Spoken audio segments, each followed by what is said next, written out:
You were clearly one of the strongest in the tower, yet you quietly carried out missions for 50 years.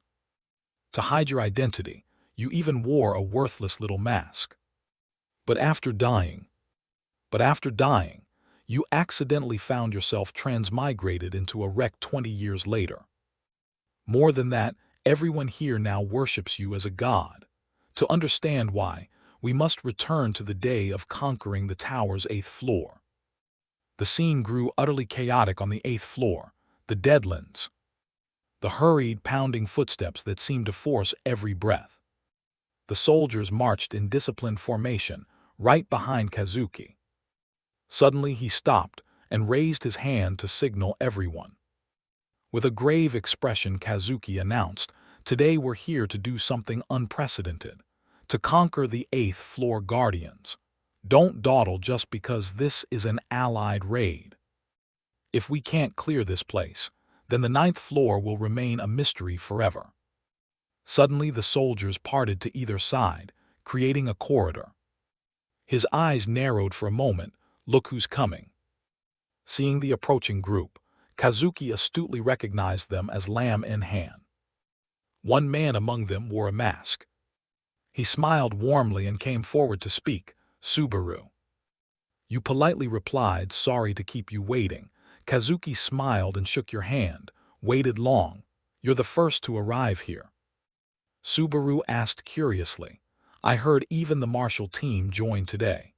He mused that after all, Narukami Subaru is the leader. They're probably just here to pick up any scraps you left behind. At that moment, you gripped the pommel of your sword and said, "If they're only here to pick up scraps," Subaru said with implication, "then I already have something right here." Then you dropped a glowing object into his hand.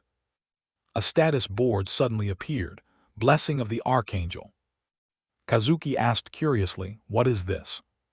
Subaru explained, "I plan to complete this raid perfectly, but just in case, keep that with you." He hesitated after hearing it, "But you need this far more than I do." You interjected to ask, "Moreover, after this battle, would you like to return to lamb in hand?" Subaru emphasized, "Then you can give it back to me." At that moment, Kazuki lowered his gaze, a wave of sadness rising in his heart. You patted his shoulder and reassured him, "Well, if you don't want to return it, you can keep it forever." At that instant, a loud sound rang out, startling the two of them and drawing their attention. Subaru warned, "It's coming." Kazuki was surprised. "It's manifesting this early." At the moment of preparing for the historic battle, everyone assembled. The 8th floor guardians. He hurriedly shouted orders, "Brace for impact." The lone dragon sea monster appeared, its grotesque heads beginning to attack everyone. You looked up to observe, then sighed softly in judgment. A grotesque monster. Subaru's hand was filled with black chi. "It made my skin crawl." The system announced as lightning ran through Subaru's body. His voice went ice cold as he declared, "Today will be the day you die." The lone dragon sea monster's eyes glanced briefly at Subaru. Immediately after, they all began to roar, coalescing into a blue sphere. Kazuki shouted in panic, "It's about to unleash its breath, everyone fall back." But Subaru stood and stopped him. "No need." Watching the monster's rampage, he asked in confusion, "What are you talking about?" The lone dragon sea monster combined its power. Its roar echoed through the space. At that moment you touched and decisively drew your sword. Finally Subaru sliced through the air, carrying a dark power. Two enormous forces, good and evil, confronted each other directly. Kazuki glanced over and remarked, "Subaru, you never change." Chino skipped forward praising, "Amazing, Subaru, your training really paid off." Shigeru touched his neck and complained, "Damn it, I was a step slow. I wanted to land the opening strike." Rina looked up and asked, "Hey, what did you give Kazuki just now?" Her tone implied she'll find out soon. Subaru looked up and asked, "Is everyone ready? We're going to kill this oversized lizard and clear the 8th floor." Immediately, Everyone rushed forward to attack the monster. Only Kazuki remained standing, watching. He said indifferently, "Look how united they are." Then someone stepped up from behind and said, "As planned, the hidden soldiers are in position." Kazuki turned and gave a faint smile. "Excellent. Then let's begin." Someone agreed, "All right." The mysterious figure continued, "May luck favor you."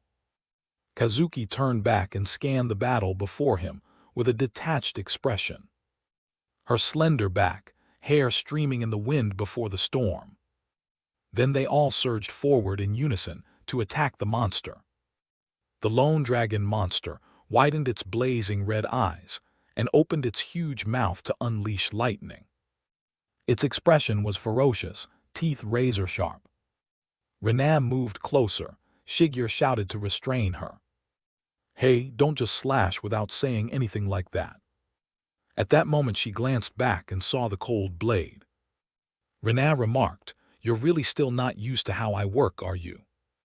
But he snapped back, "You should be a bit more careful yourself." Isaac charged forward and challenged, "Tashiya, want to see who can deal the most damage?"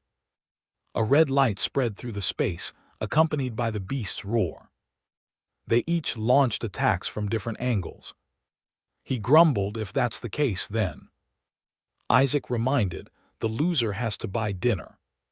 He smiled confidently as he unleashed a fierce sword strike. Watching the monster fall, Isaac said, "Sorry, Chino." She focused and radiated power, replying, "Don't worry about me, keep attacking." Chino concentrated to form a giant shield. "Leave the defense to me." Just then Kazuki stepped up from behind, startling her. "Chino, do you really think you can defend against all of this?" Moments later she was struck unexpectedly, unable to brace herself. Kazuki's cold voice rang out, "Seriously, this is the price of being overly arrogant." Sensing something was wrong, Subaru turned when a broken voice called, "Subaru." Chino's body staggered and then collapsed to the ground. Moreover, he saw with his own eyes him standing there with a chilling smile. Veins bulged in Subaru's eyes, a terrifying sign of the hatred swelling in his mind. Kazuki taunted, "Subaru, you don't have time to look elsewhere." At that instant, the lone dragon monster advanced toward him. Subaru's voice, full of pain, demanded, "Kazuki, why?" In the dark void the system panel appeared. "You have been chosen by the tower. Climb the tower and prepare. The beginning will soon take place." A message was sent to all players, the first message from the tower. It was a challenge, or perhaps a blessing. Even now the true purpose of that message remains a mystery. We don't know who left it or why. We simply followed that irresistible command, and so we aimed for the tower's summit, a place no one had reached before. Earth, Woolen, Runeterra, Elflad, Lucan. People from different dimensions, each carrying their own burdens, today continue to climb the tower. The sky was no longer clear, but shrouded in layers of smoke and dust. The lone dragon beasts lay scattered across the cold ground. When the battle ended, it was also when heroes fell. Subaru panted wearily in the frigid air. At the 8th floor boss, the Hydra, his voice carried grief and accusation. "I told you to run, but you didn't listen. They finally brought down the monster rumored to be undefeatable." Subaru, watching his teammates fall, said in bitter indignation, "I don't recall giving you permission to die." Those who once fought shoulder to shoulder were gone. He cursed in pain, "You idiots." The system repeatedly announced, "Your condition is poisoned, natural recovery disabled." Fatigue 94. If you could return, Subaru knew exactly what they'd say. It asked, "You'll die if fatigue reaches 100. Indeed, Subaru Narukami, the Thunder King. However, he looked at the mastermind and quietly asked, Why did you do this?" Seeing his smile, Subaru screamed in fury, "Answer me, Kazuki Kyojo."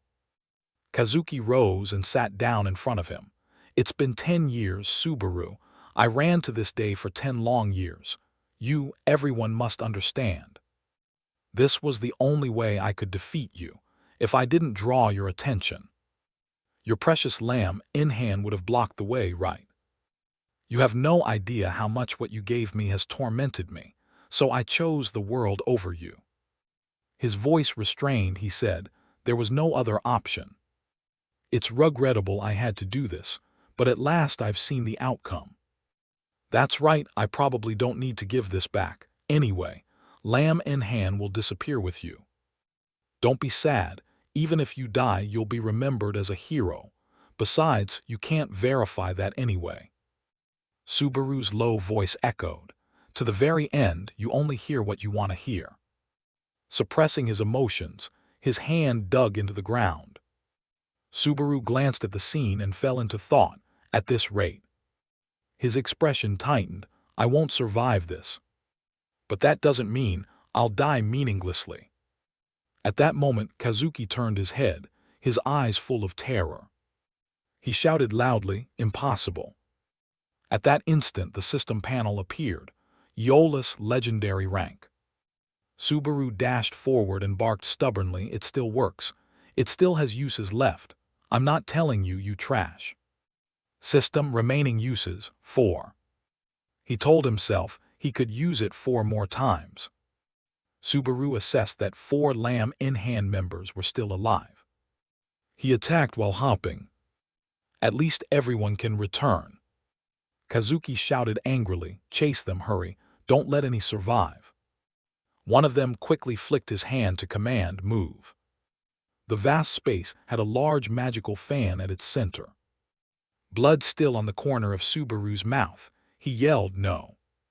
He raised his hand high and released energy. Stay here with me, all of you. Status panel, fatigue is extremely high. Fatigue rose to 95. The Thunder King's endurance was limited. Then Subaru chose to unleash his power, the Thunder King's stance. He snapped, Subaru, you're a stubborn one, aren't you? His body was nearing its limit. Fatigue rose to 96. His cold voice rang out. I don't know what Kyojo promised you to make you do this. But I hope you're prepared to pay with your lives. From this moment, no one may leave without my permission. The opposing faction, seeing this, began to tense up. At this rate, they decided to rush in, all or nothing. Swords were raised high, ready to fall for the battle. Subaru thought to himself, normally I wouldn't lose to people like these. He clenched his weapon and spun a few times, but if Kazuki acts, it'll be a different story. Right now he's already tired of dealing with the others. The problem is his fatigue. Subaru, exhausted and conflicted, couldn't hold on any longer. While distracted, he was ambushed right from behind. Subaru's face contorted. Blood gushed continuously from his mouth. Status panel warning. Fatigue rose to 98. Subaru forced himself to turn and counterattack. The scene was chaotic, marked by enormous wounds. Light gradually shone across the grieving space. His feet were weary. The sword fell right beside him. Kazuki shouted with joy, we did it. We've killed Subaru Narukami. But Subaru came up beside him and asked coldly, who did you say you killed? His body quickly released a massive burst of lightning. The man's body was immediately scorched. His eyes rolled back white. After the lightning dispersed, he instantly collapsed to the ground. As for him, he clenched the blade lodged in his body with his hand. Subaru had also reached his limit, faltering and sinking down. Voices rose, he's down, have we taken him? Kazuki melted into the crowd, watching that monster. Subaru never expected his era to end so simply. The system kept warning. Fatigue increased to 99. Danger, fatigue is extremely high. You will die if fatigue reaches 100. In Subaru's mind he reflected, Kazuki, you should know this better than anyone. His legs could no longer hold him. The end was near. Suddenly Subaru screamed at the top of his lungs, ready your blades, I will win. His eyes were darkened by hatred. And he thought, my condolences, the system, the blessing of the archangel, I will survive with that. At that moment Kazuki's expression turned to horror, his eyes widening. Subaru's blade in an instant flew before him, leaving Kazuki stunned. Impossible. Subaru thought, in the end I'll be the victor, saying cool lines while looking pathetic. Kazuki, at least I want to see him die before I go. The final lightning strike must have landed, but strangely, thinking about this on the brink of death, will I be stuck like this forever? This itself is torture. What is this scent? A smell, I can smell it, could it be? In a clearing, a lid fell with a loud clatter. Subaru was sitting in a foul-smelling wooden box. He glanced around bewildered and asked, is this hell? An information board appeared before his eyes, named Subaru Haas, affiliated with Earth. He stared in confusion. Subaru Haas, what the hell is this? What kind of trash status board is this? At that moment Subaru roared in anger. That name doesn't suit me at all, and from Earth, nothing but garbage. Those around him murmured, what are you doing here? Just here to make us look better. He judged. Exactly, Subaru Narukami is an anomaly. An attempt to recover half of himself from 20 years ago. Subaru Narukami died 20 years ago. Then whose body is this? Subaru staggered out of the box, bewildered. Are you kidding me? Is this a dream? At that moment, he fell to the ground with a sharp pain. Subaru looked at the item before him in stunned suspicion. He picked it up, a player tool, right? If I use this. Subaru quickly operated it, searching for Lam Enhan. Information appeared. Lam Ku, heir of Lam Enhan, lacking strength. The secret behind the name Lam Ku. Lam Ku will continue to grow, inheriting the will of Subaru Narukami and Lam Enhan today. Leader Kyojo, we will win the next tournament. Discussing the spirit of Lam Enhan from that day 20 years ago. You can't believe it. It's impossible. Subaru looked at the face in the picture in confusion. He's not dead. The person on the screen was familiar to him, Kazuki. Kazuki Kyojo. At first none of them were enemies. Subaru recalled that conversation. What's up? Why summon me now? He replied. Subaru, I'm considering leaving Lam Enhan. You wondered, hey, what? So suddenly. Kazuki proposed, I want you to deliver the news to the others for me. A friend, at least Subaru once thought Kazuki was that kind of person. He spoke, you'll understand the reason soon enough. Don't worry, even if I leave, I'll still be your shadow. Years later Kazuki founded a guild and reappeared before him, using a name they once joked about. Lam Ku, that's the name of the shadow he spoke of, but he's still on the 9th tier. Does that mean he achieved nothing in 20 years?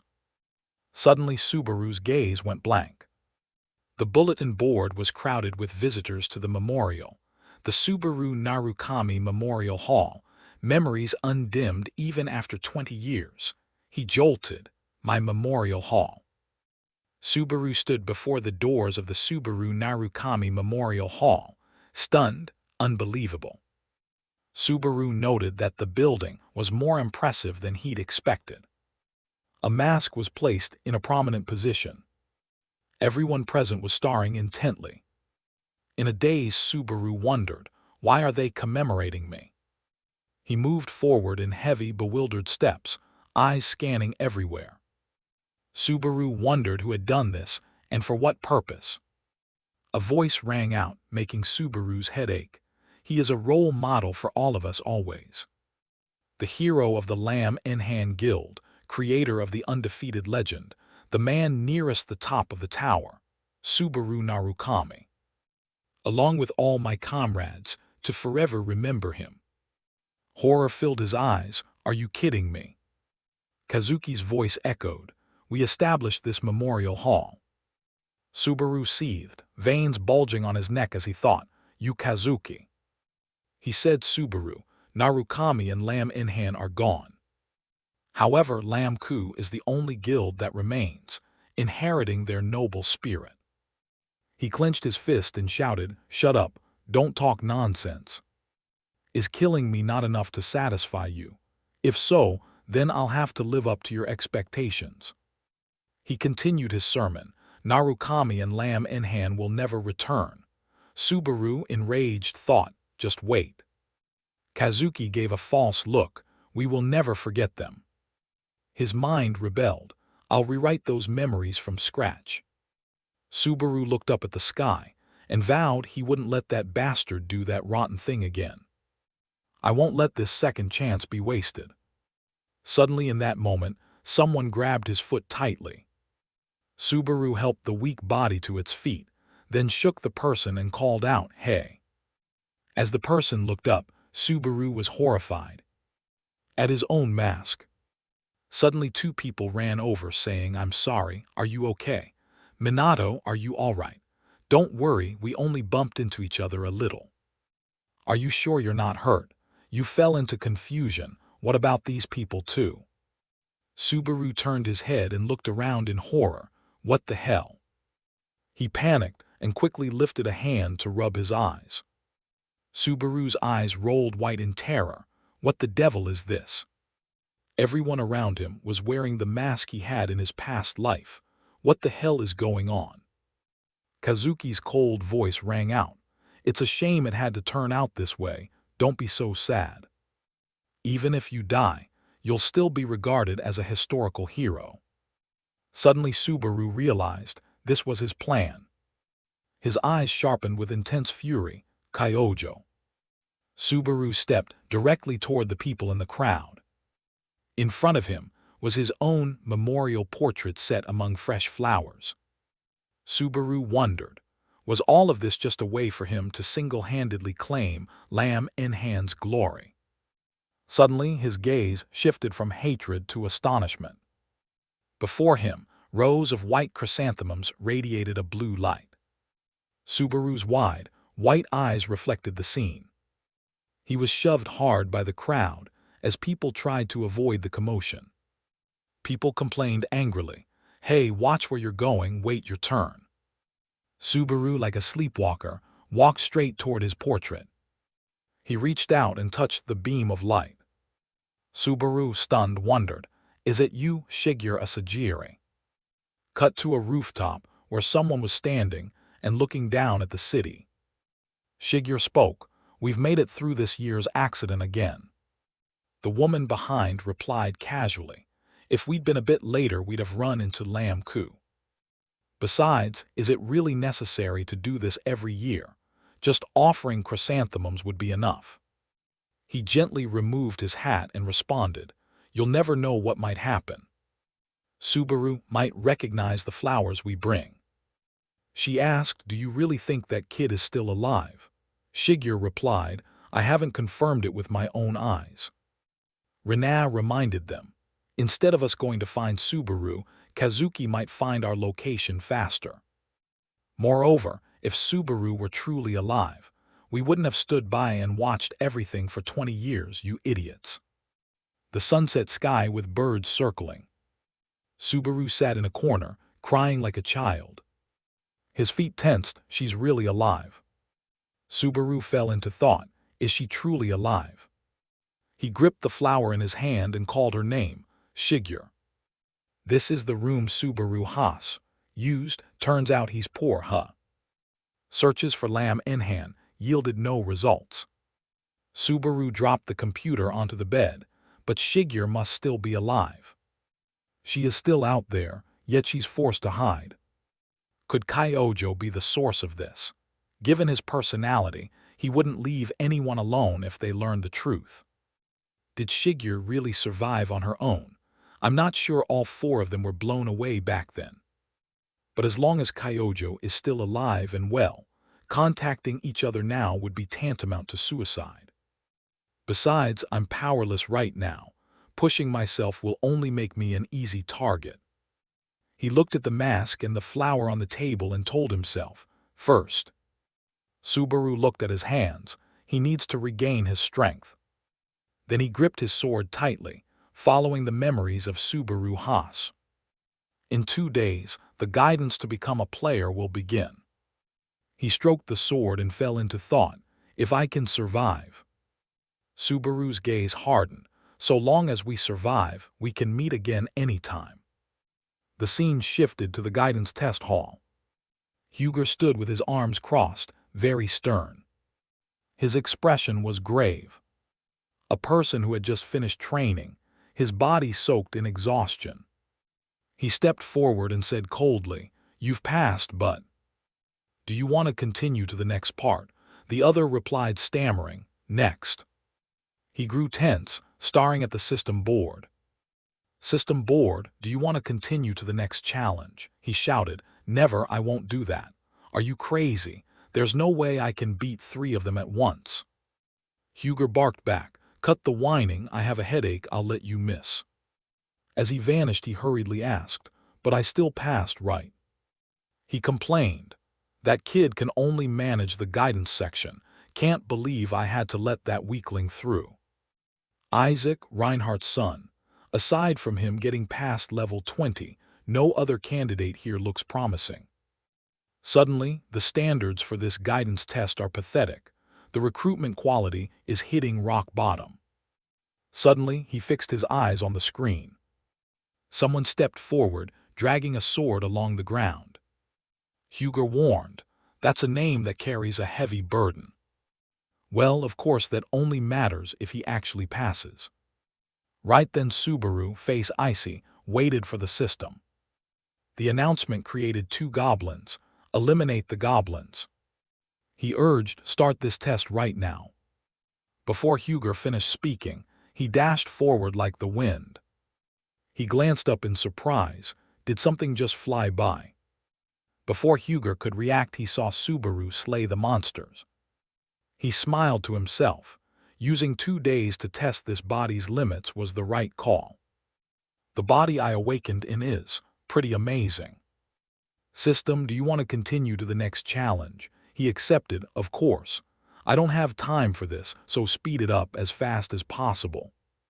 He watched the scene and let out a small, astonished cry.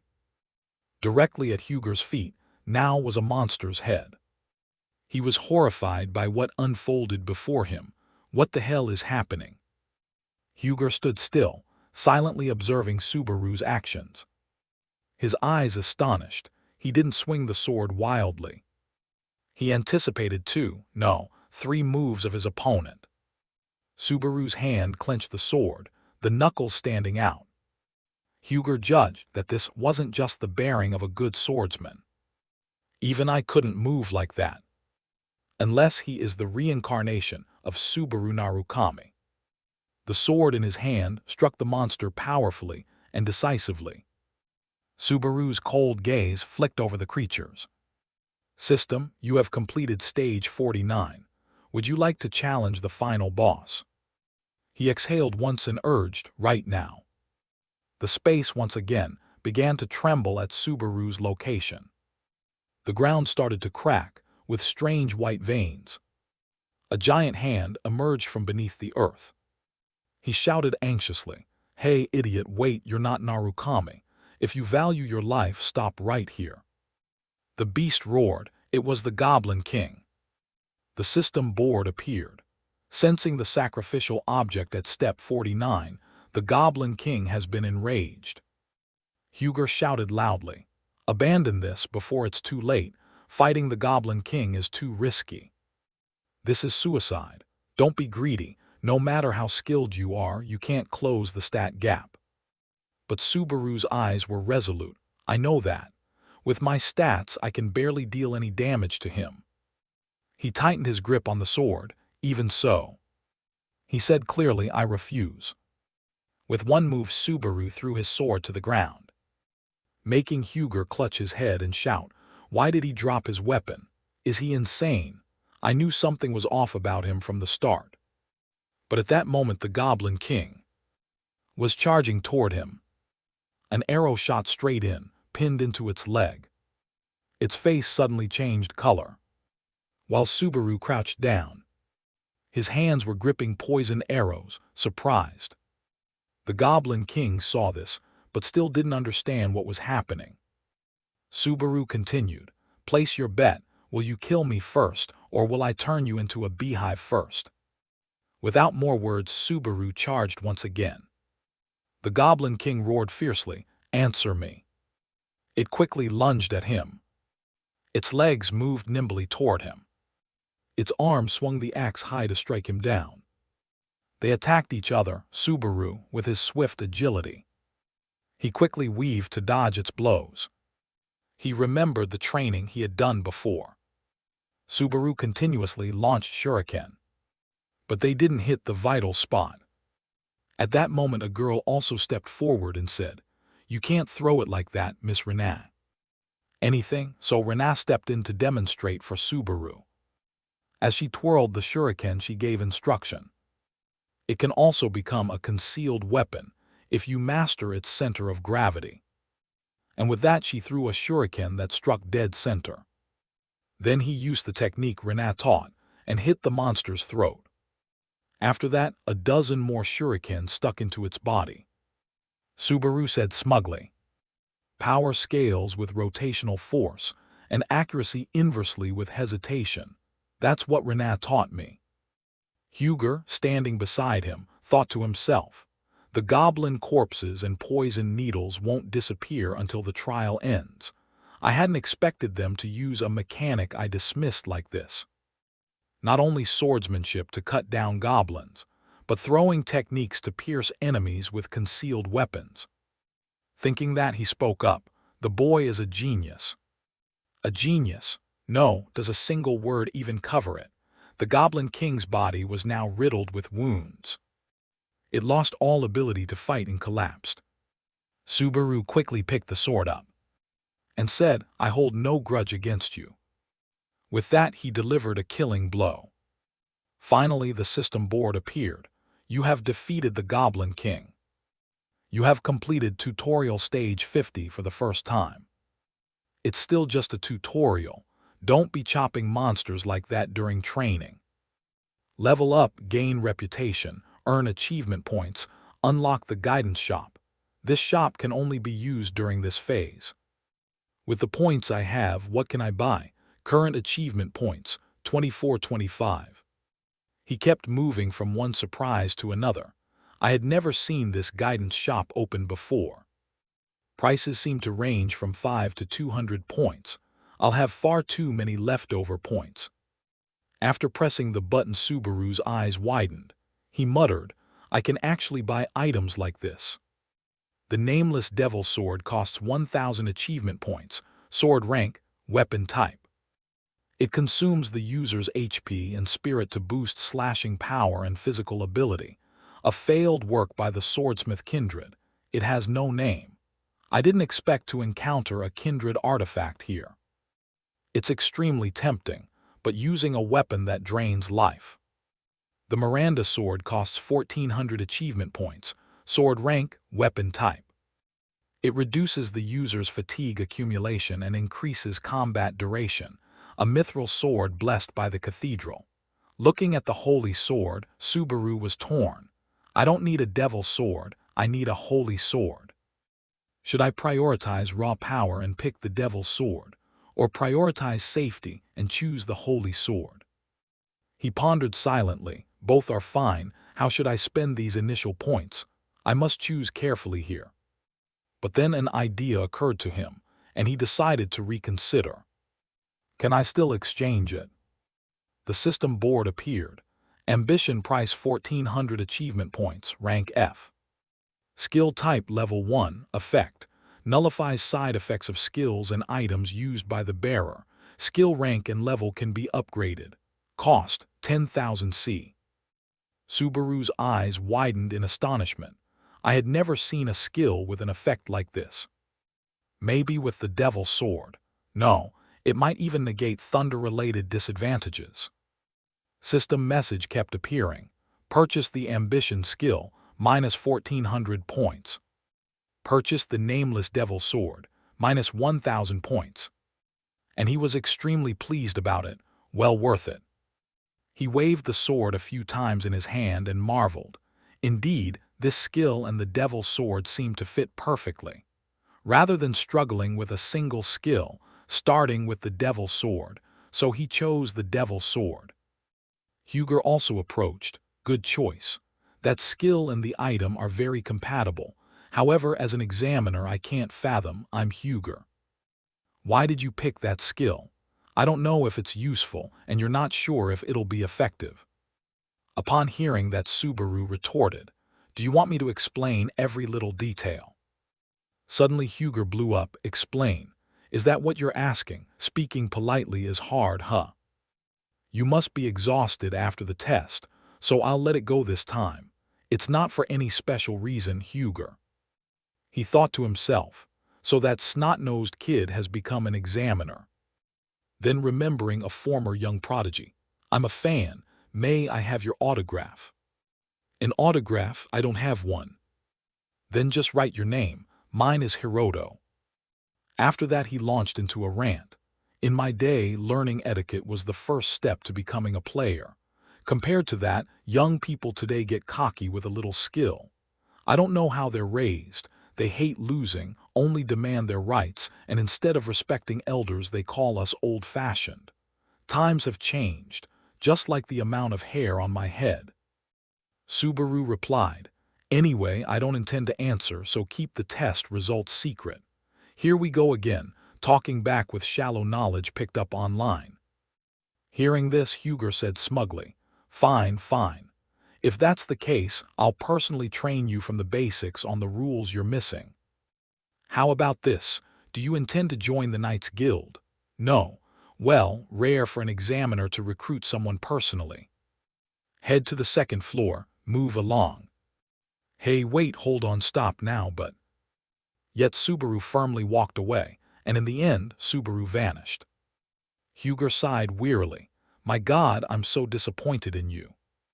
After a while, Subaru landed in a different place.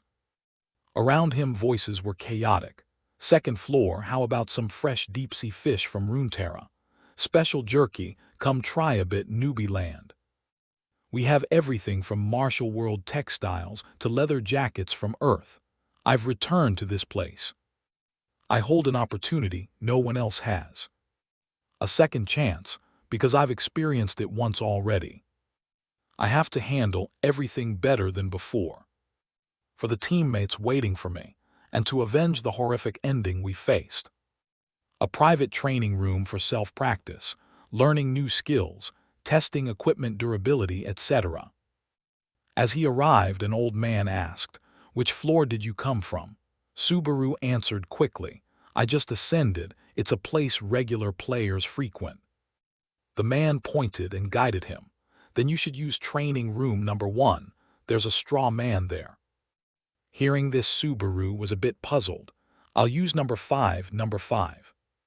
The old man suddenly grew cranky and scolded. I'll be honest, don't do that, it costs a lot. Use number 1. I appreciate your concern, give me 30 minutes please. Act as if he's the lead in a Korean drama, fine, suit yourself. Don't expect a refund if you leave halfway. System message, you used 50 credits. Remaining credits 10,050C. The higher the number, the harder the training room, and that's true. For a player without proper gear, being looked down on is inevitable. Still, he bravely stepped inside. All right then, let's begin. And it's time. Subaru was ready, he gripped the sword tightly. A red light flared, and the system announced, the nameless magical sword has recognized its wielder. All skills temporarily increased, absorbing the user's HP and MP. Ambition level 1 resisted the violent reaction of the nameless magical sword. Some HP and MP were restored. Ambition level 1 temporarily failed to fully counter the sword's reaction. Fatigue steadily increased. Just as expected, level 1 is still too weak, but soon. The nameless magical sword absorbed the user's HP. Power rose in direct proportion to the HP lost. The further the system read, the stronger the sword became. It emitted an intensely brilliant red glow. But Subaru couldn't control it. Was this his limit? It was still within expectations. You spent 10,000 credits. Ambition level 1 skill level has increased. He plunged the sword into the ground. His breath came in ragged pants. System message. Ambition E rank skill type level 2. Prevents side effects from skills and items used by the bearer. Credits required to level up. 20,000 C. Ambition level 2 resists the sword's violent reactions. Ambition level 2 resists the sword's violent reactions. Partially succeeded. The nameless magical sword absorbed HP, and its power increased even more. Success. At this point Subaru's expression hardened, his eyes bloodshot red. Subaru resolved to charge forward. It was time to test his strength. He returned to where the old man had been. The man sighed boredly when he saw Subaru's figure flash by. Am I still dreaming or hallucinating? Seeing Subaru's bloodied silhouette walking by, he seemed unable to believe his eyes. Is that the kid who went into room 5 earlier? It felt like less than 10 minutes had passed. Then he knocked on the door and called, "Hey, daydreamer, are you still in there?" No response, so he stuck his head in to look. And the sight before him left him agape in shock. What the heck, what happened here? The scene was utterly devastated. He moved over to where Subaru was. Subaru was stretching awake. How long have I been asleep? My body still feels stiff. Then he sat up and thought, if it were a normally cursed sword, I would have cleared that room much more easily. The physical challenge definitely increased, and I also managed to bring out the sword's power. Normally with stats like these, Subaru Haas, Origin, Earth level 10, Strength 17, Agility 17, Endurance 16, Focus 18, Magic 8, Fatigue 61. I shouldn't even be able to lift a magical sword, let alone wield it. He recalled the battle and thought, the harmony between ambition and the sword was perfect, meaning. A combination with my lightning aura could also occur, but the next issue is skill level. The system displayed. Ambition F rank skill type level 2, credits required to upgrade, 20,000 C. Remaining credits, 50 C. Am I always this poor? Staring at the system, Subaru looked dejected. Now I even have trouble managing credits. I'm really stuck. I mean, I did die, so it's understandable. Hey, what's going on, everyone? Suddenly, a blonde guy came over to talk to Subaru. I'm here exploring the second floor, bringing back memories from when I was a newbie on floor 2. Today's topic, how much do trendy items for the youth cost? Let's go. Alexander donated 1,000 credits as a commemorative gift. Received 1,000 credits from Alexander. Then he poured a cup of water over his head and shouted, "That hurts, thank you so much." Subaru looked down, puzzled. What's wrong with that guy? Is he crazy? His gaze turned skeptical. Then he picked up his phone to check the news. How to earn points. It's the age of PvP now. One of 3 players live streams, sometimes winning fair credit lotteries to make millions of credits. Live broadcasts, huh? Watching, Subaru murmured to himself. Real-time video streaming and collecting donations. So that's what that guy was doing, Subaru. Suddenly Isaac came over and asked, "You've arrived too. Didn't expect to run into you here. Do you live nearby?" Looking at him, Subaru turned pale. No, my body is reacting poorly automatically. Maybe we don't have a very good relationship. He continued, "Hey, your friend is talking to you, don't ignore them. It feels like I'm talking to myself." This made him fall into thought. No, it's not discomfort, it's. Then he stammered, unable to speak, "I came here." Huh, what a surprise. The guy sat down and said with a sneer, "Can't believe a weakling like you passed the guidance test. I thought a goblin would have killed you. I remember now." At that moment Subaru suddenly recalled begging him, "Isaac, why did you do that?" Huh, why? Don't make me calm down with that serious face. Your name annoys me, and you couldn't even follow basic instructions. You couldn't even do the tasks assigned to you. You're trying to show you had no parental guidance, and you've got an empty head, huh? About that, the credits you gave me weren't enough, so. Seeing Subaru's pathetic look, Isaac kicked him straight in the gut, then sneered. Don't argue, you bastard. Looks good on you. Listen, from now on that box is your home. No matter what happens, don't leave it. If I find out you step out even once, you know what's going to happen. Remembering that, Subaru's expression hardened. What kind of idiot just takes beatings like that? So that's why you stayed in that box. He kept rambling to Subaru. I cleared up to stage 20, even beat my father's record. Supervisor Huger showered me with praise, saying I'm truly Reinhardt's son. I even learned a skill as a completion reward. It's a B rank, the highest you can get from that guidance test. I'm so thirsty, maybe I'll grab a drink. Go ahead, I'm heading out. Oh really? Then when you come back, buy me a cup of coffee, something cheap, pick whatever.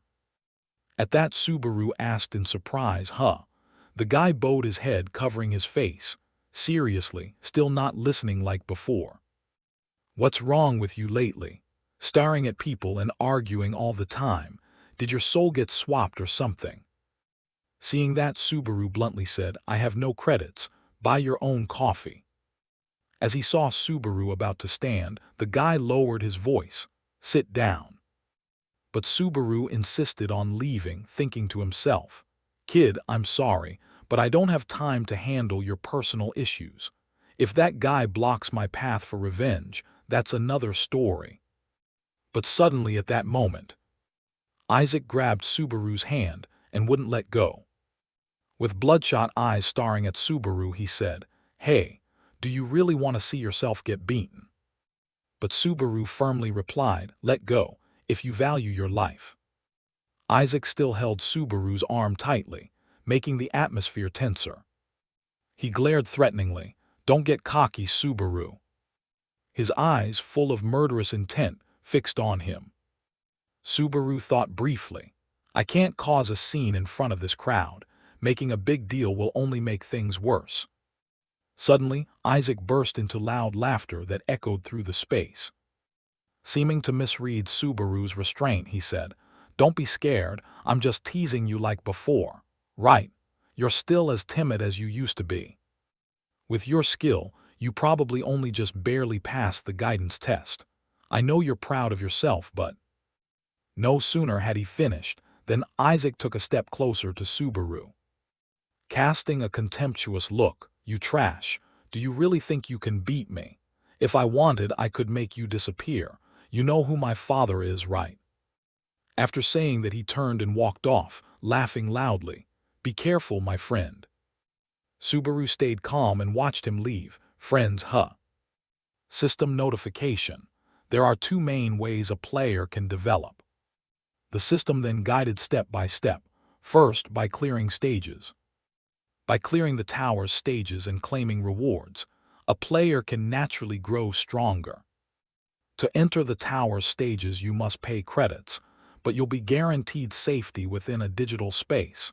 Since the stages are generated there, even if you die, all you lose are credits and your progress. The second method the system announced is hunting. By hunting monsters outside safe zones or clearing dungeons on each floor, you can also level up. Doing so speeds your growth compared to clearing stages, but because hunting occurs in the real world, it's a life or death situation. If you die there, you truly die. At that moment in the orc lair there was a whisper. That's why players avoid hunting. There's no reason to risk your life. But a slight figure moved with quiet resilience. Subaru sat leisurely before the vanquished beast. The safer you are, the slower you move. The monster fell in utter tragedy. The more dangerous, the faster it goes. He slowly pulled out a slim device. Pondering the sensational news updates. An image of a mysterious figure in a mask, Subaru was surprised. Narukami Subaru, 80,000 viewers. The masked figure live-streamed enthusiastically. Are you all watching? Today I'll challenge the third floor of the stage. Subaru Haas was irritated. The name Narukami Subaru and that mask. How many people are using that name? The system displayed. Narukami is an idiot, assigns a 20,000 C-quest each completion. The man continued. Narukami Subaru, I'll play the fool, thanks for the 20,000 credits. Subaru was bewildered. There's even a 20,000 credit quest. Many quests were posted. Trolling for fun, lonely wallets. A secure asset registered a quest. The masked man rejoiced. Thanks everyone, I'll clear this stage for you. Narukami Subaru easily makes money through live streaming. Subaru, on the other hand, must slave away fighting monsters with his life. Meanwhile, his remaining credits were only 50 C. Subaru winced. That guy really does make a lot. He watched the screen with intense focus, then slowly stood up and let out a long breath. Subaru sprang up fiercely. All right, one more job to do. A massive foot stomped forward, shaking the ground violently. A horde of monsters appeared, snarling with ferocious faces. System notification. The orc warlord boss has appeared. Subaru said nonchalantly. Even without the venom needle like last time, this time I have something even better. The system displayed. The nameless devil sword absorbs the user's HP. All stats increase according to the HP absorbed. Ambition level 2 resisted the recoil of the nameless devil sword. He angrily drew his weapon. I'm busy, I don't have time. The system displayed. The user's HP and mental health are temporarily restored. Subaru delivered a straight kick to the monster's face. Wasteful trash, you lot. He flipped through the air. Striking technique after technique, he eliminated them one by one. The monster could only stand below, staring up motionless. Subaru unleashed a tremendously imposing punch. The system displayed the result. The orc lair whisper dungeon has been cleared. He thought briefly, so I have to wear that again. Subaru looked in the mirror and muttered, I get how streamers make money now. If I'm going to do it, I'll give it everything I'm good at. Then he put the mask on. Well, anyway, I'm the real deal. Having said that, Subaru turned and silently walked out of the room. A voice rang out. Narukami Subaru has started a broadcast. In the office, the space was utterly quiet with no one around. Only Hatsuka sat, brooding over something. She suddenly clenched her jaw, seeming extremely angry. Hatsuka abruptly shouted, What the hell is this? Idiot, bastard, trash. 5 people couldn't even finish it, what the hell? Seong Hyun stepped forward and said, Remember, if the self-censor beep goes first, it's 1,000 points. It nearly hit the threshold just now. So what happened? Who was it this time? Hatsuka answered Subikichi. He was surprised. Subikichi. Narukami Subaru or an impersonator? She snapped angrily. Who knows, maybe both. Since the original Narukami Subaru hasn't appeared yet, whoever's strongest is the real one. Everyone and their mothers are pretending to be Narukami Subaru to make money. Is live streaming really dead? Seong Hyun stood there and said, Don't say such scary things. We're making money off this streaming service. Hatsuka stayed irritable. Isn't that the point? They don't even know the rules. Even players who risk their lives to climb the tower find it ridiculous. Seong Hyun worriedly stammered Hatsuka. Then why did you give up the tower and come to a place like this? She replied softly, Because it's boring. Moreover, didn't you give up too? If I were free, I'd find another talent and shut up, leaving him speechless. No, I quit because I lack skill. Seong Hyun stood there thinking. Well, he climbed the tower hopping to meet Narukami Subaru one day, so if he loses his purpose, he'll lose his passion, right? Hatsuka suddenly yelled, There's an amazing kid here. He turned and asked, What is it? Did you find another weirdo? She was flustered. A new Narukami Subaru imposter. Seong Hyun was also stunned. That's awful. Is this a talent audition? Ridiculous. Why are you watching a second-floor stream with 0 viewers? Hatsuka sensed something off, it's true, but when I see someone wearing that mask, I can't help but hope. And the 1,000 credits I just gave. Seong Hyun heard that and immediately knelt, begging, please forgive me. The system continuously announced, starting the second-floor stage. Complete the opening dungeon and escape. Completion points will be awarded based on the monsters dealt with. Subaru thought to himself, the second-floor stage isn't hard enough to confuse me. But the feeling of someone watching still puts me a bit under pressure. Suddenly a message arrived. What floor are you on? The stranger kept asking, first time. He mumbled, yes, this is my first challenge. A flood of messages came in. You sure? Is streaming like this okay? If it's your first time, you don't know much about the surroundings. Suddenly a monster with a ferocious face appeared out of nowhere. Subaru quickly grabbed the creature's head. He flung it, sending the monster flying far away. System notice, Poison-Eyed Bat has been defeated, received 1 corresponding point. Subaru froze and mumbled, is something wrong? System notice, begin the first challenge, conquer the novice dungeon and escape. Achievement points will be awarded based on the number of monsters defeated. A comment appeared, your reflexes are insane. Wait, everyone is streaming from the second floor now. Sometimes I see them, but they give up quickly because their viewer count doesn't rise. Better not be greedy and wait for the other members to move together. Subaru slowly spoke. Hey, love money, thanks for the advice, but no thanks. He smiled, I prefer handling things alone. A comment popped up, alone. Huh, you've done your research. He's done for newbies these days. Subaru began moving inward. Just use the name Subaru Narukami and viewers will come without me doing anything.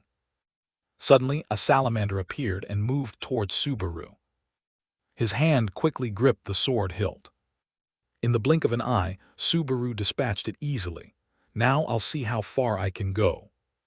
System notice, defeated Mud Kraken, received 2 achievement points. A comment appeared, did anyone see that? I think I saw a Mud Kraken right. In an instant, the Poison-Eyed Bat attacked Subaru again. His body moved with incredible agility. It seemed that nothing could block Subaru's path at that moment. A comment appeared, what was that just now? What's going on? Something happened, viewers. System notice, defeated Poison-Eyed Bat X2, received 2 achievement points. Defeated Mud Kraken X2, received achievement points. Subaru said, if everyone pays attention to the sounds, you'll know from which direction and how many are coming. A comment appeared, yeah, I know that. You're lying, you aren't a newbie. I know that too, I could do the same. Hey noob, what level are you? He continued, if everyone already knows, then I'll tell you what I'm thinking. A comment appeared, normally people can't do that, lol. In the end, player skill is everything. Stick to your content, I get it, lol. Trying to leech Subaru Narukami's fame is a bit much, lol. Subaru thought inwardly, not enough yet. I want to accumulate as many achievement points as possible before leaving here. A comment appeared, have you been going straight this whole time? A real man would quietly move forward. You didn't study properly. You're going to get in trouble if you keep walking straight like that. Suddenly, Subaru's foot froze inside the cave. His face slowly lifted his gaze upward. Countless poison-eyed bats clung to the walls above. Their pupils gradually opened, glowing a fierce red. One after another, the others opened their eyes in unison. A comment appeared, see, I told you, lol, he's done for, see you at the entrance. System notice, my lonely stream has created a quest, 100 reputation points if you can kill them all. Subaru's expression remained thoughtful at this moment. A comment popped up, is this a trap? How rude, lol, haha. Subaru spoke, hey my lonely stream, thanks for the 100 reputation points. A hand angrily slammed the table, clenching tight. Seong Hyun shouted in panic. Where did I go wrong? I was fine up to floor 6 and now I fail here. Give me my money back. Sorry, was I too loud? My fault. Hatsuka stared at the glowing phone screen. Seong Hyun tilted his head and asked, What's up? What are you looking at? Her voice dropped. Something's not right. Seong Hyun, astonished. It's not a large sum, really. I have the money to pay you.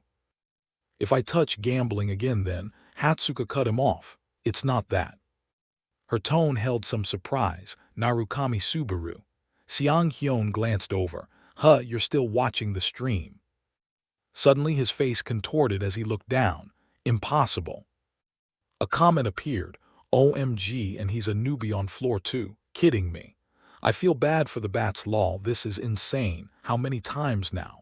Seong Hyun added, how many did he take down by himself? The poison-eyed bats charged wildly to attack, like this. Subaru's sharp blade easily slew them. A comment appeared. Your explanation doesn't explain anything. Who said he's a newbie? Step up, something happened. Is that all you can say? I'm on the upper floor, but a floor 2 newbie is teaching me. That's like saying if you take a step forward, you can step. Subaru sighed. Communication is hard.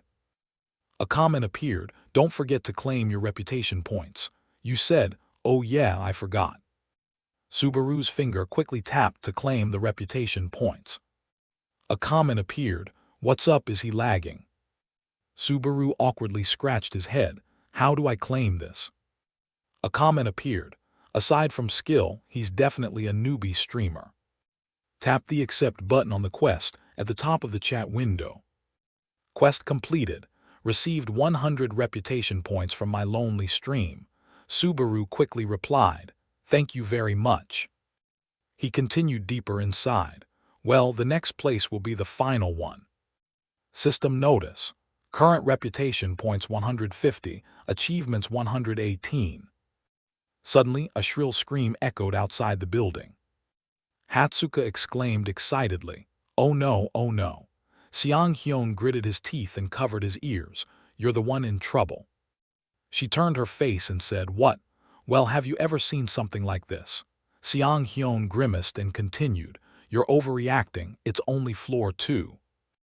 Hatsuka sprang up wide-eyed. Okay, I'm overreacting. He panicked and said, sorry. Both her cheeks flushed with excitement. Where are you from? Earth. I'm Subaru Narukami from Earth. Could this be fate? Could this be the reincarnation of Subaru Narukami? You see it in manga, the so-called Isekai reincarnation motif. Seong Hyun frowned and thought, once this girl talks about Narukami, she goes crazy. Hatsuka continued, what should I do? I'm feeling dizzy, Seong Hyun, if I close my eyes now.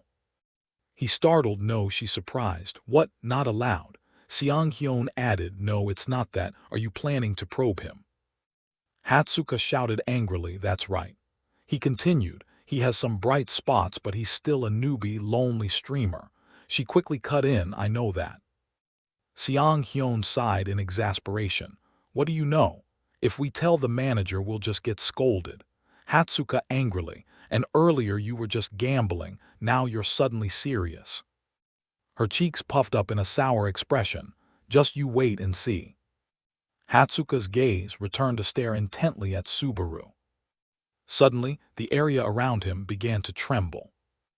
A hand gently pressed against the wall. Here it is, the dungeon's endpoint.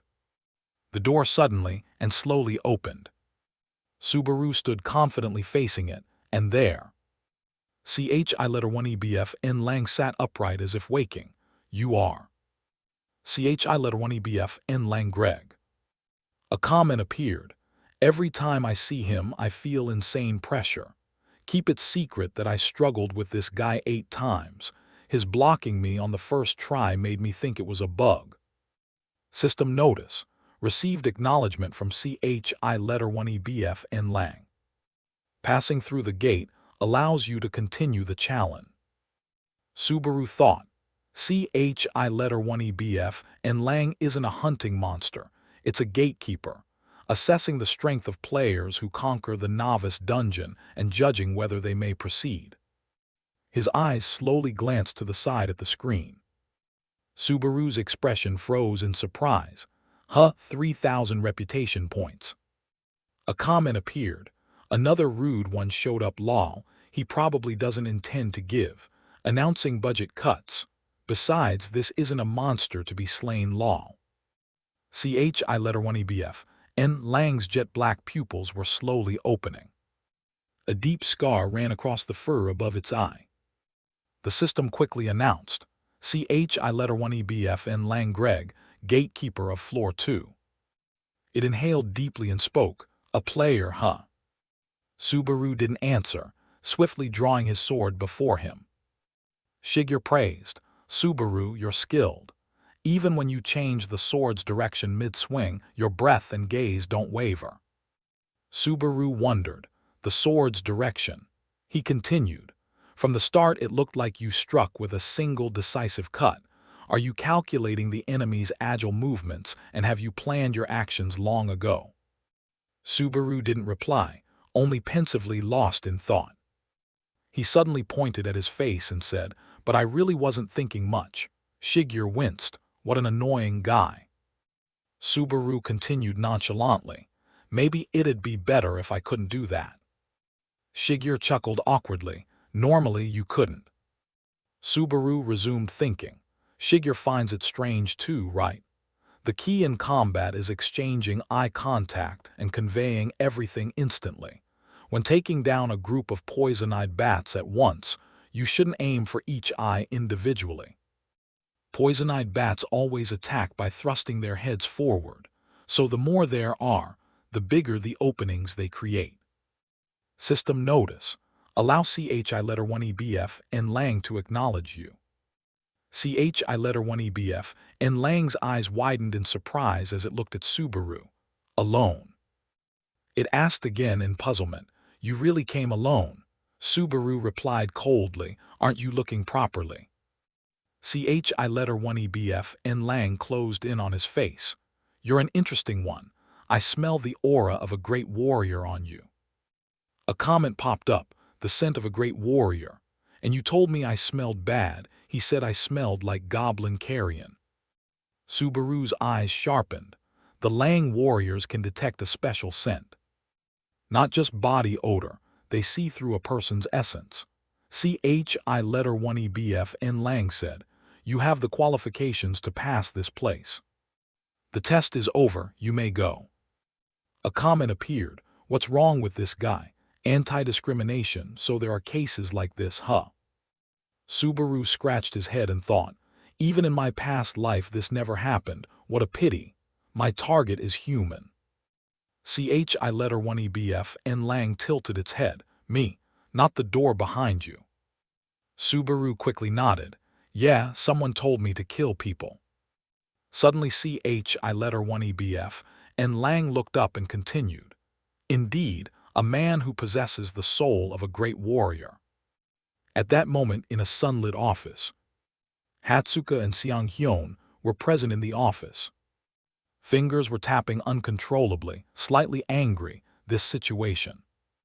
After entertainment floor, manager John Tail, how many viewers does that streamer have? Seong-hyun answered awkwardly with a smile, about 20. Hatsuka cut in, no. She beamed and continued, it's over 30 now. Seong-hyun grimaced thinking, I won't remind you, idiot. John suddenly picked up his glasses and said, are you all kidding me? Do you think I don't know you were gambling on the clock? And then what? I told you to find someone promising, and you bring me someone with 20 viewers. Hatsuka's eyes slowly dropped, 30 viewers. John angrily interrupted, that's not the point. Hatsuka, why don't you just stream?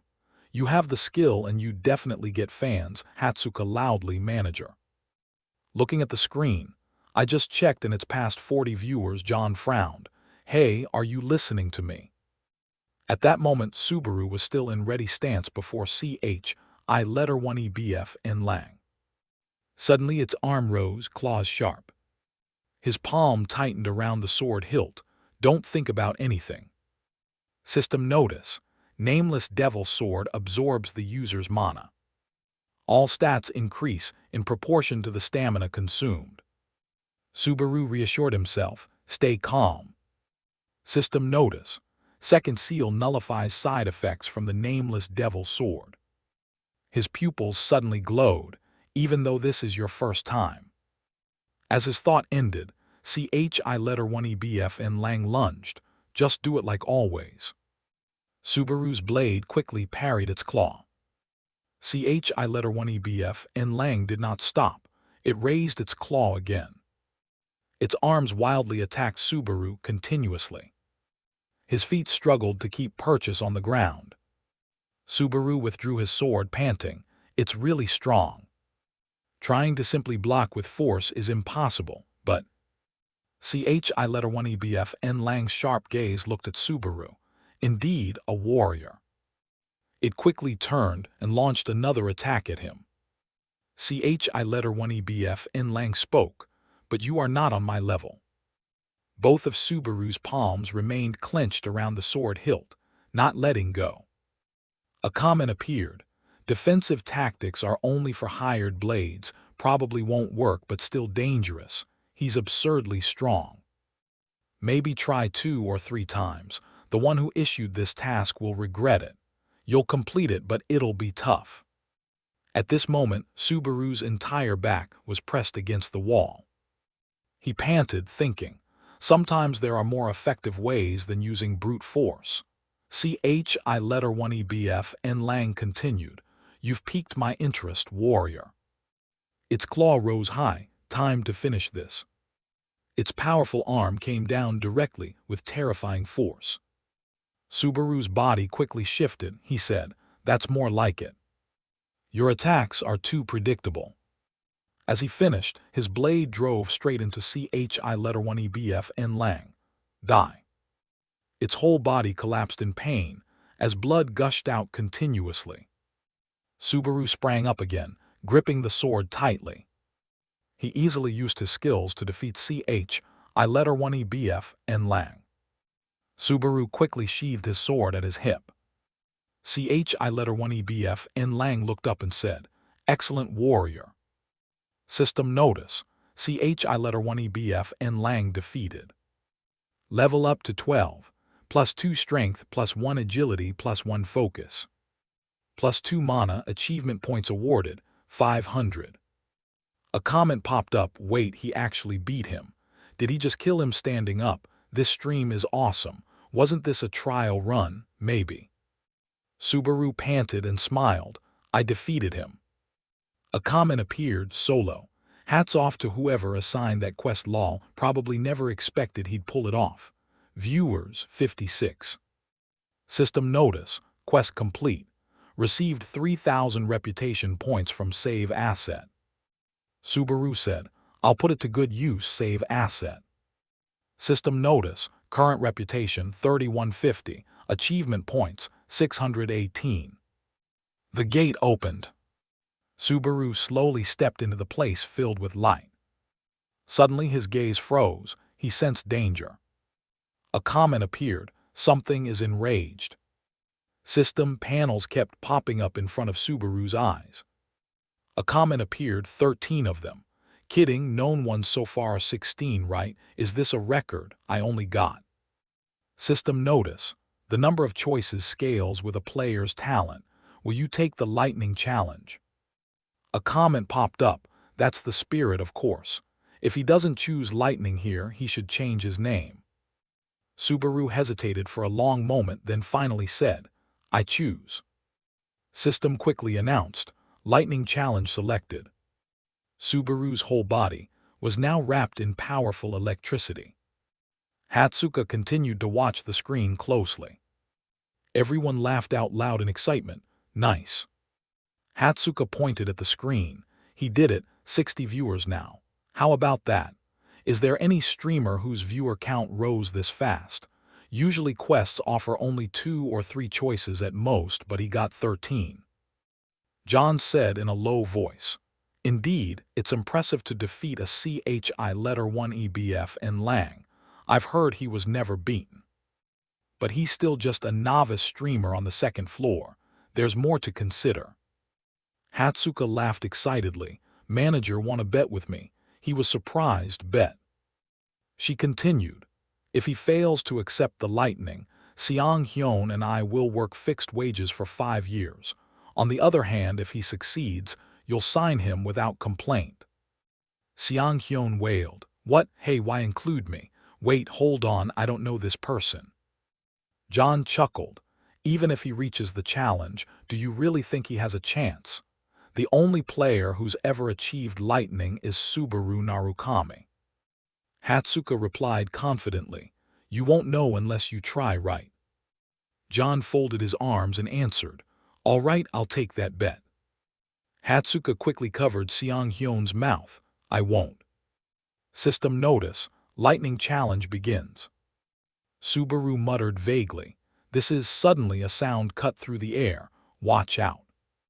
Someone suddenly rushed in and hugged Subaru tightly. A huge explosion unexpectedly erupted from behind. Falcon hurriedly panted with the giant fragment behind him. You. What are you staring at? Do you want to die? System notice. Defeat the giant fragment. Subaru was surprised. Why is this guy here? Suddenly, the giant fragment bared its teeth and looked down. A comment popped up. What's happening? Isn't this the lightning challenge? Right, it's a monster from the giant tribe. Why did it appear like that? Subaru thought to himself. A boss-tier monster, supposed to appear in Phase 2 of the challenge. Something changed, because I defeated Greg. The giant fragment quickly swung its weapon straight down at the ground. In the blink of an eye, Subaru left his spot and moved forward slowly. He sighed. It's only big. Its structure is far inferior to Greg. Luckily, I knew that beforehand. Falcon rushed over and said, after I got into trouble rescuing you, hurry and run.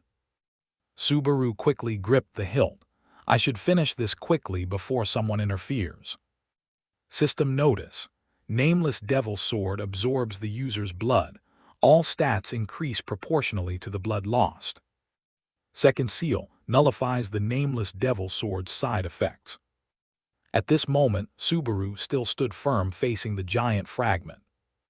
His feet suddenly spread into a fighting stance. The giant fragment's weapon struck down with tremendous force. Subaru's feet landed on the proper spot in time.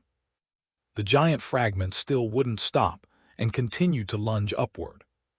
Falcon looked up at the sky, witnessing Subaru suspended midair. His body quickly descended onto its head position. The blade, without hesitation, plunged straight inside. With a single strike, the giant fragment cried out in agony. Subaru's dark, cold gaze stared at it. How noisy. His palm tightened on the hilt. Be quiet for the rest of your life. The giant fragment's head lifted, blood streaming out continuously. Its pupils slowly narrowed, no strength left to resist. System notice. You have defeated the giant fragment. You have completed Stage 4. A comment appeared. Stage 4.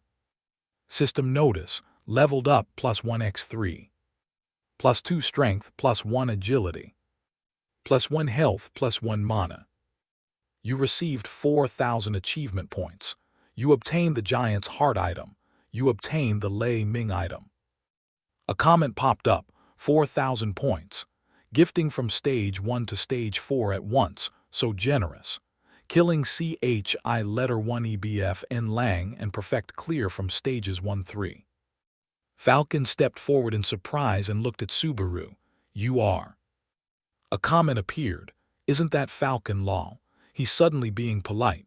Anyone would be on guard if something like this showed up in Stage 4. Yeah, everyone would freak out lol. He exclaimed in astonishment. What kind of freak are you? Subaru replied coldly. Can't you tell by looking? His dark pupils looked down. I came to defeat the giant. At this moment, in a very quiet town, there were only a sparse few townspeople, with guards standing around. Subaru sat alone in the room, intently watching the screen. A comment appeared. Show us the items, show us. I'll bet it's at least magic rank. Not just magic, maybe rare. Subaru reached in with his arm. I'm curious too. Well, let's see, huh? System notice. Giant's heart, rare rank, accessory type, +2 health. A ring carved from a giant's heart enhances health and recovery. Subaru thought, accessory type gear is valuable. I like the health boost effect. He looked down at the floor. Coincidentally, I also need a set of armor. System notice. Lei Ming, rare rank, armor type, defense +5.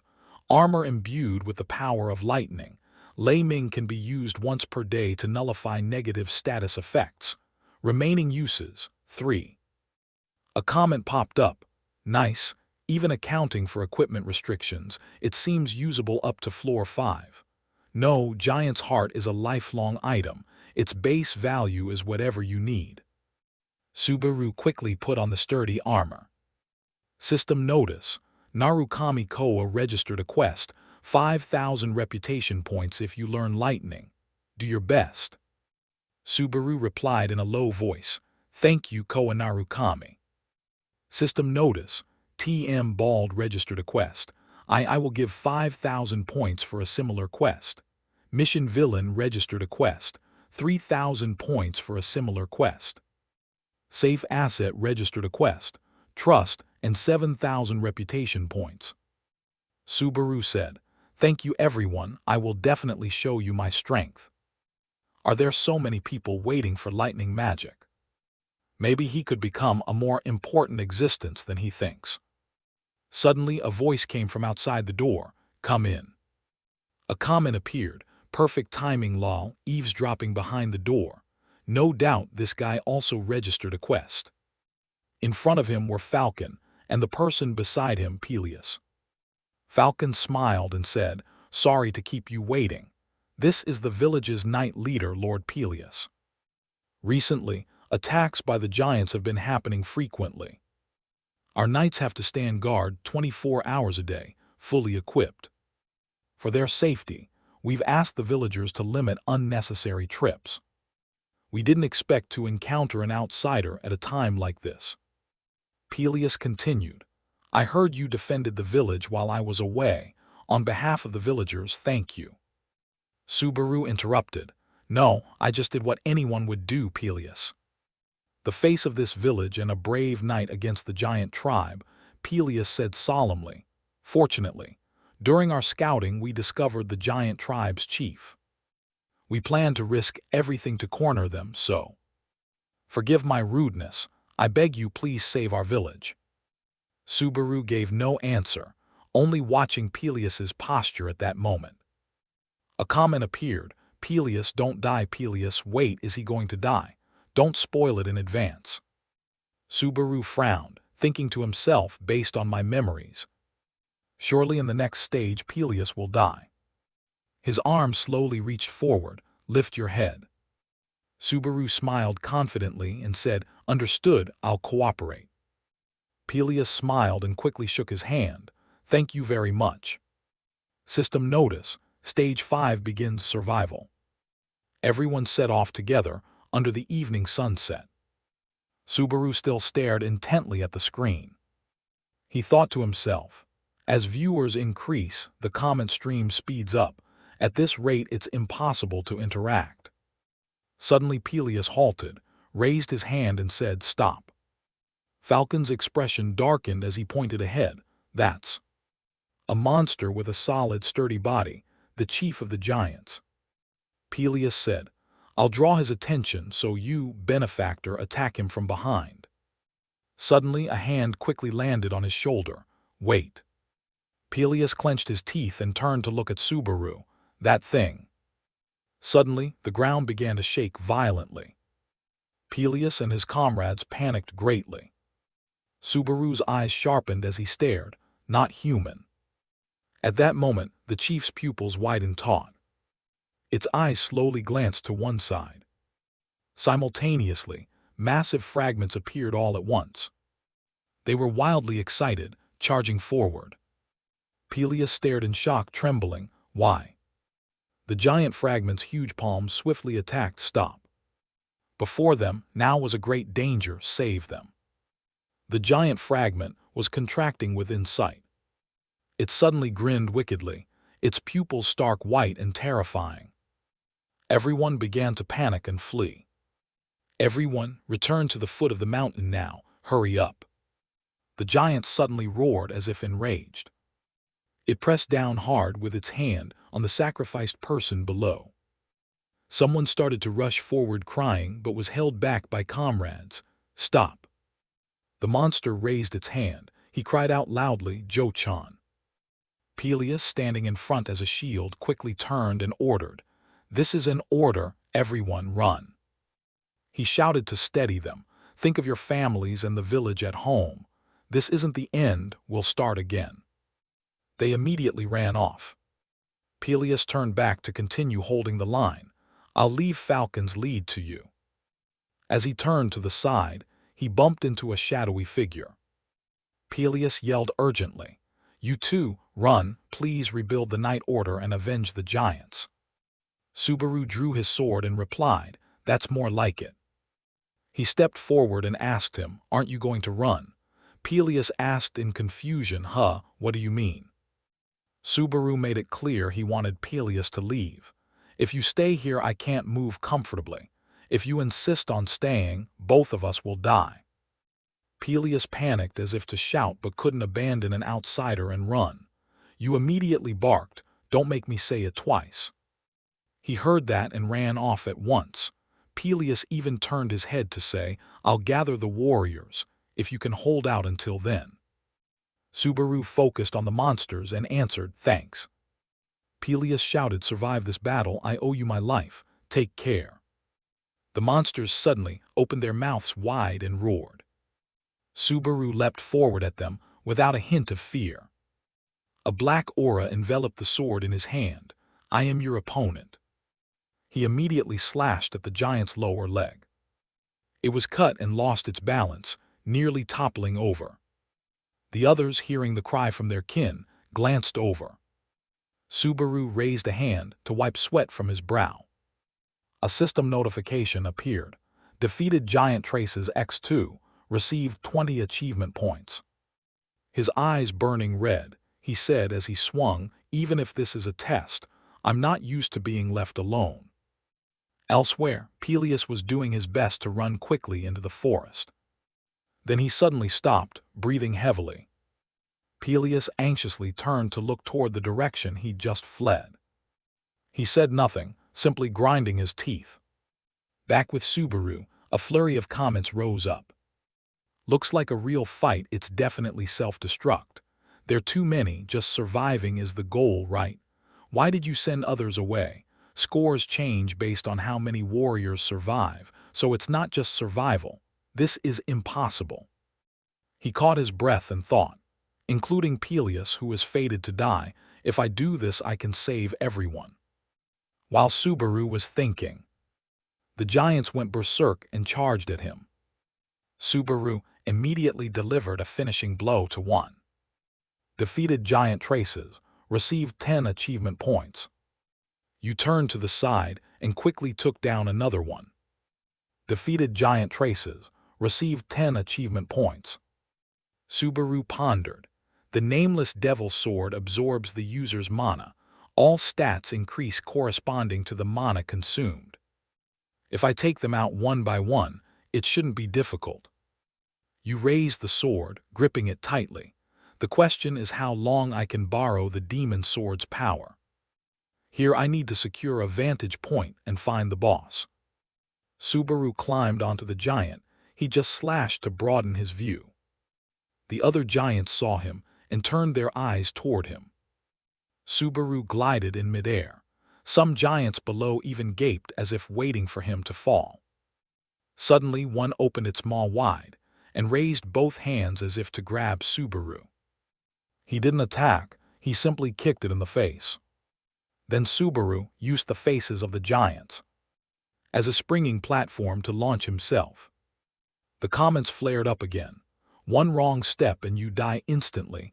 Fighting should be Subaru Narutaki's forte."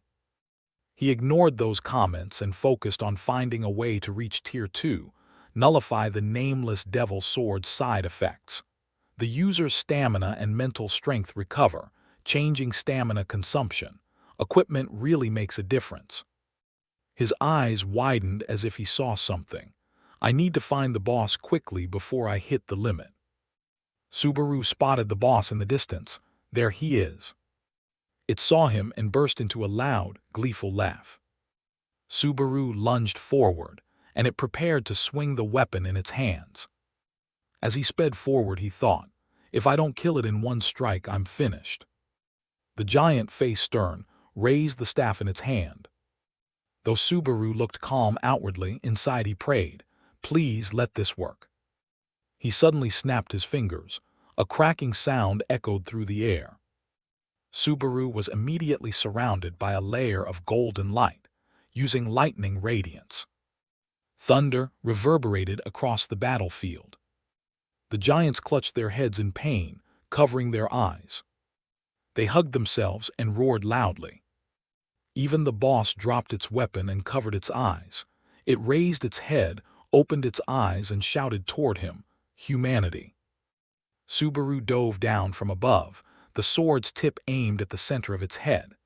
The nameless devil sword absorbs the user's mana. His eyes burned red. The sword also flashed with a gleam. Subaru plunged the blade decisively downward. It was pierced, and its eyes widened in utter surprise. Subaru held his stance as blood sprayed everywhere. The enormous giant stared at him in disbelief, then leaned back. Its body gradually toppled. All the others were clutching their heads and unaware the boss had been killed, defeated giant seed. Immediately, a series of system panels popped up. Completed Stage 5, Survival, achieved excellent results. Leveled up, +1 strength, +2 agility, +2 stamina, +1 mana. In the live room, comments flooded in excitedly. Has anyone ever beaten him? Impossible, how did you beat him too? This wasn't supposed to be a stage like that from the start. When did the finishing opportunity even appear? Defeating something you shouldn't defeat, what a troublemaker. I hate how weak my body is. Subaru, exhausted, kept regulating his breathing. If this were the protagonist, this would be the cool finale moment. Suddenly the sky turned pitch black. Lightning flashed violently, making the heavens flicker. The giants finally calmed and slowly lowered their hands. You raised your sword and looked at it. Tier 2 augmentation failed to nullify the nameless devil sword. Subaru staggered, struggling to stay upright, indeed. An image flashed through his mind. Even if I finish this stage, the monsters won't disappear until the test ends. The mechanism I once used to my advantage is now causing me misery. From his mask, a few drops of blood began to trickle down. Subaru looked at the massive giants and thought, this is bad, my power is gone. Suddenly, several bolts of lightning struck from the sky. A golden lightning bolt shot from the heavens to the ground at incredible speed. His whole body was bathed in the light of the bolt. Then it struck Subaru directly, creating a massive explosion that forced the giants to recoil in fear. Inside another forest, the sky clear, birds chirping. Golden light shining down, filtering through the leaves. Deep in that forest, there was a wooden house built beneath the canopy. In front of the house, a girl sat on a chair doing something.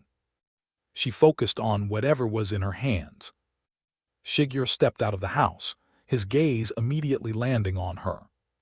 He approached and asked, "What are you doing in a place like this?" She didn't answer and changed the subject. "Nice weather, right? The air is fresh too." Rina kept staring at the device in her hands. "It's something you can only enjoy right now." Shigeru looked up. "It's almost time, huh?" She thought for a moment, then answered, "At most, a year." He turned to Rina. "It's time to finish everything."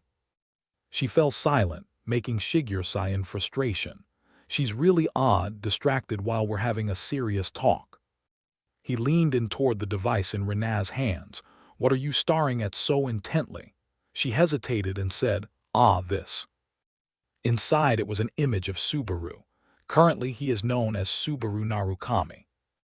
Shigeru, a bit flustered, shouted, "Subaru, Did you say Subaru? Renas sighed and quickly replied, of course not that Subaru. He only stole the name Subaru Narukami, a streamer currently doing the second challenge. Comments appeared on the live. His movement's extraordinary, and this guy is supposedly a newbie. Renas stammered a little, then said clearly, you know him too, right? She snapped at Shigeru angrily. If Subaru survived that situation, Kazuki Kyojo would have been wiped from this tower long ago. He asked calmly, what do you mean? Rena's eyebrows sank slightly. Her cheeks flushed with a few pink streaks. Subaru is dead. You need to accept that fact. Shigeru heard that and immediately turned away. Don't bring that up again. She panicked a bit and called after him, Shigeru. Rena stood up from the chair and shouted, how long are you going to hide in that kid's shadow? He turned back irritably and retorted, what about you? Shigeru snatched the device from her hand. That's why you get involved in things like this. She was about to explain when he took it and held it up to Rena's face. I'm just killing time. She looked at the device. The image inside reflected in Rena's eyes, making her cry out, huh. Shigeru took the device back, his face slightly annoyed as he asked, what now? The moment his gaze hit it, Shigeru froze instantly. It was. Subaru stomped his foot hard to gain momentum. A massive amount of energy radiated from him, making it glow brightly. The giants were crushed under the pressure and couldn't move. A notification board appeared from the system. Skill acquired, lightning. You received 2,000 achievement points. 1. Continue the challenge. 2. Advance to the next week. The people in the comments went wild. Huh, really? Insane, so that's how you get it. The difficulty is totally bugged. You ask how to get lightning. Just defeat the giant tribe boss. It's no wonder Subaru Narukami didn't say anything. Even if I told you, you still couldn't do it. He looked down and thought to himself, no, normally this isn't something I could receive here. The system panel displayed information about lightning. Rank A+, a first-tier skill, consumes stamina and mana to harness lightning's power, can be upgraded by adding lightning shards. Subaru looked at the panel and sighed. At least I'm not dead, that's enough. The challenge stopping right then really saved me. A series of notifications popped up, showing all the information about viewers gifting to him. Subaru immediately spoke up, thank you everyone. He looked at his reputation points and continued, reputation, 20,150. I said when I receive gifts I'll do a performance to thank you. The challenge will continue. The giant stirred and lunged forward, growling. Subaru's sharp eyes scanned them. I'll show you all that. 20,000 reputation points were spent. The second-tier enhancement skill leveled up. The third enhancement tier removed lightning side effects. He raised his lightning-charged hand. Now I want it to spread throughout my body, but... Lightning flowed into his hand. Subaru's hand shone even brighter, all of his pupils. He stood still in defense, while the monsters attacked like starving tigers pouncing on prey. Just as they raised their hands to strike Subaru, he sneered, gripped the sword hilt with both hands, and channeled lightning into the nameless demon sword. Subaru's whole body emitted a deadly red light. Should I cut them all down at once, like in the old days? He swung down hard, a gleam flashing in his eyes. Wherever the slash went, the giants were split in two. Not a single monster could evade Subaru's deathly blade. The finishing blow landed, and the lights around his body gradually faded. Subaru panted, a bit exhausted. Damn, I was trying to conserve energy to come back. He planted the sword into the ground, struggling to stay upright. I misjudged the power. Behind Subaru, a group of people was slowly approaching. They saw the scene before them, and each looked somewhat alarmed. Peleus looked up, his face clearly bewildered, huh? He suddenly rushed quickly towards Subaru. You, our benefactor. You were holding them off. Hearing the call, he turned his head to look over. Subaru's vision blurred. He tried to breathe normally again. His sight dimmed. He watched Peleus run over anxiously, idiot honestly. As he reached out his arm, Subaru squeezed his eyes shut. He had really arrived. Inside a room, the device on the table rang. The three people in the room were all worried and a little panicked. Seong Hyun looked up and asked, "Do we really have to go this far?" John didn't know what to do either. "Don't ask me. I don't understand women's thinking." Hatsuka sat in the chair, put her hands over her face and muttered, "This is bad." Her face was flushed, sweat pouring down. "What should I do?"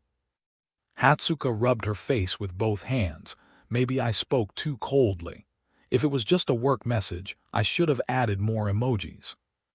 He folded his arms and said, "Sorry, but to me it just looked like a work message. Are you one of those crazed fans?" John added honestly, "I thought you wanted to be a streamer's manager." Hatsuka lowered her hands, speaking a bit loudly, "But before becoming a manager I was an obsessed fan. How could you blame me?" She suddenly stood up, stepped toward them and continued, "I told you right, boss." Hatsuka placed a hand on her chest, her voice clear and authoritative. The lightning that only Subaru Narukami obtained. Because of this, it has become a singular lightning reserved for Subaru Narukami and his group. Seong Hyun sighed upon hearing that. "Somehow I've managed to keep my salary intact." He raised a hand to stroke his chin and smiled. "No wonder no one else could get it. He's definitely someone worth watching." The device in his hand suddenly received a signal. Hatsuka's eyes lit up. "Ah, boss." Seong Hyun's next words made her a little anxious. It seems Subaru Narukami read the message, but no sooner had he finished than Hatsuka froze like stone. "He's just watching." The two of them looked at her in confusion as she stood there stunned, frozen solid. At the same time, inside a room packed with figurines, an excited voice rang out, "Well then." A young man sat in a gaming chair in a modern room with an expensive PC rig. He stared at the large LED screen, barely hiding his excitement. "Shall we get started?" A streamer who specializes in analyzing players' matches, using keen insight and knowledge, he has defeated countless opponents and built a solid reputation. A confident smile appeared. "Hawkeye." Word has it he demonstrated sharp analytical skills watching footage of various players, including Kurakawa Amon, who just joined the Blue Faction. The future of the Blue Faction's comprehensive analysis on Kurakawa Amon. Hawkeye pointed at the screen showing Amon's image. An underdog has emerged, climbing the tower at breakneck speed. Some even call him the second Narukami. It's time for Hawkeye to act, including Kazuki Kyojo, a former member of Lam Enhan. Could he become the strongest man? Kazuki Kyojo of the Blue Faction, Hawkeye analyzed. Kazuki Kyojo is now a player representing the Earth. The pressure on his shoulders must be immense, but today I want to take a closer look at his skills. Of course, the cross-generational legend Narukami Subaru is no exception. No matter what people say, lightning belongs to this man, Narukami Subaru, Hawkeye praised. When you think of a player of superior caliber compared to the rest, who comes to mind? Most of you are probably thinking of this man right now. Yes, Subaru Narukami. Hawkeye started his live stream, excitedly introducing himself. "Hello, I'm Hawkeye. Thank you for tuning in today. Today we'll focus on and dissect the hottest player right now, Narukami Subaru." The chat immediately erupted. "Narukami Subaru's back. Not the original, right? Isn't he still on floor 2? So soon?" Turns out there are lots of Narukami Subarus, new Subaru. Out of ideas lol, Hawkeye is over, most comments expressing doubt. Hawkeye paid little attention and moved his mouse. "Now then, don't ruin the vibe from the start." Hawkeye began reviewing Subaru's battle. He could only marvel, "Oh, that's crazy." The chat got excited too. "What is wrong with this guy lol, and he's a newbie. This is a level far beyond gacha gods. Overrated. What floor are you on?"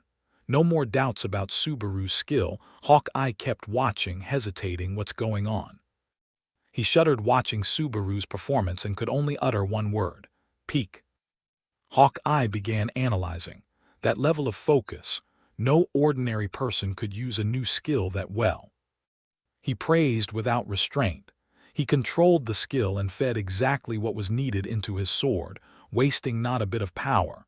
The chat overflowed with compliments. Is that even possible? What do you mean? Am I the only one who doesn't get it? Ah, I get it. No, I don't. In one word, godlike. If this is real, it's absolutely insane. Hawkeye also found this insane.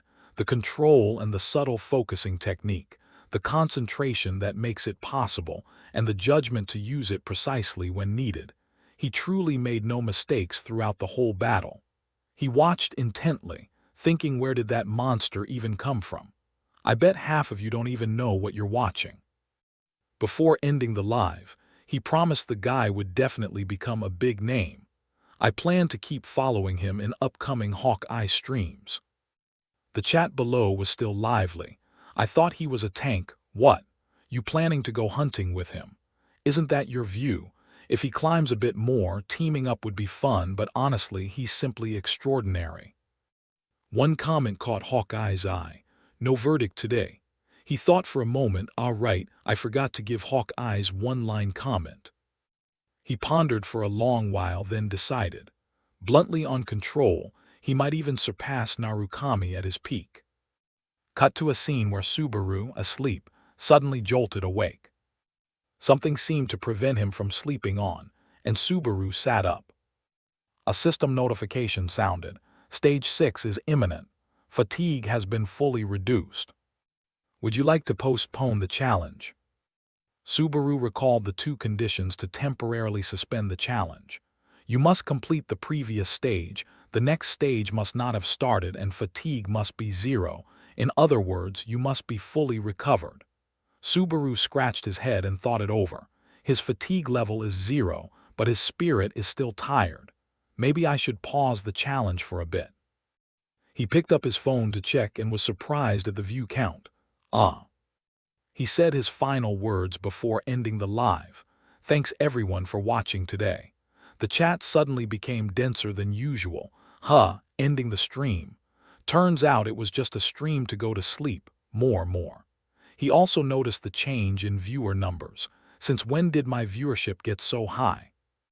Subaru bade the audience goodbye. I'm sorry, but the next stream will start the day before yesterday. I'll take a day off. As soon as the system announced, Subaru Narukami had ended the live stream. A flash of light opened a portal. Subaru was suddenly teleported out of his room. The system displayed discovery of a stage. His phone buzzed with a notification. Subaru didn't hurry to leave and stood to check it. He stared blankly at the incoming message. It was a letter, important, from Sout Entertainment, addressed to Subaru Narukami. Thank you for your efforts. I am Hatsuka from the management of Sout Entertainment. Could you please confirm the message I sent you? Our company fully supports streamers and guarantees the highest revenue share in the industry. Subaru skeptically removed his mask and read it again. Spam. Suddenly, he realized the sender was Sout Entertainment. Cut to a small cafe. Subaru was still staring intently at the letter he had just received. Subaru went online to research the company that sent the letter. Sout Entertainment, a large MCN company specializing in managing streamers, one of the rapidly growing firms thanks to heavy investment and streamer support. He thought to himself, the world has definitely changed. Now companies like this exist. Reading the information he found, Subaru frowned and pondered. And it's a big company. Among MCN companies in entertainment, it's a top one. Subaru came across a post titled Streamer Hawkeye linked with Sout Entertainment like a shooting star. The Narukami has appeared, and just in terms of control, he may have surpassed the original. Heated comments erupted below. Hawkeye's next target. Lol, this guy talks nonsense. As a commentator, you're top tier too. People quickly forgot their roots and started advertising everywhere. He seriously praised that person. Hawkeye is known to be extremely strict. Reading the comments, Subaru also remembered Hawkeye, so he's a streamer for Souten too, a commentator famous for his blunt, no-nonsense style. The chat was buzzing. Subaru felt embarrassed but excited to learn Hawkeye had praised his performance. I admit, the guy has a good eye. On the street, a pair of quick footsteps headed toward the cafe where Subaru was sitting. A large man halted outside the cafe to check his phone. His phone was replaying Hawkeye's live. Hawkeye's commentary rang out. In terms of control, he may even surpass Narukami at his peak. Isaac angrily shut off his phone after hearing Hawkeye's comment. "Don't mess with me. He's only just reached floor 2. He cursed at the screen in fury. "Hawkeye my ass. Once I get up there, I'll gouge all their eyes out." His anger didn't subside. Isaac stamped his foot. "Damn it." He walked into the cafe in a sour mood, feeling like he'd been chewed by a dog, already ruined his morning. Entering the cafe, he paused, sighed, and his anger flared up again. Ha ha. Subaru had been sitting in the cafe already, which made Isaac filthy with irritation. He muttered, "Unlucky today or what? Everywhere I go." Subaru remained unaware of anything, still intently reading the hot news on his screen. Isaac angrily strode over to Subaru's side. Taking advantage of Subaru not paying attention, he deliberately knocked over the steaming cup of coffee on the table. The coffee had just been brought and wasn't cool yet. Subaru jumped up with a shout, "Hot." He froze when he recognized who stood before him, while Isaac offered a half-hearted apology. "Oh, sorry." He pretended not to know. "Subaru, huh? We've been running into each other lately, haven't we? Floor 2 is really small." His tone clearly hostile, trouble first thing in the morning. Subaru didn't bother to argue. He planned to ignore it and sit back down. But Isaac wouldn't miss a chance to needle him. "Do you want me to pay you back for the coffee? You're always broke, so that..." Despite Isaac's rambling, Subaru silently brushed past him and left. Isaac hadn't finished speaking. Feeling deeply insulted, his eyes turned furious. He called after Subaru, "Hey." He angrily tried to pick a fight. "Last time I pretty much warned you. Are you dumb or what?" Suddenly he lashed out and grabbed Subaru by the collar. "You bastard." He leaned close to Subaru's face and threatened, "Take that smug look off your face.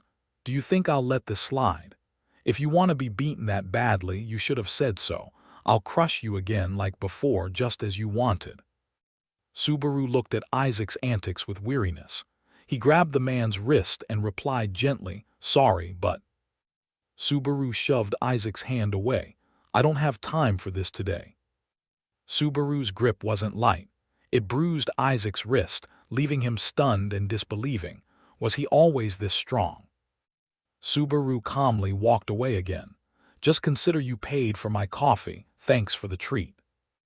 He left, leaving Isaac dumbfounded alone in the cafe, suddenly stuck having to pay for the coffee. The man shouted, "Hey, come back." Isaac's call didn't make Subaru turn around. The cafe door slammed, shut like a slap across Isaac's face. He sighed, I was planning to quietly climb the tower." He angrily cracked his knuckles. Used to be Subaru Narukami, now he's Subaru Haas.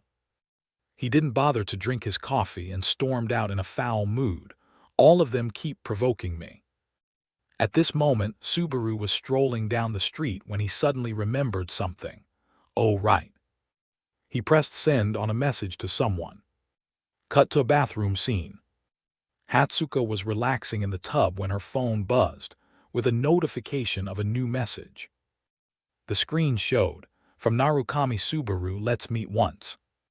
Inside the dungeon, a shaft of light illuminated the scene. Monster corpses strewn everywhere. The battle had just ended. The sword in Subaru's hand was still glowing red. Subaru stood before the door leading to the boss. A notification appeared. Entering the dungeon's boss room, the lair of the exiled lizard god. Another notice appeared. Third-tier Tham Nem nullifies the side effects of the nameless demon sword. Subaru thought seriously before entering the fight. I've gradually gotten used to this body, but... From above, through the pitch-black void, a flame slowly rushed down. A gigantic lizard, its body engulfed in wild flames, charged forward. System display. Boss Salamander has appeared. The monster let out a savage roar, Jaya. Subaru didn't hesitate and lunged. As he attacked, he thought carefully. To prevent accidents like before and master using lightning, I need to test it. How much is the maximum power? With that, he and the salamander collided. He used lightning, channeling it into his legs.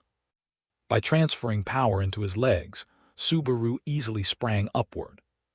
Subaru leaped forward, feeling as if he had returned to his prime in his previous life. The monster also lunged forward, mouth ready to unleash an attack. A stream of fire was hurled straight at Subaru. Immediately he channeled lightning into his sword. System display. Lightning infused into the nameless demon sword. Subaru swung the demon sword hard, his slash cleaving the monster's flame in two. The system continuously reported. Third-tier Tham Nem nullifies the side effects of lightning. Nullification failed. Fatigue increased. Subaru paid no heed to the warning. He still wanted to test his sword swing one more time. This time the demon sword slash cut cleanly through the monster, forming a perfect arc. Upon victory, his system notified him. Dungeon conquered, the lair of the exiled lizard god. Level up, strength increased by 1. Stamina increased by 1. Stamina increased by 1. Subaru left the dungeon. By then dusk had fallen. He glanced at his stats, fatigue 61. Subaru thought inwardly, the stamina reduction effect is better than I expected. I still have plenty of energy. With this, boosting my power further would be fine, but... He sighed and stared at the screen. Display. Tham Nem rank D, third-tier skill type that nullifies side effects of skills and items used on the player and can be upgraded, 40,000. Subaru grimaced, isn't requiring twice the reputation points to level up a bit harsh. While Subaru was gloomily thinking, I wish someone would suddenly appear and offer me a good job, a voice sounded from somewhere. Hunting, huh? He looked toward the direction of the sound. From afar, a tall figure emerged in the darkness. That voice was very familiar. The figure slowly approached and repeated, "You hunting." A familiar face gradually appeared in the moonlight. It was Isaac. This time he seemed pleased to see Subaru. We've known each other a long time, but this is unexpected. Meeting someone you don't want to see right after a battle, Subaru thought miserably. You really cling on. Isaac waved his hand. I really thought about it, you know, but in anger I reached the limit of my patience. He continued, closing the distance towards Subaru. He taunted, why don't we finish this right here? Subaru looked at the man before him, thinking resentfully, this guy. Cutscene. At night, a busy district. Beneath the grand buildings, lovely young women strolled about. Hawkeye stepped into a small shop. While searching for someone, a hand waved to him, over here. John had already been seated. He smiled cheerfully when he saw Hawkeye. Hawkeye greeted warmly, John, long time no see. John replied politely, yeah, how's the streaming going? Hawkeye sat down, comfortably picked up his drink and probably. Most viewers are the same, so numbers don't change much. John took a sip and said calmly, actually that's better, things built slowly don't collapse easily. Hawkeye sneered at John's lecture and asked, by the way, what's this sudden summons about? You didn't call me out just to drink tea, so spit it out. John praised, my God, you're as sharp as your name, Hawkeye. He began, it's about Subaru Narukami, the one you reviewed yesterday. Are you serious about that? Hawkeye took another sip and answered seriously, ah, a newbie. Like I said, I think his talent may even surpass Narukami Subaru at his peak, but whether he can climb to that level is another story. His eyes grew thoughtful at the intriguing possibility. After hearing his assessment, John pondered. I see, so that's your evaluation. Hawkeye asked cheerfully why he asked. John didn't intend to hide it. I plan to recruit him to the company. Upon hearing that, Hawkeye agreed.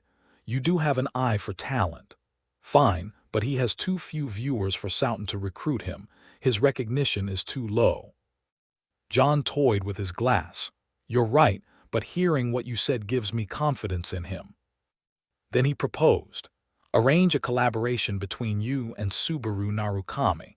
Boosting viewers and recognition is our job. Back with Subaru, Isaac kept provoking. It's just the two of us here now. Subaru just wanted to go home. He replied indifferently, yeah, that's right. Isaac continued. This happened because you were carried and entered the dungeon. You know. He sneered, seeing you with not a scratch. You probably ran off immediately. That's why I told you to stay in your lane, buddy. He kept talking nonstop like a machine, with a tone that it was all luck. Don't tell me you think you've become Subaru Narukami or something. He leaned close to taunt. Dreaming of mastering lightning like that streamer, are you? Isaac put his hand on Subaru's shoulder. Subaru Narukami, that trash. If he's dead, he should stay buried in the cemetery. He showed irritation. All of you make my skin crawl, damn it. After saying that, he looked at Subaru as if seeking agreement. Right. Subaru helplessly stared at the loudmouth in front of him. He sighed. I never expected an era full of Subaru Narukami imitators. Subaru had a question too. I'll ask you something. Why do you treat me like an enemy to this degree? Isaac was surprised he asked. He gave a simple reason, because your name has Subaru in it. Subaru, curious, asked, so why do you hate that name? Everyone likes that name, right? Isaac hesitated at the question. You know who my father is and you still ask that. Subaru became even more puzzled. What does this have to do with your parents? We're grown. Why do you always bring your parents into things? Isaac introduced. Reinhardt, a high rank of the 9th floor. That name made Subaru exclaim in surprise. Reinhardt, don't tell me, the swordmaster who cuts in one strike. A memory from a past life surfaced in Subaru's mind. An urgent announcement blared. An unbelievable event had occurred. Subaru Narukami from Lam Enhan, who appeared like a comet from Earth, defeated the ranker Reinhardt of the ancient continent with a single blow. Subaru left Reinhardt lying amid a field that had been utterly demolished. It all happened in under 30 seconds. He lay in a pool of blood, struggling to crawl up. Wait, I can still fight. Before he finished the sentence, his arm went limp. That was how a high-ranked 9th floor ranker was defeated. Back in reality, Subaru's way of saying it drove Isaac furious. Hey you dog, don't use that name so casually. Subaru pressed. So basically, the reason you view me as an enemy is because of the one-strike swordmaster, or rather, because of your father's nickname. His brow furrowed, he continued. Do you know how much Subaru Haas had to endure because of that? Isaac didn't want to hear any more. Shut up. If you babble on, I'll start attacking. Flames enveloped the two of them. Isaac growled, no. Subaru stood watching to see what he'd do. Isaac's hand slowly began to transform. He declared, enough babbling, go die. Isaac gathered a fireball in his hand and spat again. I hate Subaru Narukami. I hate Subaru Narukami so much it makes me sick. He sneered. He's nothing special, yet he soaks up all the attention and acts superior because of it. Because their guild leader is like that, those people became complacent and died with him. He said with a face of hatred, serves them right. Right now, somewhere in hell they're probably rotting, getting the punishment they deserve. Thinking that, Isaac smiled in satisfaction. He cursed continuously as he launched his attack. You, with that name, you're the ultimate jinx. His strike rushed toward Subaru, causing a huge explosion. He sighed. He imagined he'd killed Subaru. Oh, I lost control of my power. After all, he was a friend. What monstrous thing have I done? Isaac kept fantasizing about his own strength. Next I'll go kill that damned masked streamer. Suddenly Subaru's voice echoed from within the ashes. A mask. Isaac panicked. He couldn't believe that after that strike earlier, he could still be alive. Subaru strode proudly out of the thick smoke and flames, appearing exactly like the streamer on the livestream Isaac had mentioned. You mean this? A patch of scorched ground lay behind from Isaac's blow, flames still roaring. Isaac couldn't believe what he saw. No way, Subaru is still alive, and not a single wound on him. He was astonished. You took my fire head-on, how? Subaru didn't hurry. He calmly replied to Isaac's anger. Uncomfortable, isn't it?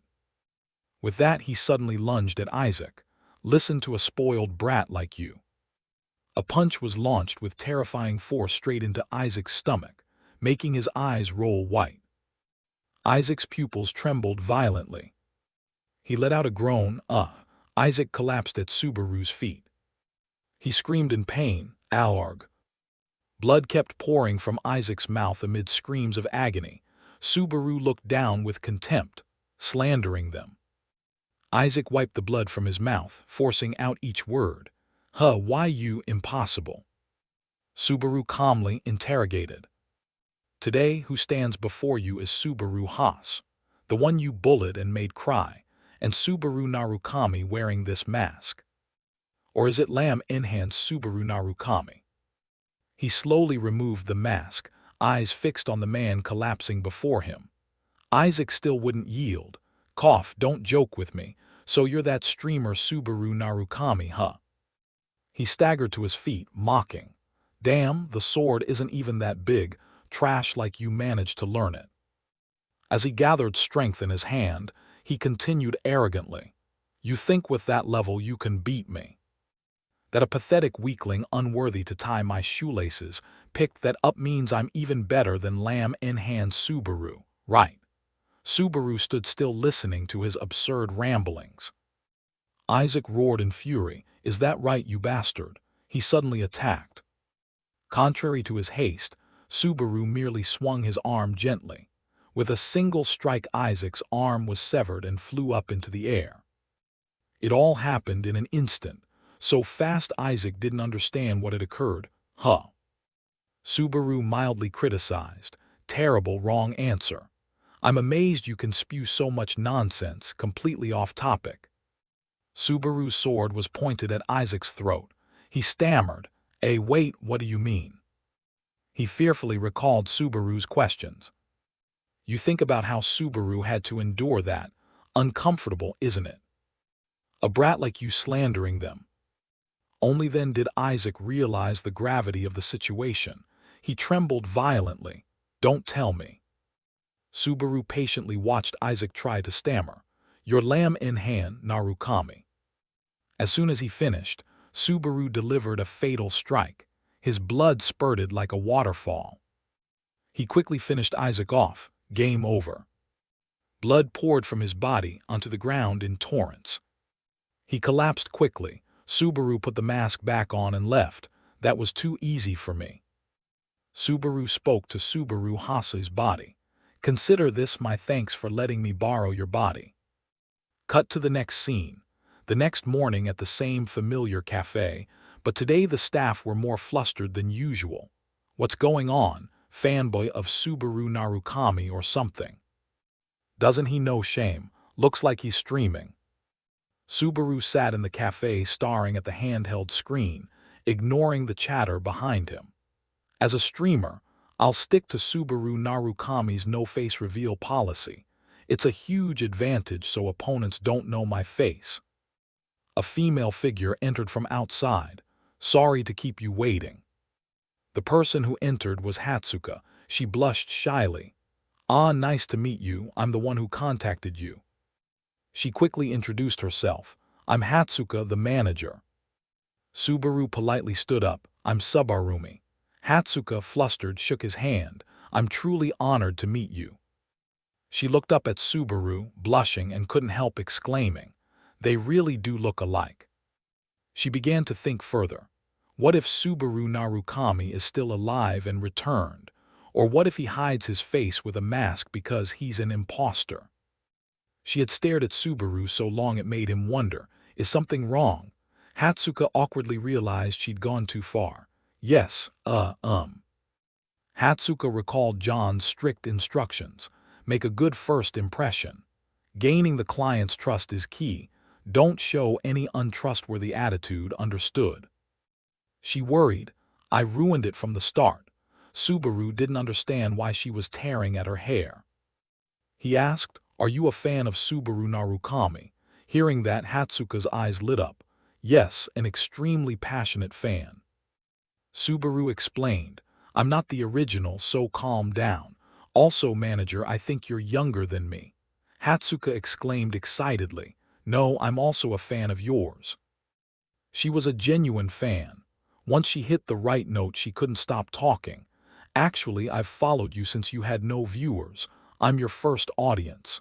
When you beat a bat and passed Greg's challenge, then chose the lightning trial to face him fairly, I was amazed, and after that. Subaru hadn't expected her to be such a hardcore fan. Hatsuka kept chattering, with those nimble, skillful moves, just watching is exhilarating. When you mastered it, instantly my palms were sweating. I've faced giant shard fragments before. Subaru was astonished listening to her. Was she really his first viewer? She remembered more than he did. Behind the mask, Subaru smiled happily. I was so carefree then. I'm surprised you followed me. Being acknowledged made Hatsuka even happier. It's awesome, right? I think this is fate. That's why I came straight to the company and begged to be your manager. After expressing her fangirl thoughts, she quickly reverted to professionalism. Okay, from now on act very professional to earn his trust. The contract is ready. Since you might be busy, I'll summarize it. She slammed the contract down on the table. About commercial ads, streamed clips, events, etc. Will help create all kinds of added value using the Narukami brand. Subaru took the contract and asked, so what do I have to do? Hatsuka answered, just keep streaming as usual, we only need that. The job sounded too simple and Subaru was suspicious. Can being a streamer really be that easy? Hatsuka flusteredly explained, you're the first to master lightning and starting from the department head, our whole company values you. She mentally cheered herself on. Good job, me, one last push. She excitedly asked one last time, so what do you think, are the terms acceptable? Suddenly Subaru asked, are all Soughton's managers like you, Hatsuka? Subaru's question wiped the smile off Hatsuka's face. She shrank back awkwardly. No, everyone else is much more reliable and professional than I am. I'm not that bad either, but... Seeing her flustered, Subaru quickly clarified. No, that's not what I meant by the question. Subaru glanced over Hatsuka, silently analyzing her aura. She's not an ordinary player. Someone with that level only working as a manager. Hatsuka muttered anxiously, we're doomed. Behind the mask, Subaru's face showed a flicker of worry. In other words, the opponents I'll face from now on will be much stronger. No time to rest, I have to keep speeding up. Hatsuka was worried, sulking, internally monologuing. I absolutely must create a trustworthy impression. What if he refuses? At this rate, should I force him to sign? Contrary to her expectations, Subaru reached out and accepted. I can tell you're someone I can trust. Hatsuka was surprised. She hadn't expected him to agree, Subaru said sincerely, please help me out. She was moved to tears, happily gripping Subaru's hand. I'm the one who should say that, please help me. The live screen lit up. Subaru appeared. This time his live had a fair number of viewers. The chat excitedly reacted to his arrival. There he is. Hey everyone, I've been waiting for you. Hey newbie, that's too close, see that mask. Same content as usual today. The live showed 703 viewers watching. Subaru was astonished. 700 viewers so early after starting the stream. Is this thanks to Hatsuka's announcement? Earlier, Hatsuka had posted a notice outlining the skill distribution schedule. Not wanting to keep the audience waiting, Subaru began entering the dungeon. Let's start right away. System notification. Start Stage 6 Legend. The scene shifted to a forest. Heavy rain fell and an army was encamped there. Inside a tent, many soldiers had gathered together. They were all crowded around their leader. Aluz asked Falcon, "Where's our benefactor?" Falcon replied, "Yes." Another soldier interjected, "I find it suspicious. Should we trust someone who's not even a knight?" A few others agreed.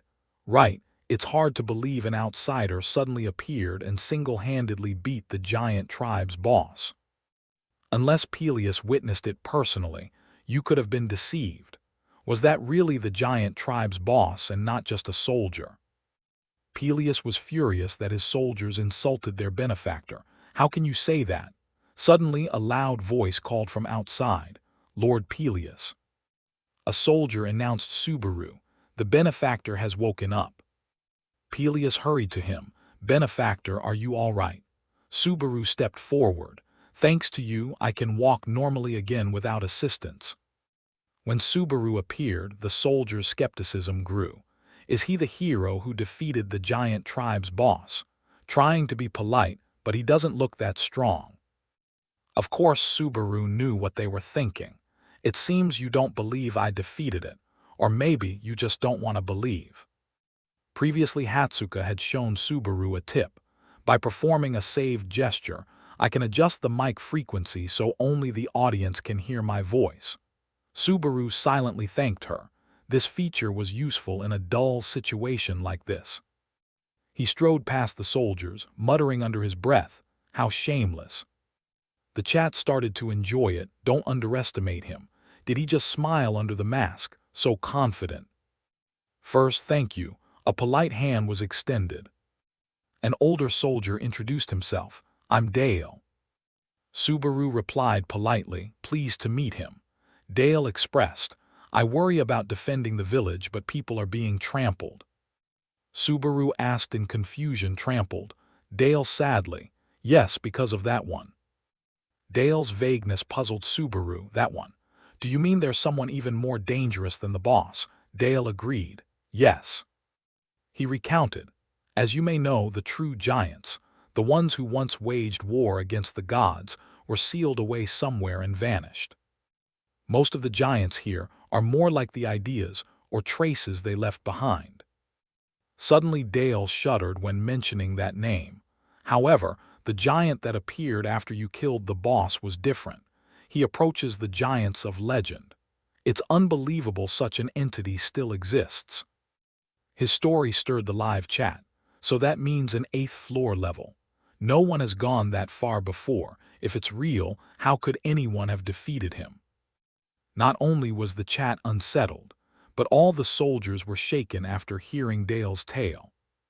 Subaru remained calm and answered, "Then we have no choice but to defeat it." Dale marveled at his lack of fear, quite confident, "Huh?"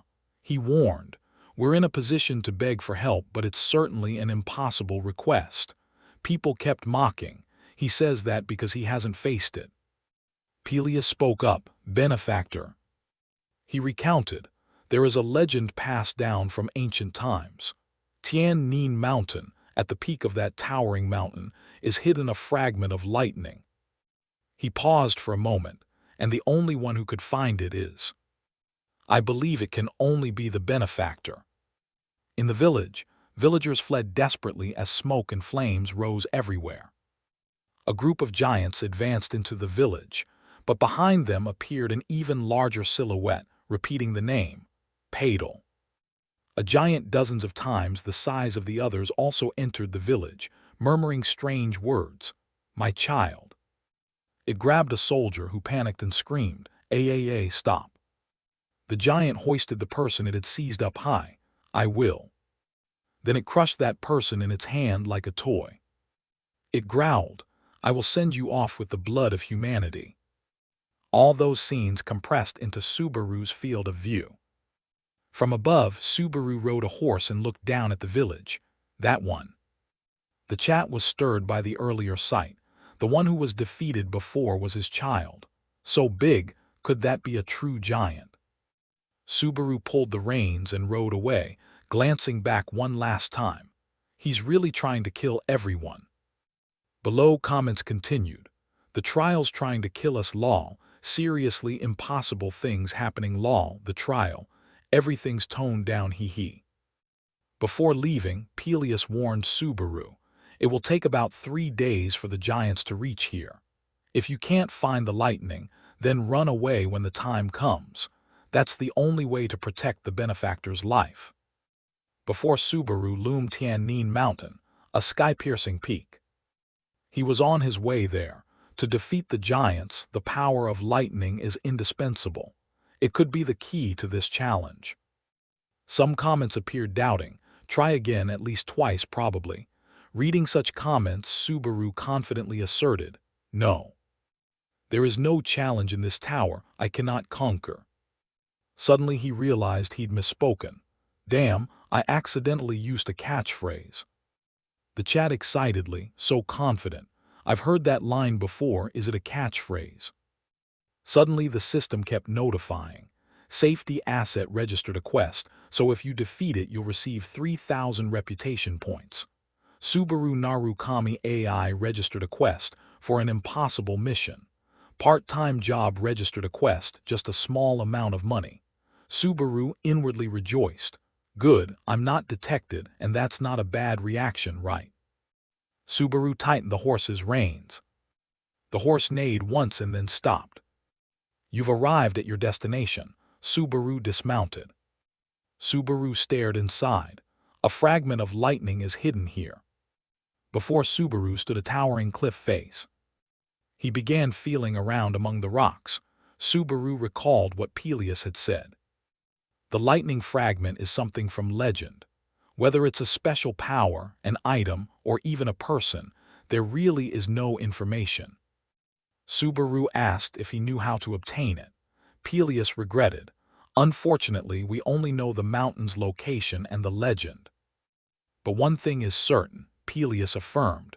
Whoever once held lightning destroyed the giants. Cut to Hatsuka on the phone. A voice came from the line. What's going on? Hatsuka shouted joyfully, the contract is finalized, sir.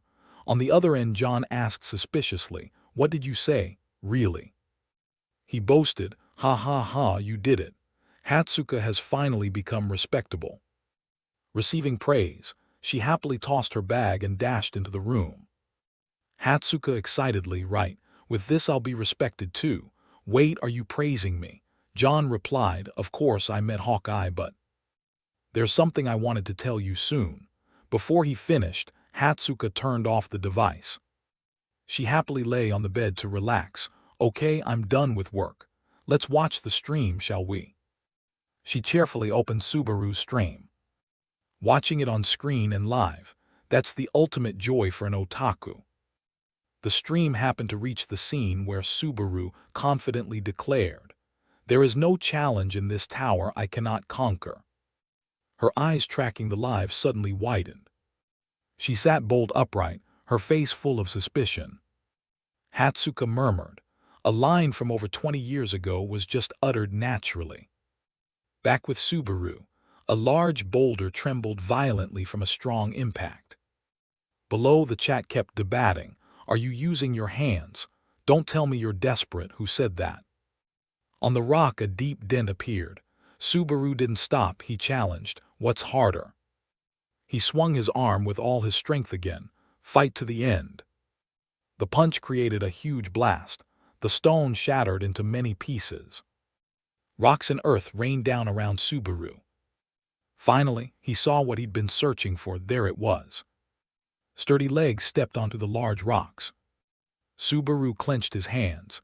In his heart he thought, of course they'll wonder. This feeling doesn't come across on stream. A colossal lightning energy was calling its thunder power strongly. Behind this door. He stepped forward quickly and resolutely. The chat erupted. That door is huge, looks like the kind the giant clan uses. How do you open it without a key? Break it, it's your specialty. Hey, but how? He gently reached out and touched the door. Inside, streams of golden light slowly revealed themselves. He thought, this is such an obvious clue, in other words. The system voice rang out, generating lightning. Tier 3 enhancement, nullifying lightning side effects. In his mind, the real challenge probably lies within. A powerful punch struck down. Subaru leapt up.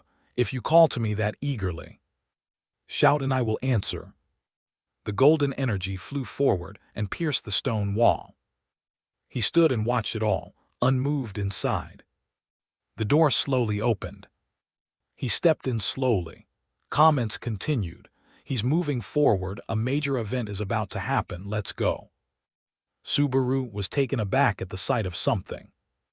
His steps suddenly faltered. As if making a resolution, he continued forward with determination. The mechanical voice continued, entering the path that lightning travels.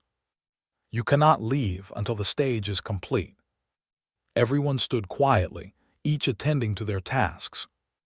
Dale frowned and asked, Peleus, do you really think he can obtain the lightning?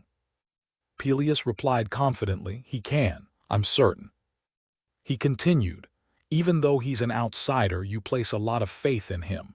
He chuckled, that person has proven himself, there's no reason to doubt. What if it's lightning? Either way, we're all going to die. A trembling voice called from behind, I don't understand. Hawkeye bit his lip. That giant, the power he possessed, I experienced it firsthand in that village. Peleus sat down beside him. Even so, we mustn't give up, right? Let's put our trust in him this once. The young hero who did everything for us without asking for anything in return. His eyes welled with tears. It's easy for you to say. Before he finished, everyone suddenly panicked. Everything shook violently. A terrified voice cried out, it's not good. Someone rushed in, looking frantic, he's here. Everyone was terrified, mouths agape in disbelief. In the cold cavern, Subaru coldly surveyed his surroundings. He advanced in his heart, what do you want me to do here? The chat lines rose, nothing at all. Nothing at all. So the lightning was just too fast to see, his gaze contemplative. That makes sense. Lightning before discharging is merely electric charge in the air. So of course I wouldn't be able to see it. Turns out this isn't a search by sight challenge. The name of this challenge, the path that lightning travels. And the powerful bolt deep inside is calling me, its pull. Suddenly he froze, his pupils contracting violently. He slammed his fist into the ground. Perhaps this trial is. The lightning that can't be seen by the naked eye is ionizing the air. And the deeper I go, the stronger its reaction becomes. Suddenly a flash of golden light flared. A boulder hurtled forward. They produced an explosion. The chat continued, what was that just now, what the hell? In his heart, that's probably right. Even knowing that, I still have to move forward. How ironic. It seems this time they're testing my endurance. His gaze turned cold. Basically, if you can't withstand it, you die. A mechanical voice announced. Air allergy awarded 100 reputation points. What are you afraid of? Carry on. Many people are gifting you reputation points. He strode forward fiercely, resolute. His eyes cold. Quest reward, thank you all very much. A pot of soup was steaming on the stove. Shigeru sat silently in the chair. He sighed, his expression thoughtful. Renab burst through the door with such force that it startled him. He hastily put his hand over something, surprising her. She breathed out teasingly, what are you hiding? You're watching something dirty, aren't you? He stammered, I'm not hiding anything, I'm just tired of my eyes. She sat beside him with a bright smile. I heard your hair is growing faster than you know. He helplessly, don't say weird things, I told you it's not that. She continued, since you said that I've stopped watching the stream, but oh well. He stammered, I understand. So what are you going to do here? She took a bite of cake calmly. What's with the reaction? You mean I can't relax on the sofa? He stammered, his voice trembling slightly. No, it's not like that. If that's the case, I'll endure and do my best.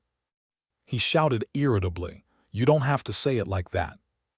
She covered her ears, annoyed. Hey, my ears are about to explode. Don't shout like that. He kept yelling, go rest however you like, don't worry about me. His hand trembled, sweat pouring as he held the phone. He spoke, you're always stubborn and never listen to others. She frowned. What a strange guy. He stood up annoyed. What a bother. He wondered, where are you going? You know, you can stay longer. You can have more bread or even lie down if you want. Seeing her go into the room and slam the door, he breathed a sigh of relief. He raised the phone. That was close, almost got caught. If she knew he was watching the stream, she'd surely make a scene again. He couldn't even imagine it. His face worried inwardly. Even if our positions were reversed, Subaru wouldn't forget us. The voice from the phone echoed. So basically, if you can't endure it, you die. Shigeru sank into thought. His manner and way of speaking are really just like Subaru's. Thanks for the quest reward, but you don't resemble Subaru at all when it comes to grinding reputation points desperately. What on earth is going on? Suddenly, a hand gently rested on his shoulder and a hoarse voice said, You should ask yourself that question. Rena placed her hand on his shoulder. His face went ashen, her tone dangerous. Do you really think I wouldn't notice? Trying to trick me, you're still too green. The mechanical voice rang out, create the path of lightning. Tears fell slowly. Subaru was silent, feeling everything so transient. He walked slowly, as if he had no strength left. Suddenly sources of golden light surrounded him. The system voice announced, progress 2.3%. His arm became sensitive, trembling uncontrollably. A familiar feeling stirred in him. When it comes to lightning, I've faced it more times than I can count. His gaze went cold, resolute. The system voice urged, progress 2.3%. He thought there was still a long way to go. He kept walking, still quite hesitant inside, but assuming the goal is very close now, the comments rose. Why isn't he running? Wouldn't it be better if he ran? Hurry up, please. He coldly looked at the chat lines. I might stop reading chat from now on. Honestly, just run. He seems too badly injured to read chat, afraid to die. He thought achieving the goal was obvious. But if possible, I want to aim for even more. Subaru's face appeared on the computer screen. Hawkeye was pensive, staring at the live stream. He recalled John's words, you and Subaru Narukami should collaborate. Thinking that, he said coldly, how long has it been since John personally launched a project? John set down a cup of water and said, I've always told you right. In the entertainment streaming world, you can only do half the job. Understand that this is part of the evaluation. He continued slowly, who your family is and which players exist in this era determine fame. He smiled appreciatively. That's right, Subaru Narukami's streams aren't fan interaction so much as vlogs of a veteran player. Subaru may be a rookie streamer, but he just needs to keep his usual commentary style. His voice slow. This might really be an opportunity. Ride the comet and become a star shining alongside him. Hawkeye seemed motivated. He clenched his fist as if making a decision. His eyes flashed. His pupils contracted violently. Then he smiled. You could run away here since you're not confident about tower climbing, right? I also want to become greater than anyone you know. He quietly looked up at the sky, calm. He sat in the chair, hands lazily behind his head, a star. Reaching out to touch a distant star, could I really become like them? Back in reality, he was startled to find himself reaching out for something. His voice helpless, what am I doing during work? He looked closely at the screen and suddenly shouted, are you insane? On screen, the live broadcast was still ongoing. Subaru stood there, battling the golden energy. His whole body was badly wounded, but he still struggled to resist and move forward. His legs trembling, yet he stubbornly took another steady step. Subaru kept gasping from the pain. In his heart, the stronger the lightning, the deeper it sank into his body. He looked down at his hand and thought, maybe this is enough. He continued. Even the smallest meridians across his body, including the Ren and Du channels, were beginning to fill with lightning. The mechanical voice rang out. Progress 27%. The process of unblocking the minor meridians is underway. The lightning was stabilizing in his body. Mana increased by 1. He thought, I must control it no matter what. The Ren and Du channels are the body's central conduits. Minor meridians are the vessels that link the whole body. Once they're cleared, internal power reaches every corner. He looked quite worried. Subaru hadn't gone through the minor meridian purification process. In other words, I'm taking a shortcut. The system voice was cold. Unfavorable state, electric shock commencing. Fresh drops of blood flowed down. Subaru thought people usually do this with their mana. Relying on external lightning makes it easier but brings unimaginable pain. Subaru slowly closed his eyes, resigned, blood droplets falling. Along every path he took, staining the ground red. Hatsuka sat on the bed, holding a phone. She was watching Subaru's live stream. She looked worried, sweat dripping in large beads. His minor meridians are open already. Is he planning to do that here? It was moving through his body, not using his mana or internal power, but external force.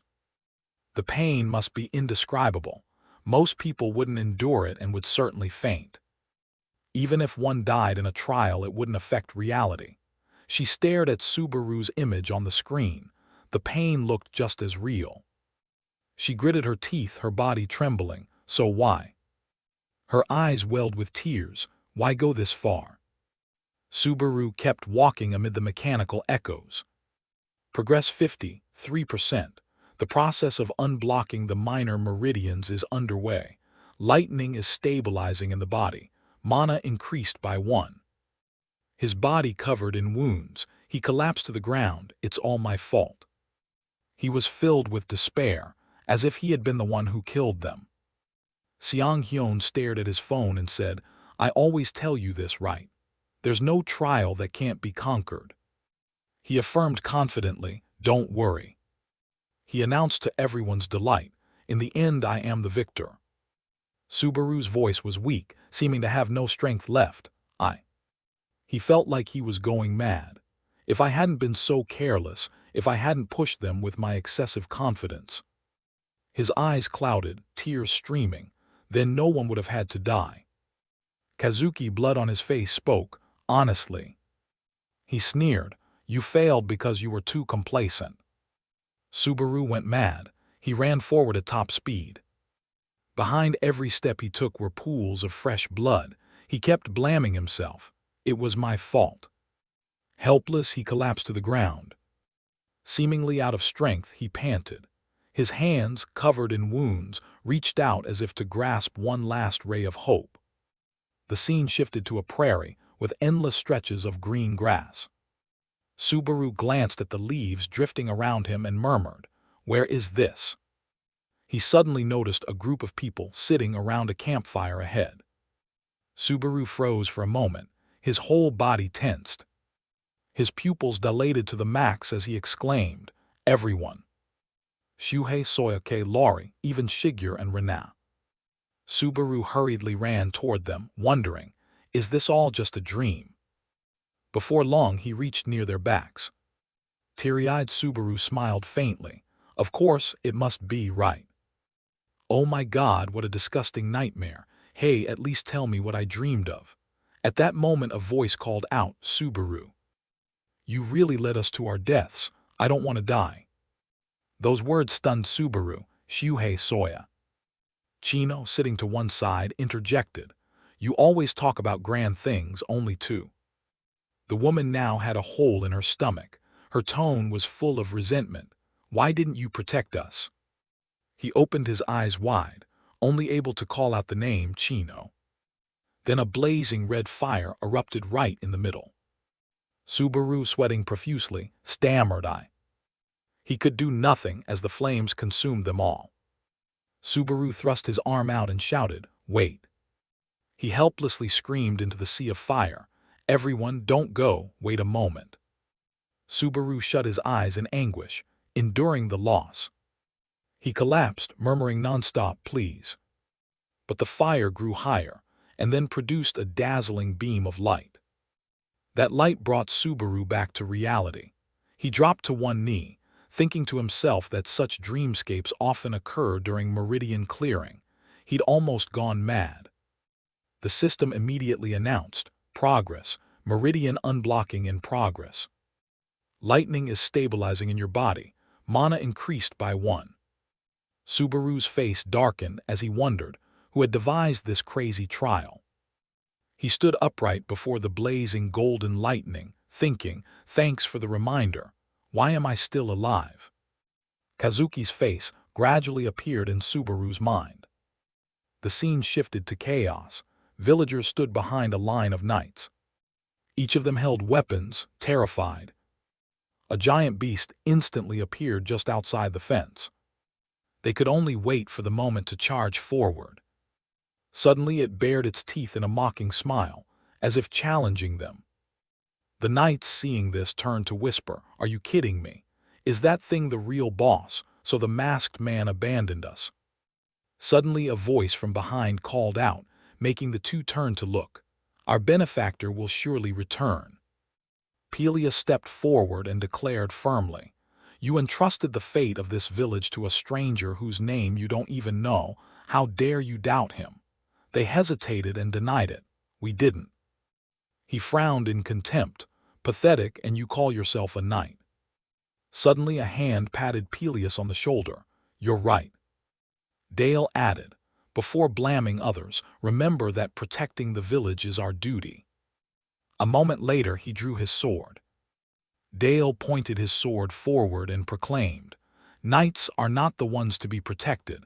They are the ones who protect others." With that he dashed forward at lightning speed. Dale raised his sword to inspire those behind him. "Today, let us die like true knights." On Subaru's side, the system announced, "Progress 99%. A circle and a blazing golden pill appeared instantly. He stared at it in bewilderment. What is that? But judging by the progress, it must be the target. Then it displayed, "Fatigue level has reached 97. Subaru froze for a moment only. Streams of golden spiritual energy coursed through him. Subaru ran toward the source of the energy, telling himself, "One more step." System warning, "You must reduce fatigue. Going any further will be very dangerous." Yet one of his feet still lifted. Then at the same time, a heavy foot slammed into the ground. It turned out Dale had taken a running jump. He swung his razor-sharp sword to the side. Dale put all his strength into a decisive slash at the beast. Blood sprayed instantly from its body. The beast lifted its head and let out a terrified howl. It hunched over and launched a punch at Dale, but missed. Meanwhile, Pelias charged in with his sword in hand. He shouted loudly, "Leave the rest to me." Pelias quickly planted his foot on a nearby rock. He pushed off and leaped toward the beast. It was momentarily surprised and looked up at Pelias charging at it. He tightened his grip on the sword hilt, his face full of murderous intent. Seconds later, Pelias delivered a slash straight across the beast's face. It clenched its teeth and let out a few annoyed growls. Then the beast leaned back and chunks of flesh flew out. Its whole body toppled to the ground, just as Pelias landed to the side. The other knights cheered with joy. "It's done. Lord Pelias and Lord Dale finally defeated it." "Die, just die. Trample away like this as if this were your home, filthy monster." "It's all thanks to Lord Dale." Peleus exclaimed. The most dangerous one I warned you about is dead. Finally you can rest. He bent over, panting, and replied, no. Dale looked up and continued, didn't I say so? They flipped their attitudes faster than a rice paper pancake. Turns out it wasn't so scary after all. It's just Lord Dale and Lord Peleus are too strong. Now we just need to finish off the remaining giants, and before he finished his sentence, a giant foot stamped down on him. Dale panicked and stared at the figure, affirming that's the one. Peleus shouted in terror, this one is on a completely different level. Cut to Subaru. He reached toward the circle as the system announced, progress 99.99%. Subaru clenched it and muttered, I'll make you beg for forgiveness in hell. Then the system displayed, progress 100%. His pupils flared brilliantly, in a voice dripping with killing intent. Kazuki, I'll take your head as a souvenir. Meanwhile, golden energies were radiating around Subaru. Seconds later, bolts of lightning concentrated on him. Subaru turned his back, thinking to himself, finally. He exhaled with a sigh, it's over. Suddenly dark streaks began appearing in the whites of Subaru's eyes. His whole body leaned back as he absorbed the energy. The system kept announcing, minor meridian unblocking complete. Magical amplification rate increased by 20%. Skill casting speed increased by 20%, all stats +2. Subaru gritted his teeth and endured. If you still have the strength to strike again, then at least give me a heads up first. Afterwards he lay sprawled on the shattered ground. The system displayed, Stage 6 Legendary completed. Cut to John, sitting pensively in front of his computer screen. He read the comments. Insane difficulty, he's passed out again. When will he wake this time? He murmured, you can only be reckless to a certain limit. Oh, it seems he's not cut out for streaming. Just then his phone rang, call from Hawkeye. He answered, I'm watching Subaru Narukami stream right now. The other went, oh, you're watching too, John. Insane, right? John suggested, stay calm and explain so people understand. Hawkeye smiled brightly. This guy will really become a star. As a player and streamer. He wondered, do you think so? Actually, I think it'll be tough for him. He's clearly more of a player than a streamer. He scratched his head in agreement. That's right. That's the core content people watch this stream for. A Subaru Narukami close to the original. Subaru Narukami isn't a streamer but a player. In other words, we'll witness the birth of a new Subaru Narukami.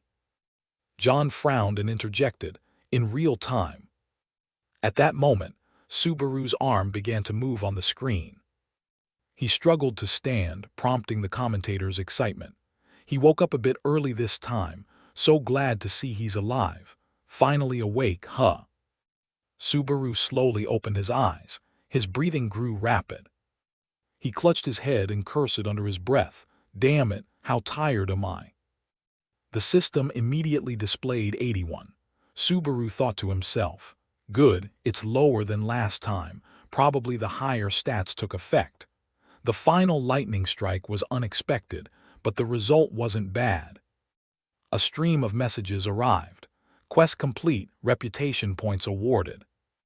Current reputation points, 20,420. He marveled, that's a substantial saving. An icon appeared. Rank D, skill type, raises the skill cap of items and skills used by the player. Subaru summoned the lightning orb in his hand and thought, still not enough to upgrade the skill quality. If I defeat that giant, maybe it'll be enough. This is the key to taking it down.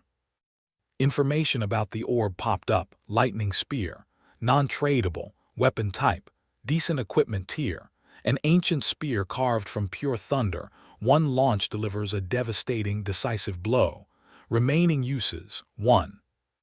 The chat erupted. A boss item drop in one shot, it dropped here. Are you kidding me? By the way, it's because of his account. Subaru exhaled and thought, even though it's a one-use item, Normally this doesn't appear until floor 8, let alone this early. Then he said aloud, "Indeed, it doesn't really look like a spear, does it?" Seconds later he reached out and pressed a button. Subaru stretched his muscles and murmured, "High-tier items can change form under certain conditions." People commented, "How do you even know that?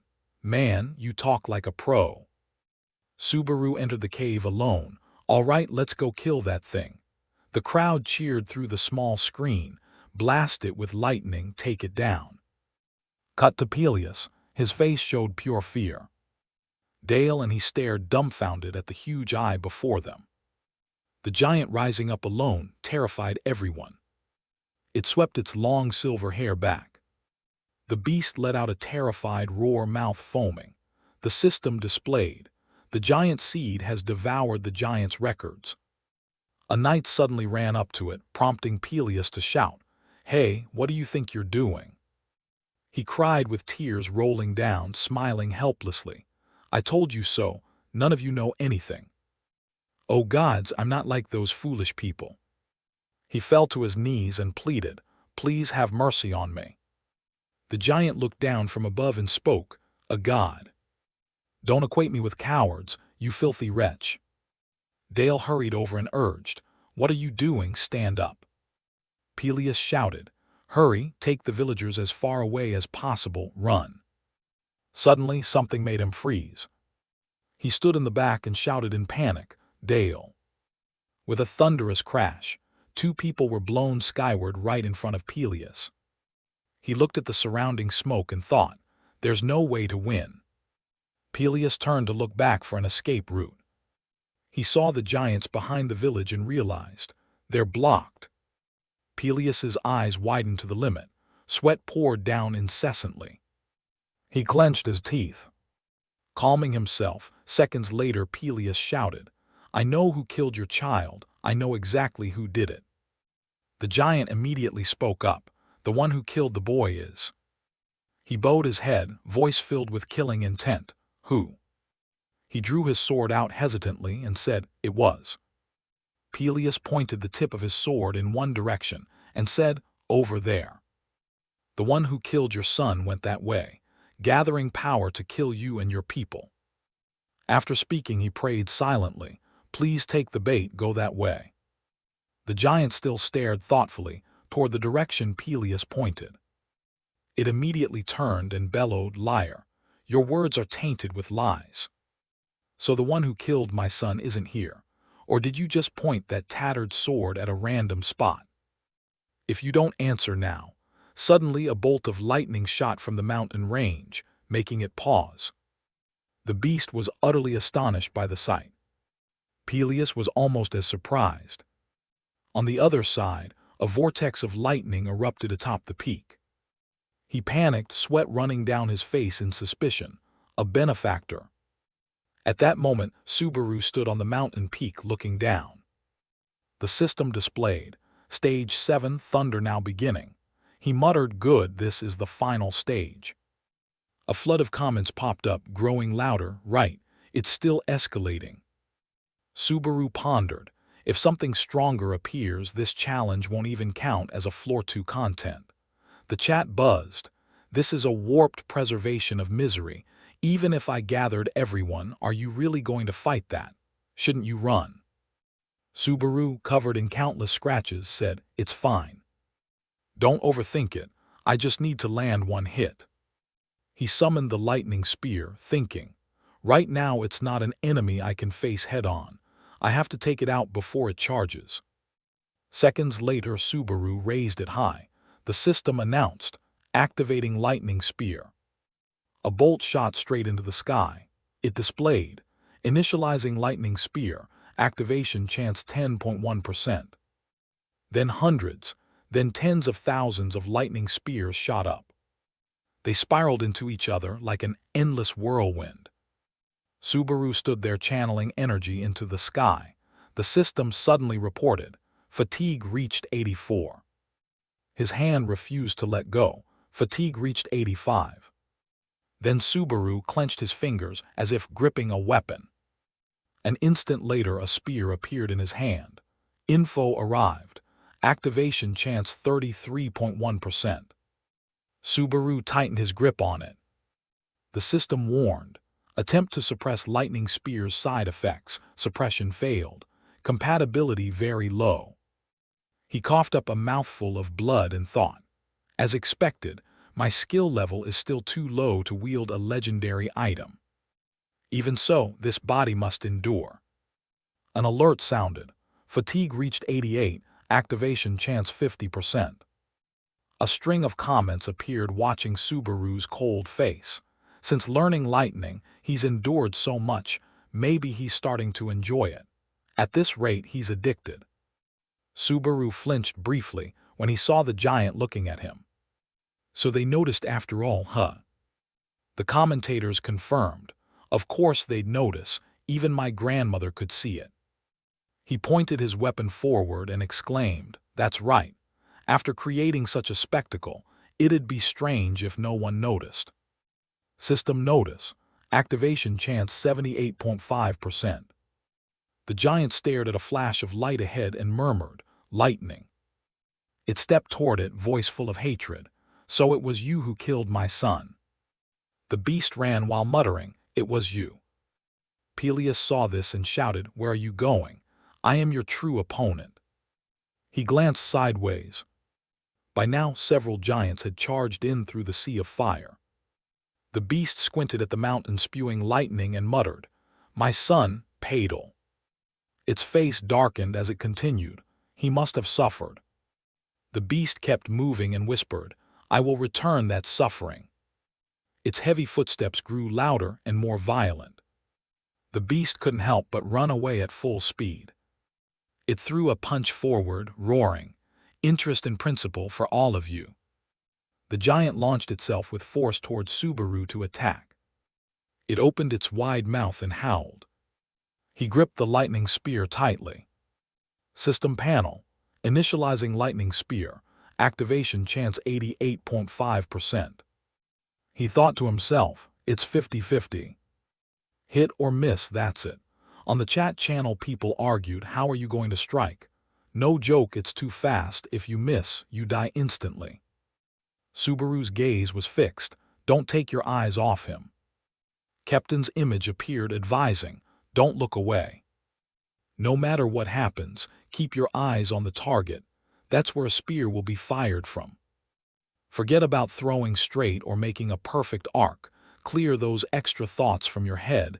Predict his movement. You don't need to do that. Trajectory, ignore it.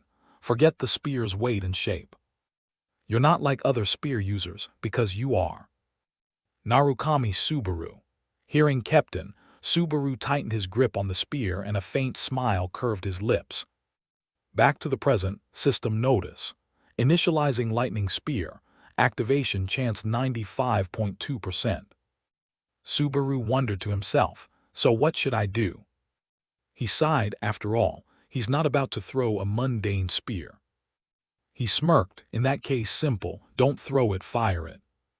The giant closed in on him, but he still held the lightning spear tightly. The chat panicked, what are you doing? Launch it now, you'll die before you finish hesitating. Subaru stared at the giant, just a little longer. It fixed its gaze on him and charged, faster and faster. Its foot slammed into the ground to gather power, cracking earth and stone. It lunged like an arrow, clenching its fist as it swung. The giant leapt high over Subaru's head. Lightning from his attack shot out in all directions, producing a powerful blast. He took an offensive stance. A notification sounded.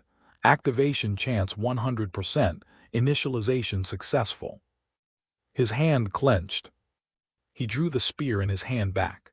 Subaru resolved. There was only one chance no matter what. The great beast roared, raised its hand toward him and lunged down. He thought to himself, I'll finish him with a single blow. With that thought he summoned all his strength and hurled the lightning spear in his hand. The spear flew and slammed into the great beast, creating a cataclysmic explosion. The great beast let out a cry, tears streaming from its eyes. Before dying it kept murmuring "Padal," then its body dissolved. Through the smoke and dust Subaru's feet stepped out unscathed. He strode out looking cool.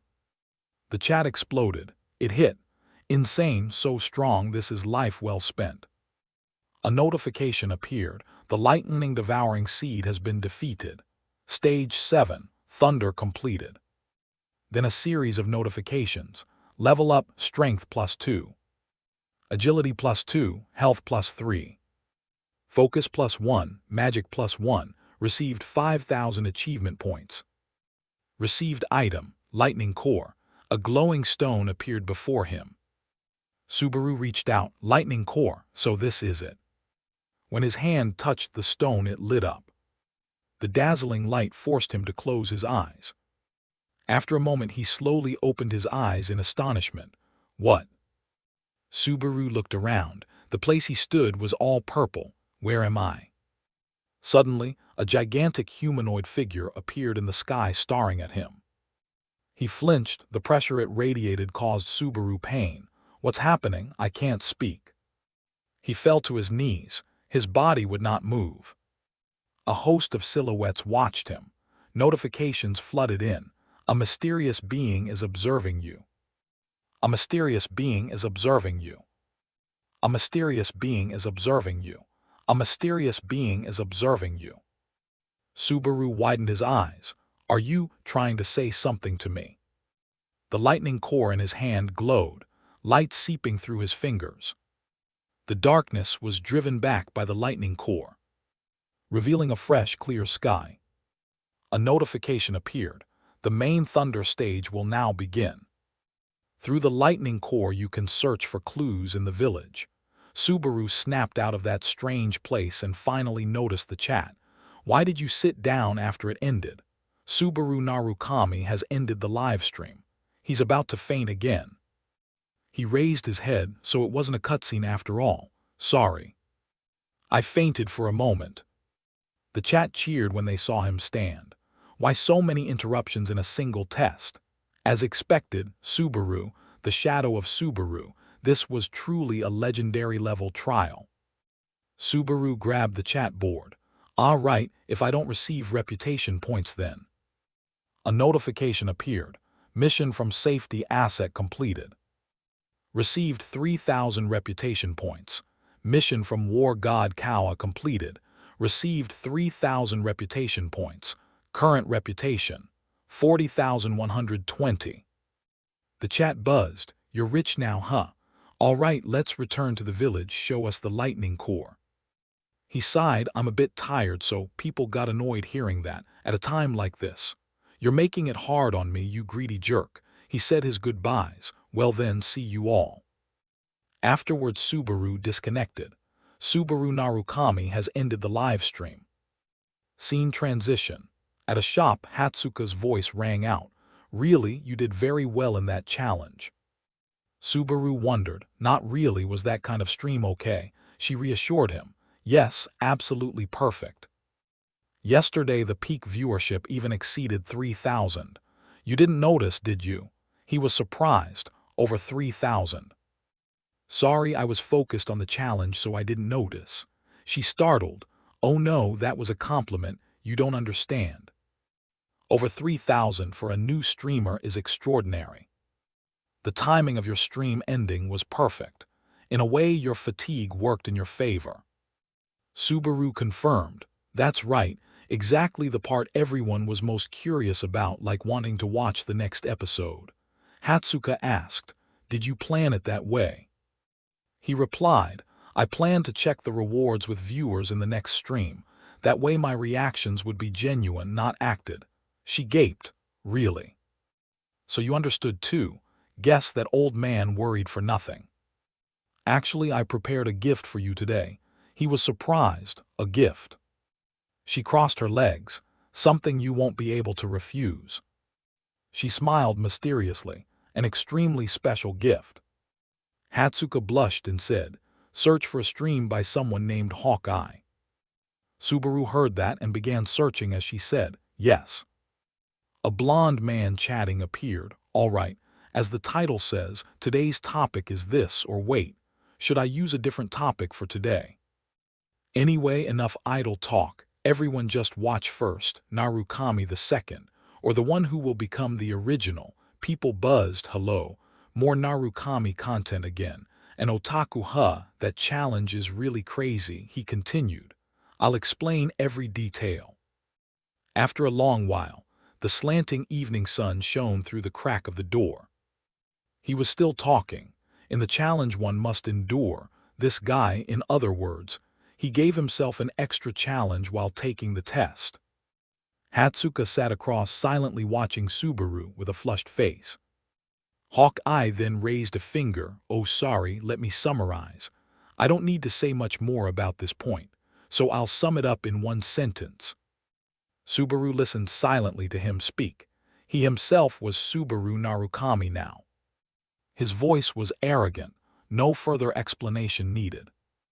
You looked at Hatsuka, perhaps the manager thinks so too. Suddenly she leaned forward. May I ask something? You asked calmly, go ahead. She stammered, I know it's strange for the manager to ask something like this, and I know it's rude, but... Her cheeks flushed for a moment, sweat also trickled down her face.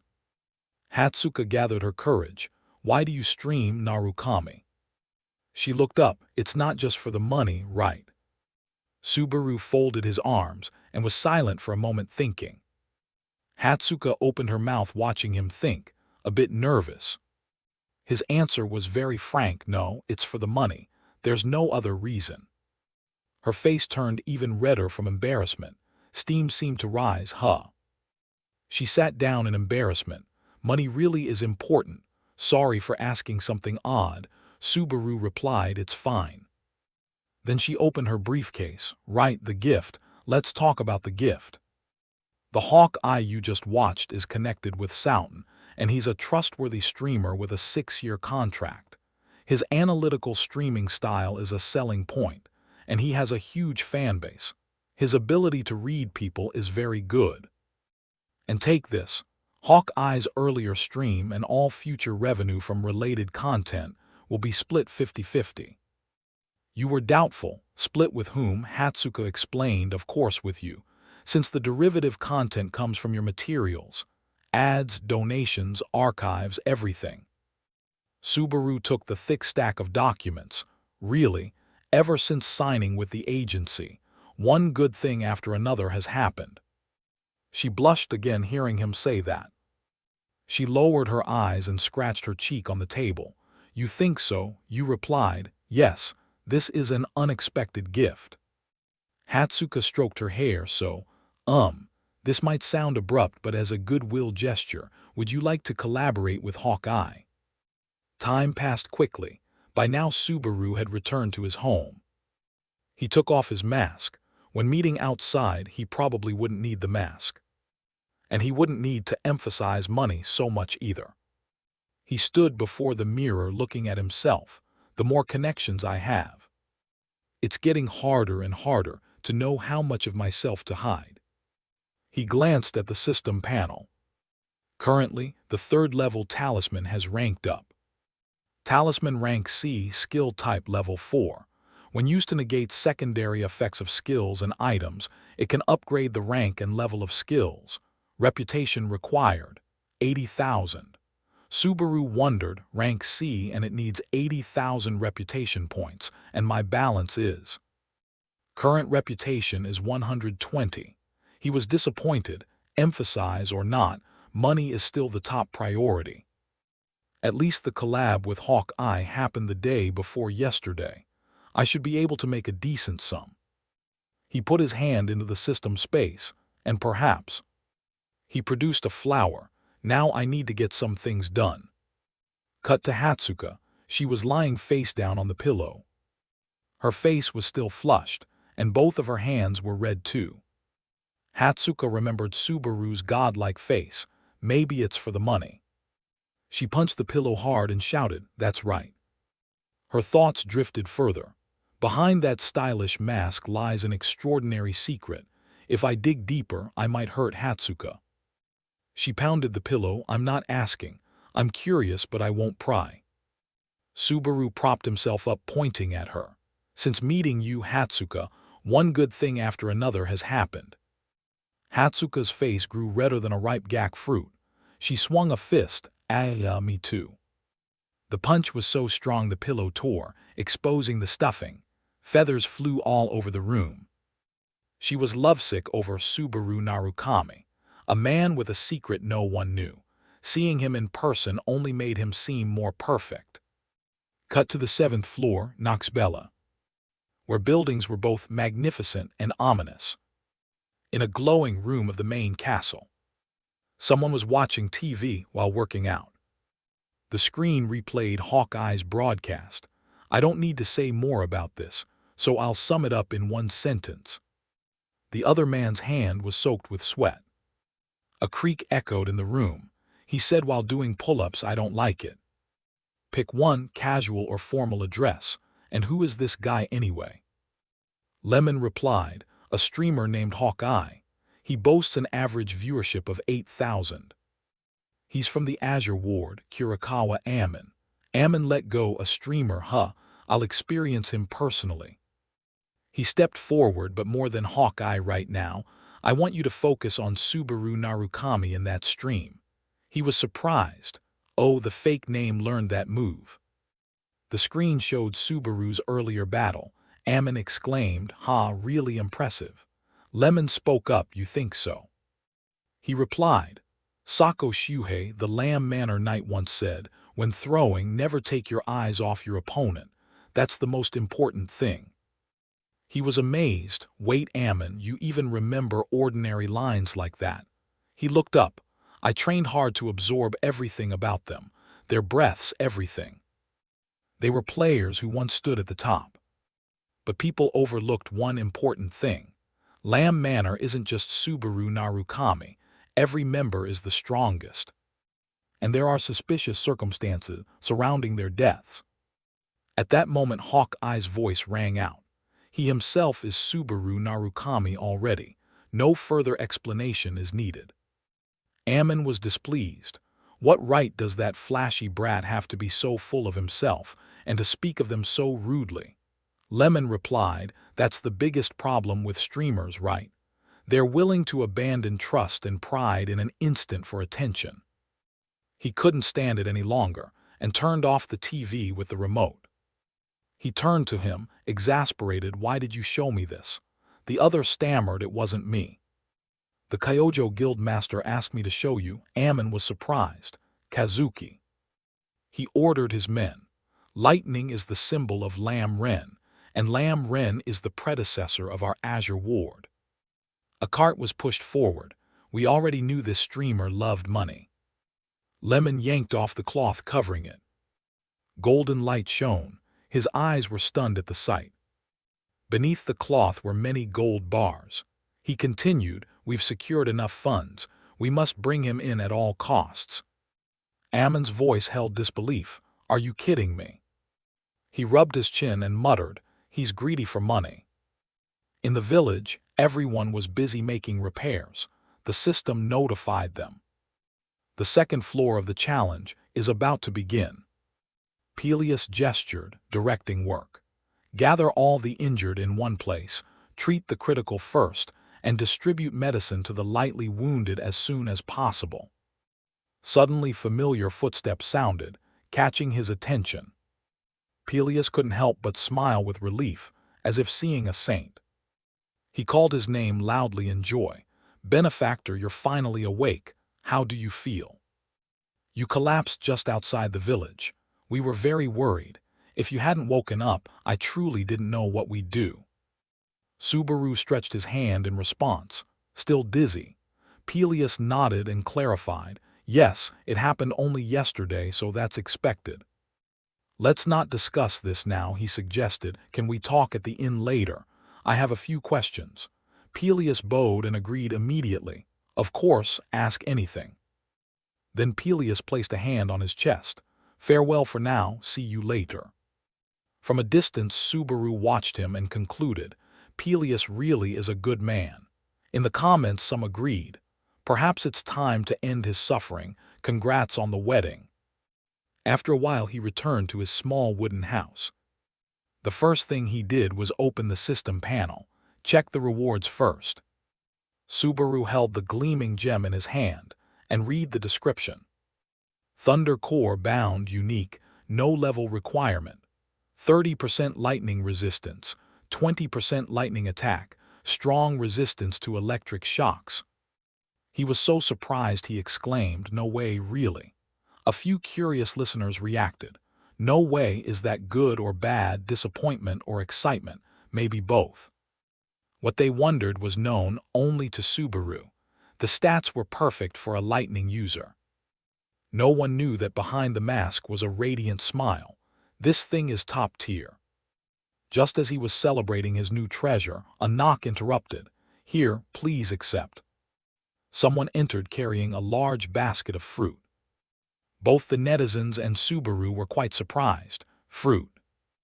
Peleus poked his head in to greet. "Did you sleep well?" The others teased. "Is your boyfriend visiting? Someone misses you a lot, why fruit?"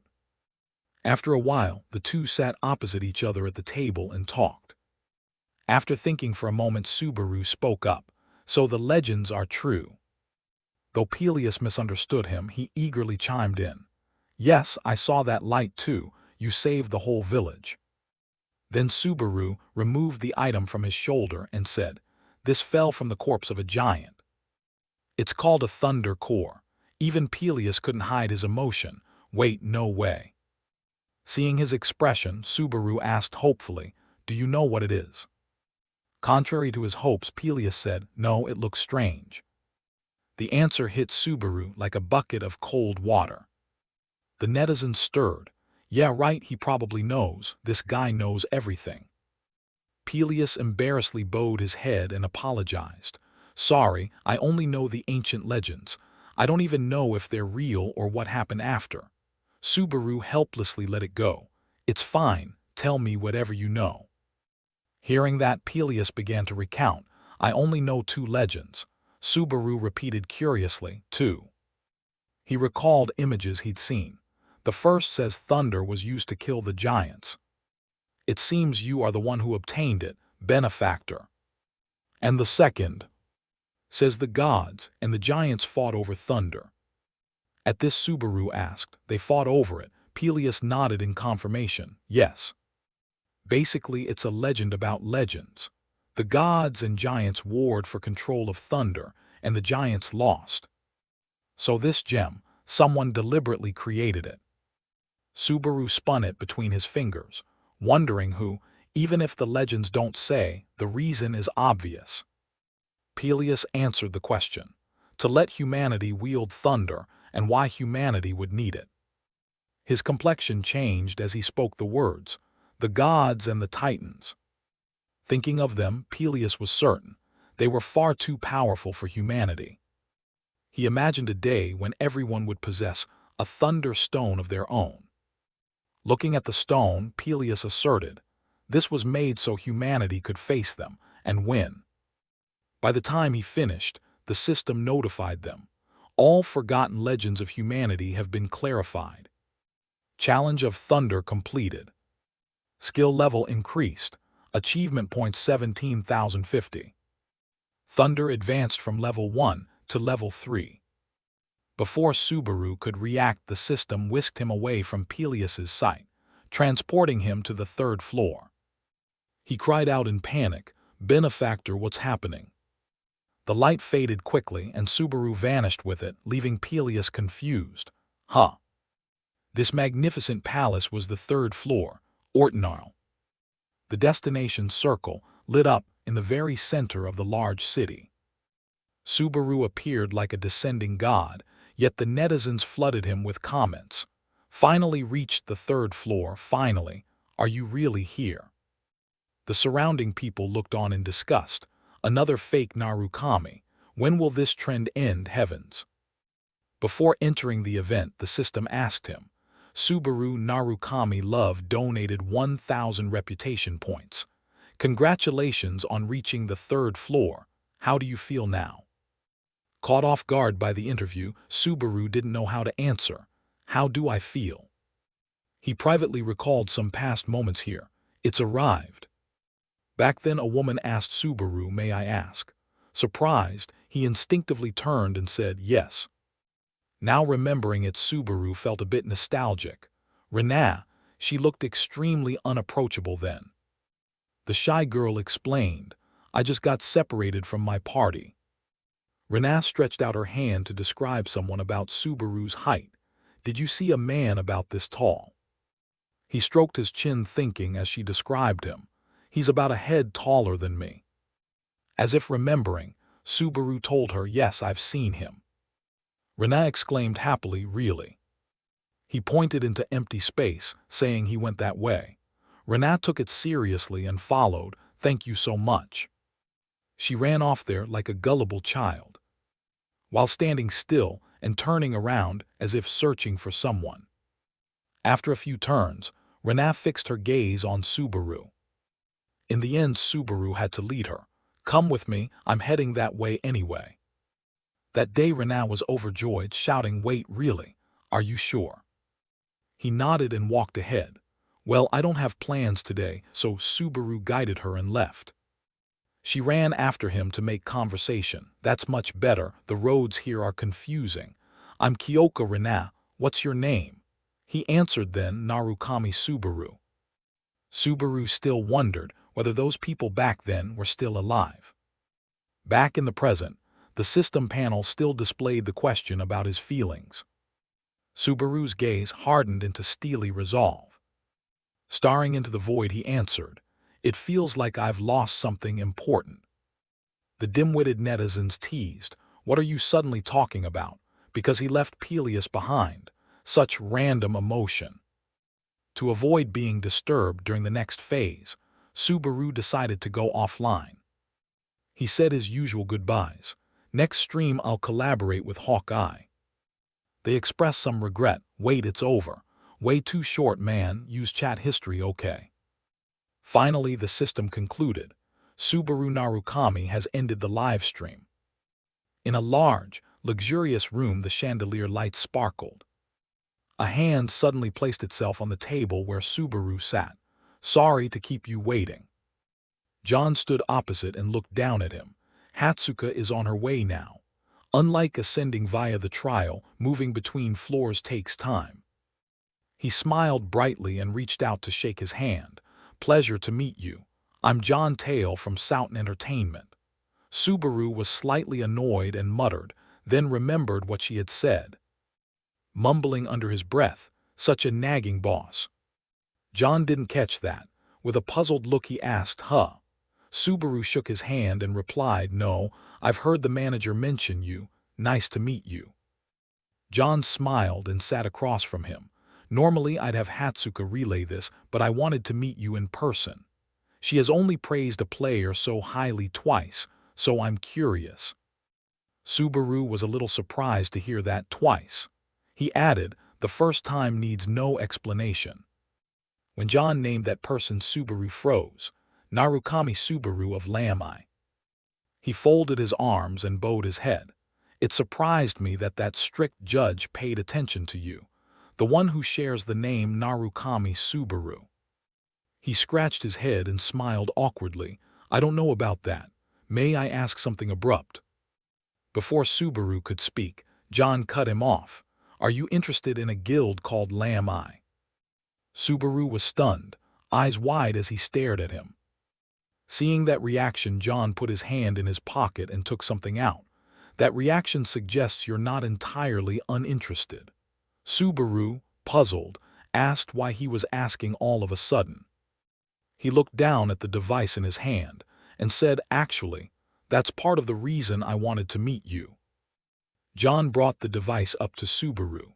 5 days from now, this is the grand prize of a tournament held on the 3rd floor." Light from the screen flashed across Subaru's face. Was he joking?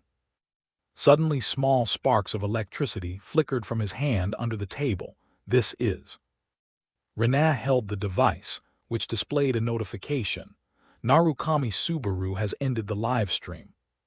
She sighed and said aloud, "It's over." Rena turned and walked into the forest, wondering if the others had finished as well. The click of her high heels against the grass made a rustling sound. She stepped into an area of grass, blanketed by white snow. The deeper she went, the thicker and heavier the snow became. Rena came up behind Shigyur and asked, "Is it over?" He turned his head, his breath steamed white. "It ended a long time ago." She, a bit confused, scolded him. "Then what were you doing earlier?" Shigyur spun around and walked away, contemplating. In front of him stood a person frozen mid-attack. Further away was another group frozen the same way. Should we kill them or let them go? Rena decisively stated her view: kill them. We know who sent them. He still hesitated and declined, not yet certain. That's why I'm weighing it. Shigyur lowered his head slightly. If it were Kyojo, if he sent them, he wouldn't use such insignificant pawns. She sighed at his words. But even if we let them go, problems will arise. While Shigyur was rambling, a glow spread around Rena's body. If our position is exposed because of them. Under the snow, sharp blades thrust upward.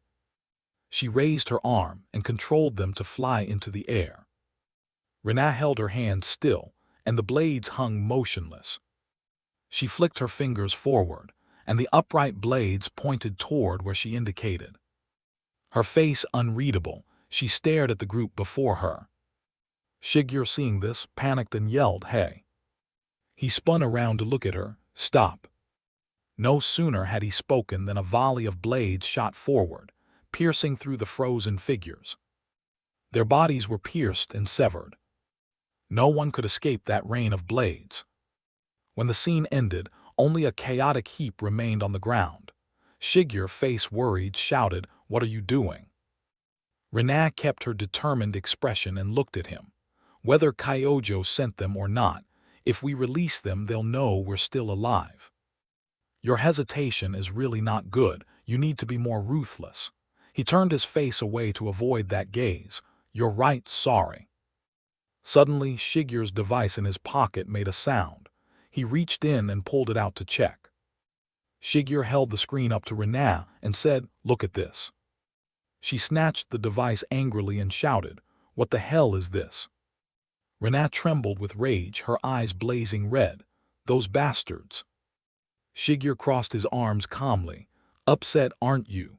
Her hand shook as she replied, "Of course I'm upset." Rena looked at the shoes on the screen again and screamed, "Those are Soya's shoes." He pulled the device from her hand. "It's bait, a trap to lure us in." She was so angry the veins stood out. He's realized we're still alive somewhere. But that doesn't mean we stand by and watch. We have to get those items back. Rena turned away sadly. "I know what you're going to say." His brows dipped slightly. "I'm not good at covert actions, but you've always been skilled at those things, right?" She spun and walked off immediately. "You said too much. I'm going to handle it myself even if you don't say it." Shigyur hurriedly grabbed Rena's arm. "Wait." He quickly restrained her. "I'm not saying rush in recklessly. Wait until the winner is decided before acting. That's the safest method." Back in the room, John held up the photo of the shoes and cheerfully said, "A relic of a lamb I member, the Teleria.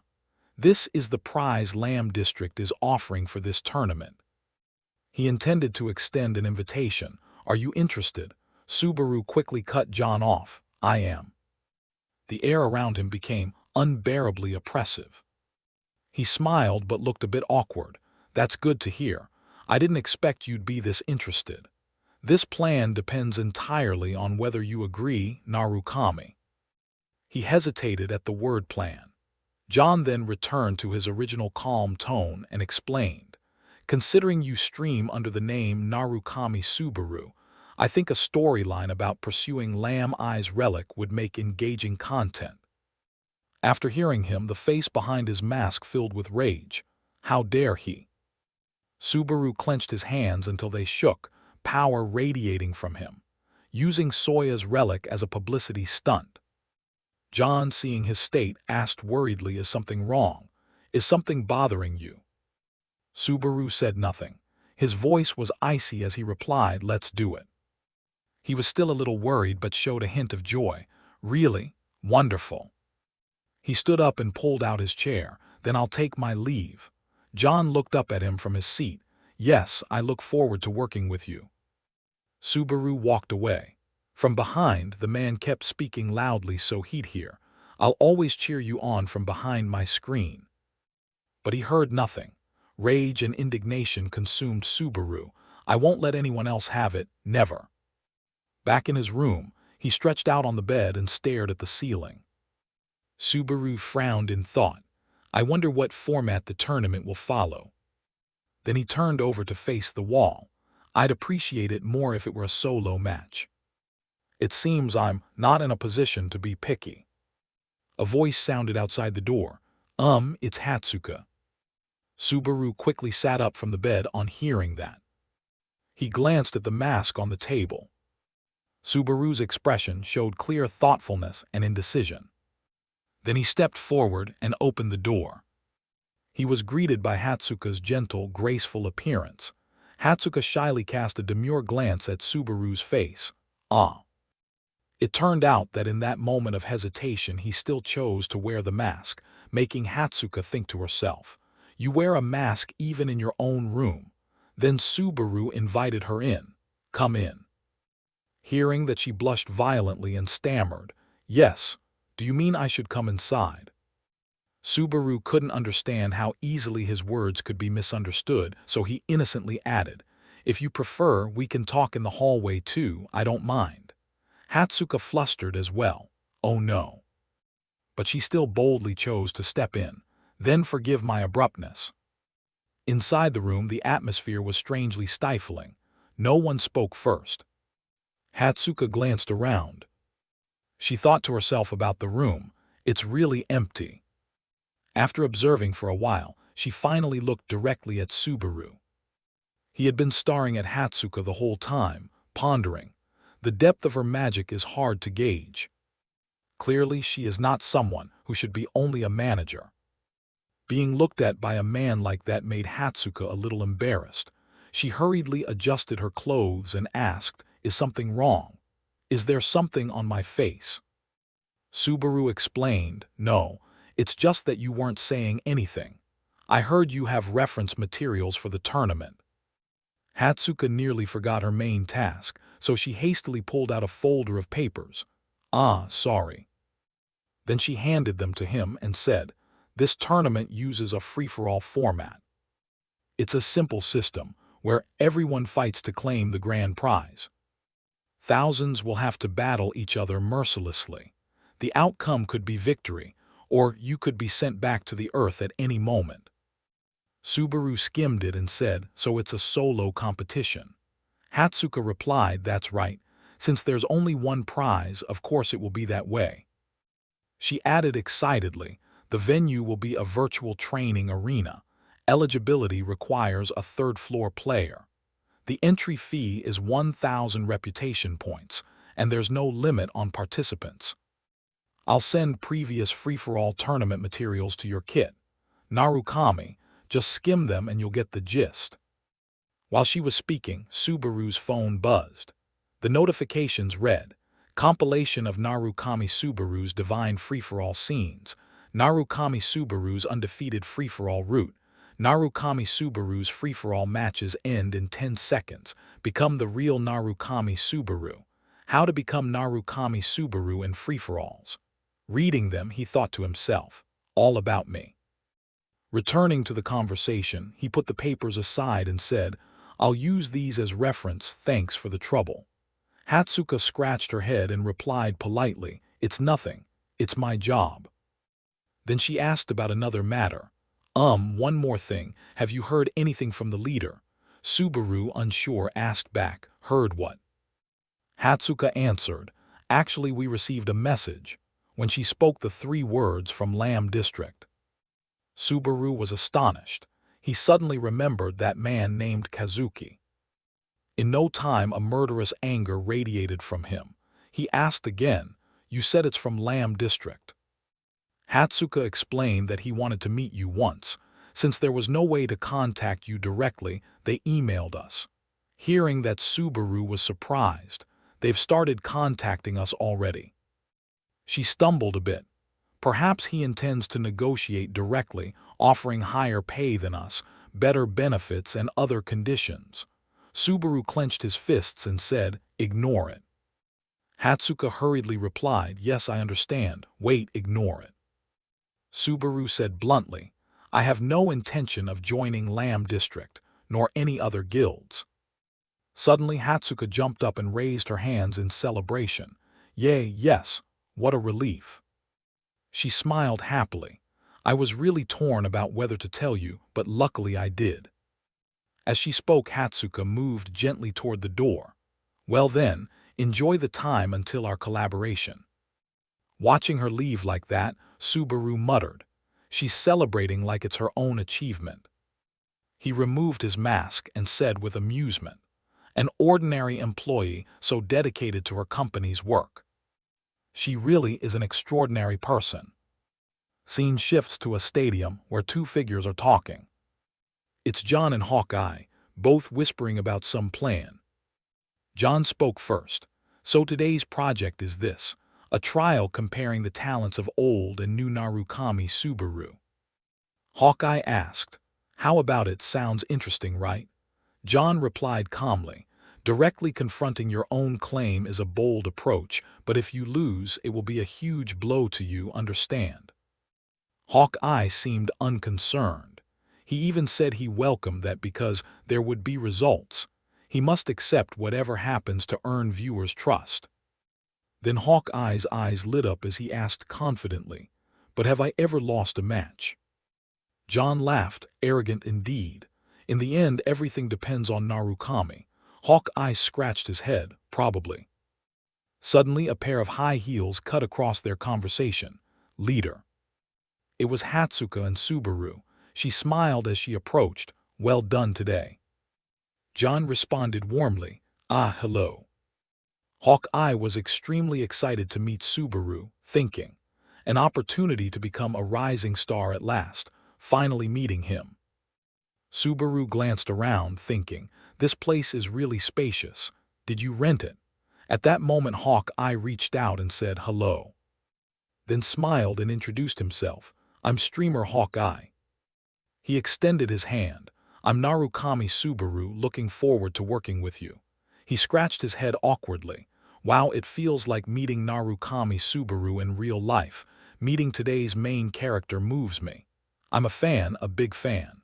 Subaru hastily explained. Ah, I'm still just a rookie streamer. I can't compare to you, Hawkeye. John stepped in.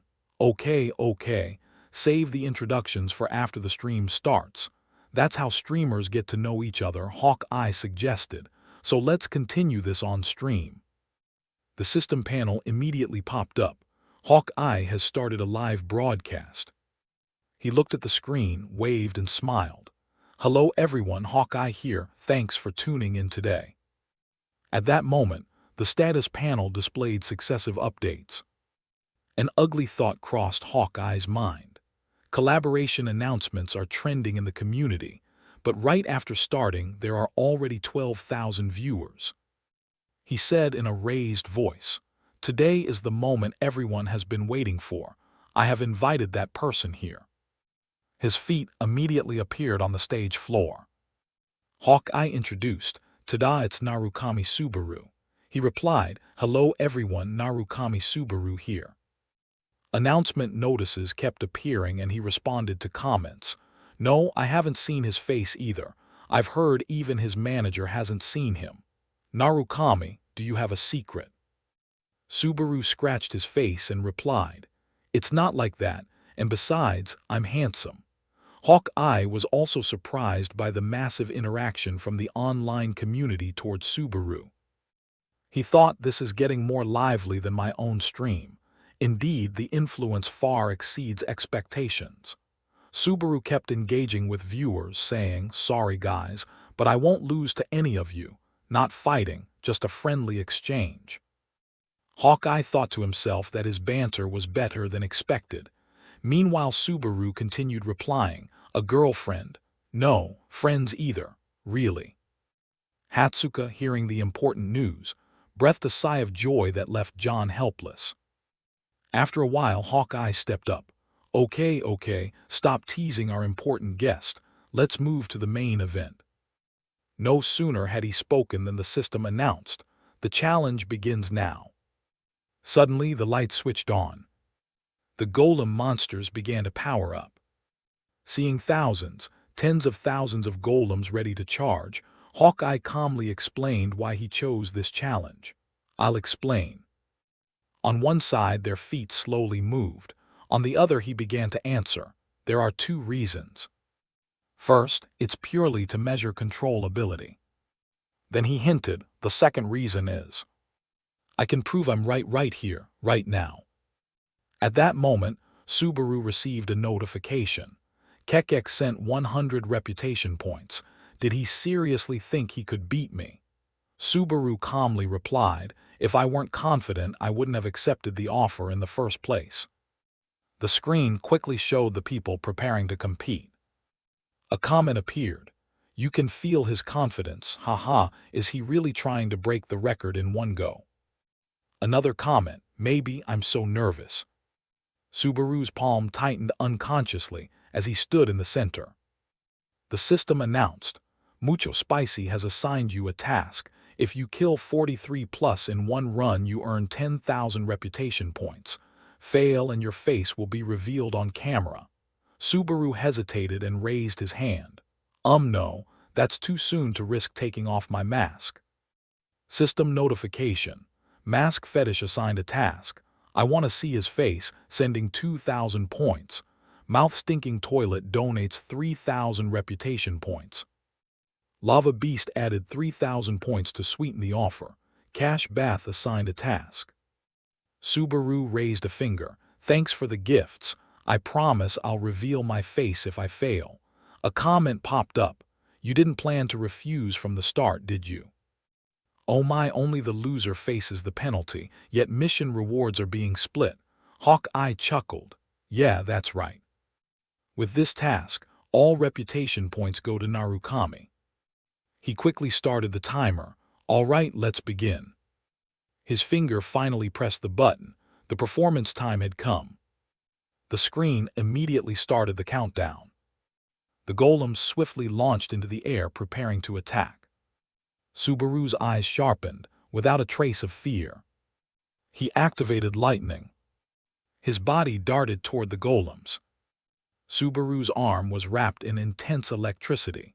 His palm instantly grabbed a golem's face. In the blink of an eye, he easily defeated 1 kills. 1. A comment appeared, just 1 strike. He hasn't even used the demon sword yet, that's too easy.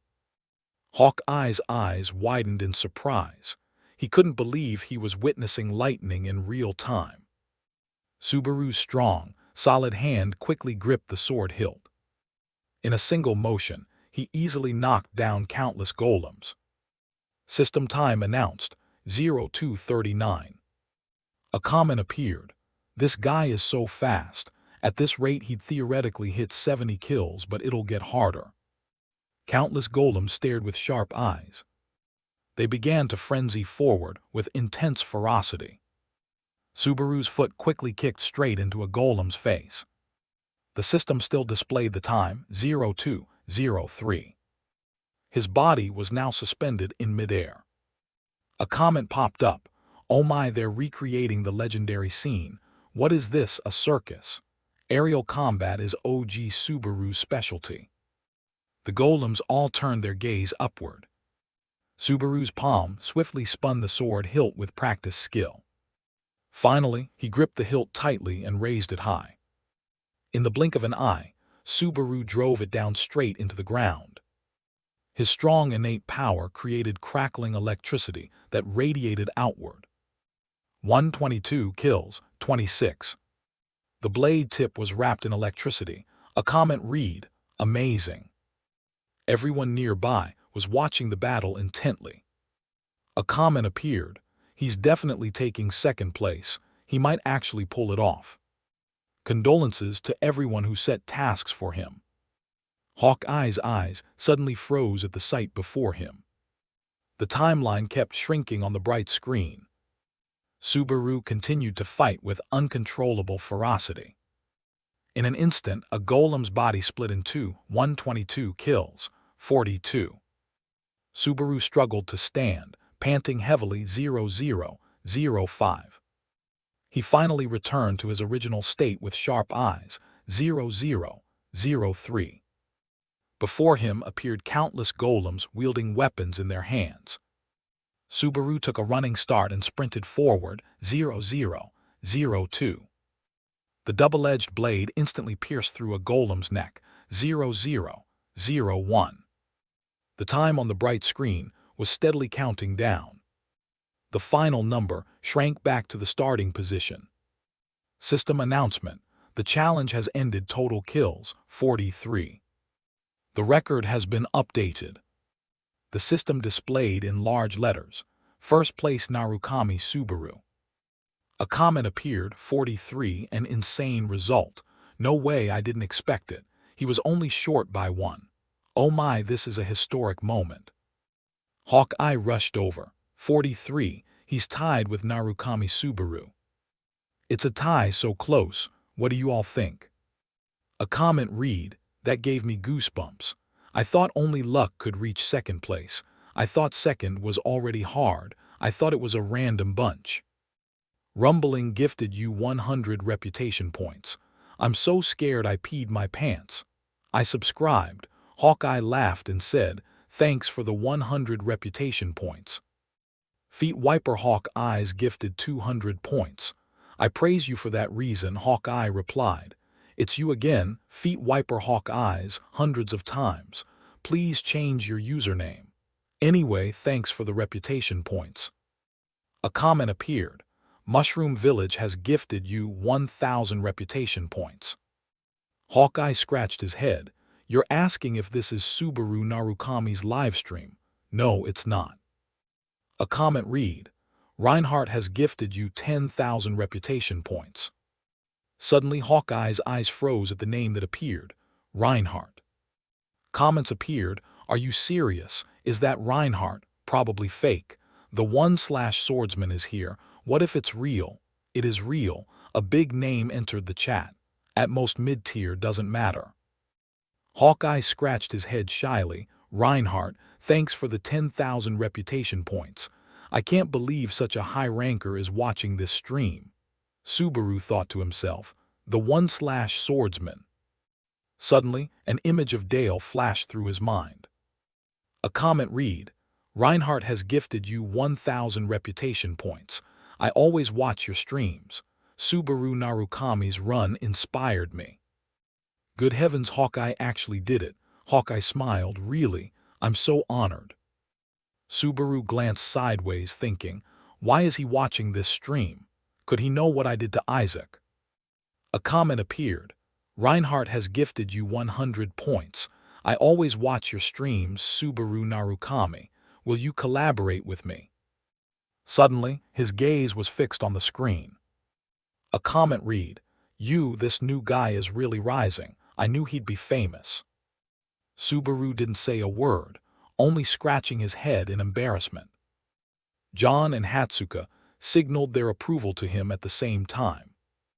Subaru said hesitantly, I need to focus on the challenges first, so I'll have to refuse. John and Hatsuka's eyes widened in surprise. Subaru then bowed, I'm sorry, I've used too much energy. Hawkeye, could I ask you to finish this up? The man was flustered. What? Hawkeye watched Subaru's retreating figure. No, wait, Narukami. John spoke hurriedly. Narukami, why did you turn him down? That was a massive opportunity to boost your streaming career. Hatsuka added, I'm shocked too. Subaru asked nonchalantly, is it that important? John looked bewildered. Collaborating with a ranker, especially a high ranker, almost never happens. He replied with a blank stare, is that all? If becoming a ranker is that important, then I'll just become a ranker myself. After Subaru finished speaking, he just stood there looking at Hatsuka and John. Suddenly Hawkeye spoke up, breaking the tense atmosphere. Narukami, as expected, that was an outstanding performance. When the revenue comes in, I'll send you your share. By the way, since the stream is over, can I ask you something? When you were fighting earlier, you gave off a completely different vibe, as if you weren't in your best condition. Are you injured or something? Subaru thought to himself. So Hawkeye noticed it too. I thought I hit it pretty well, but it seems he isn't called Hawkeye for nothing. Whether I win or lose, it'll just cause trouble for me. Hawkeye chuckled. Cause trouble for you, Subaru said in a low voice. The highlight of the stream was whether I could surpass Subaru Narukami. That's where true growth is shown. If I didn't win today, I'd get a temporary boost, but the hype surrounding that confrontation would plummet. And if I lost, people would just say he was no match for the real Subaru Narukami anyway.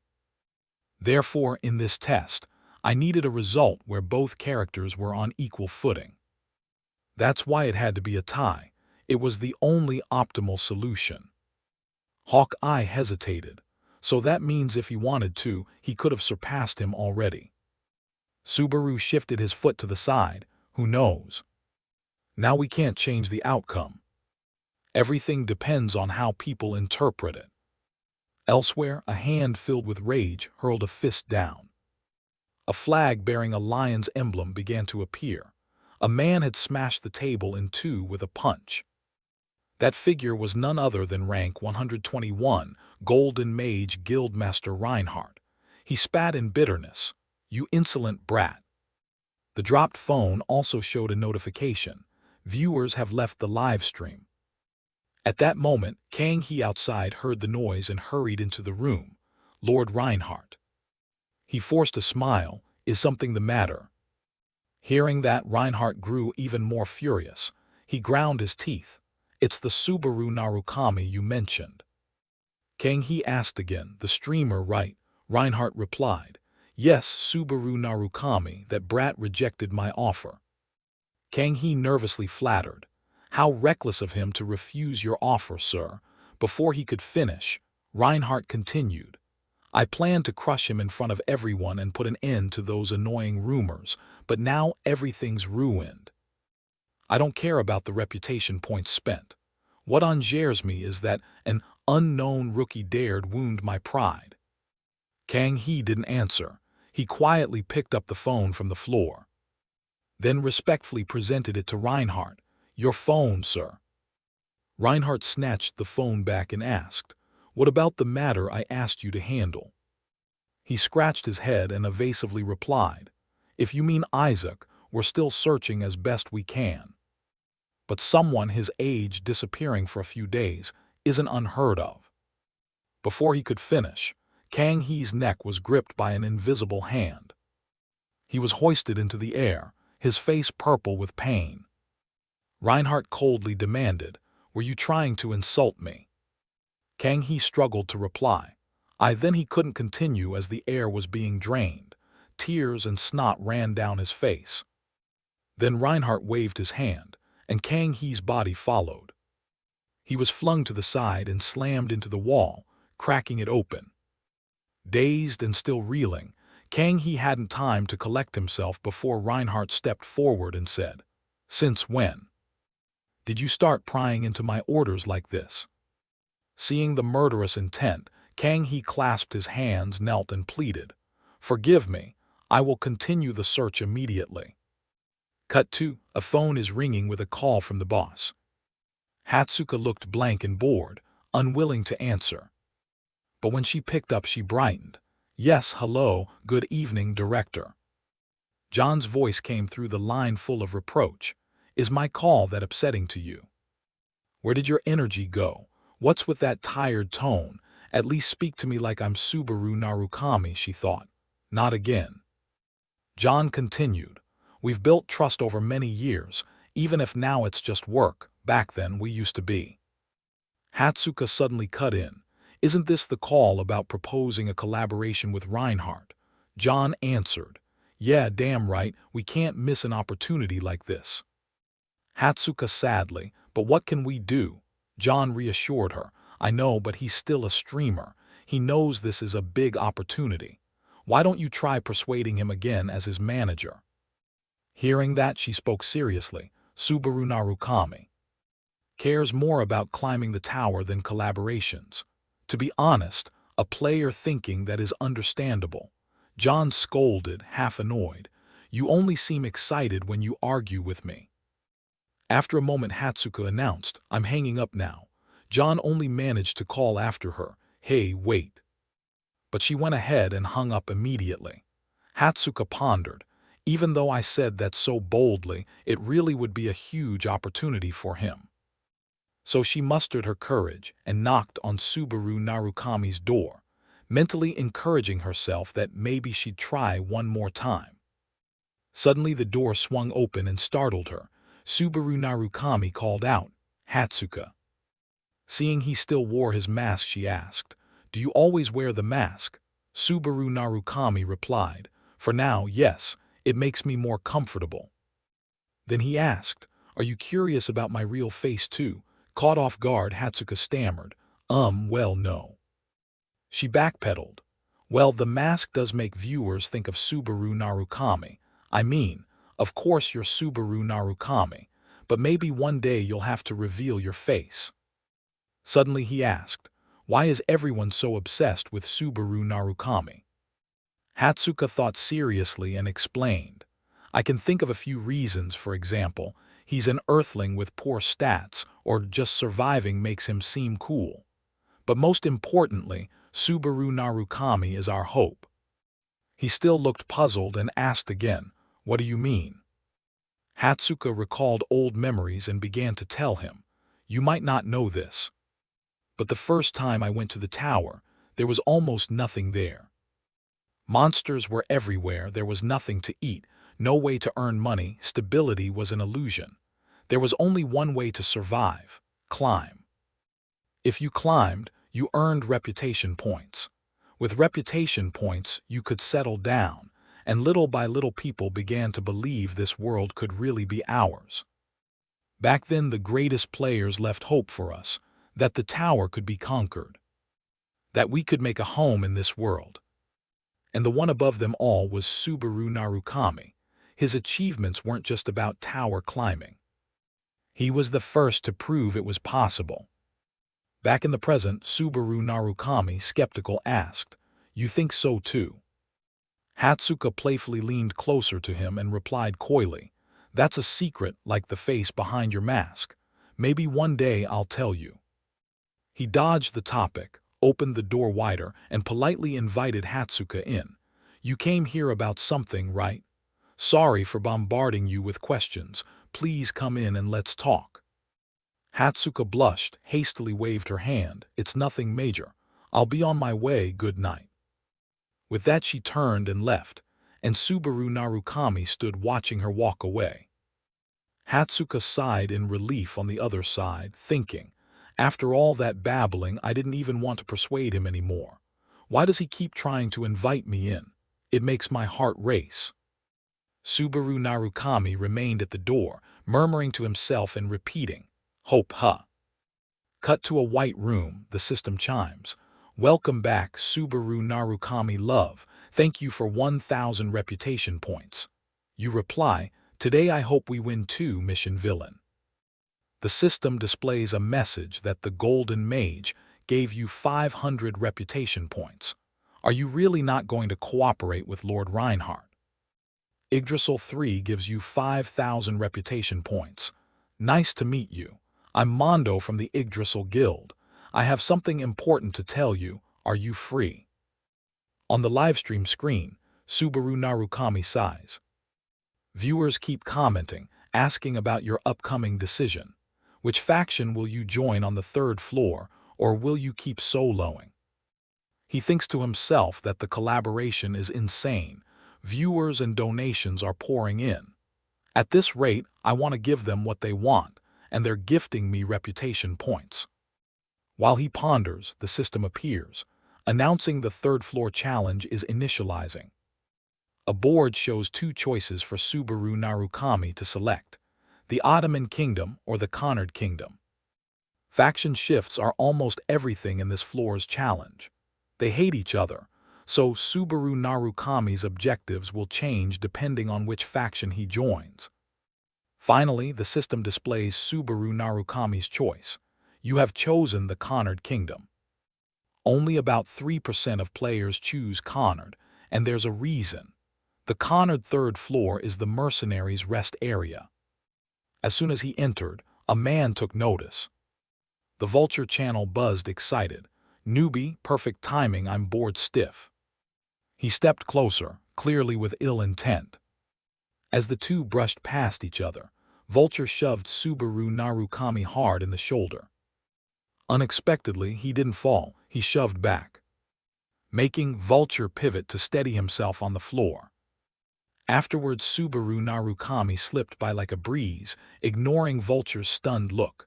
Vulture yelled loudly, "Watch where you're going." But inwardly he marveled at Subaru, he's too strong. Seeing him turn to look, Vulture got cocky and snarled, "What the hell's your problem?" Subaru replied calmly and curtly, "You're the one with the problem, you hit me on purpose." Vulture, stung, lunged forward, grabbing his collar and spat, "You brat, you're clearly a mediocre E rank.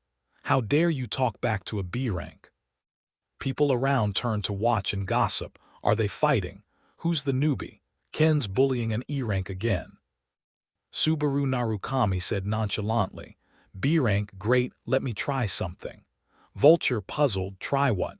Before he finished, lightning gathered around Subaru's feet. He immediately raised his knee high, delivering a vicious strike to the opponent's lower jaw, giving Vulture a uniquely shattered set of teeth. Then he went motionless, even as his body was kicked airborne. The result was him lying flat on the floor, leaving everyone stunned. What just happened? Someone blurted, "Did I just see a flash of light?" Maybe he's sick, but being sick wouldn't fling you that far back. In the noisy crowd, a man fixed his eyes on Subaru while others surged forward intent on roughing him up. "No, he kicked Vulture. I saw it. How can an E rank be so cocky? You bastard, I'll rip that mask off your face and the flesh with it." Before long, Subaru was surrounded by a mob. One of them snarled savagely, "This will be your grave, newbie." He remained silent, eyes staring and observing. After a brief skirmish, the result was that the whole group was beaten and bruised. The initial bravado turned into fear. What the hell is he? He's not human. Earlier, someone stepped forward to speak. "Kid, you're strong." He extended his hand to introduce himself. "My name is Raymond. I'm an assessor." Earlier, someone came up and said, "Kid, you're strong." He held out his hand and introduced himself. "My name is Raymond. I'm a senior examiner." "I've never seen you around. What tasks have you completed?" Subaru replied. "As you know, third-tier mercenaries can only take on limited jobs." At the same time, the chat began to grumble. "What a waste of time. Give us something else. Is he causing a ruckus just to get more work? That so-called B rank is being used up." After all, the third-floor gate requires doing many mercenary jobs and earning 10,000 points.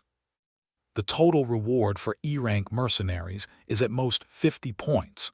So many players look down on it and get stuck here for about a year. Subaru looked over his battlefield and thought to himself, "I need to take a shortcut. I can't waste time in this situation. I can't just level up comfortably like this." Raymond replied, "A shortcut? Come to think of it, you're a new player. Normally you wouldn't see those people around here." "Even so, I can't give you special treatment. Everything must be done in order," Subaru answered. "Surely there must be a way to minimize that order." Raymond waved his hand and said, "Do you really think giving special treatment to players who will leave anyway is helpful?" Subaru fell into thought. "There's only one way to clear the third floor immediately," he said aloud. "I'll make your dream come true." Those words made Raymond puzzled. He asked again, "What do you mean?" Those words made Raymond puzzled. He asked again, "What do you mean?" Instantly, Raymond was astonished. He gaped and exclaimed, "Wait, are you saying you'll conquer that place? Only A-rank mercenaries can even go there. More importantly, the real issue is—" Before he could finish, Subaru cut in. I know the pride battle between Osmond and Connard in a dungeon is unmanageable. The Thunder Cavern is a special dungeon on the 3rd floor. No player, mercenary, or knight has ever completed it in history. Between the Connard and Osmond kingdoms lies an enormous, impassable mountain pass.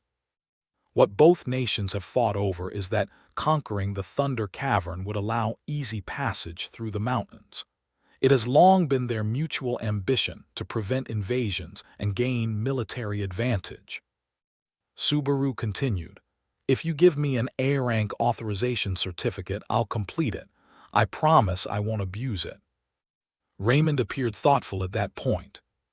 Seeing this, Subaru thought, if he refuses me outright here, it'll be trouble. I'll have to beat him if it comes to that. This thought immediately set the chat ablaze. Oh my God, run, he'll end up like the last guy who died. However, Raymond's answer surprised him. Raymond smiled mysteriously and said, then I'll write you a letter of recommendation so you can join a raid. Raiding parties are always short on manpower. At this, the chat finally breathed a sigh of relief. Phew, he got away. He didn't even realize he just escaped death. Raymond turned and began to walk away, saying, the raid will depart in 5 days. I'll bring the letter of recommendation right away. Wait a moment. At the same time, the system announced, the villain mission has assigned you a task to complete the dungeon solo to earn 20,000 credits. The safe pouch has assigned you a task. This is the safety money, right? 10,000 for the same task. Completing 10 layers assigned you a task.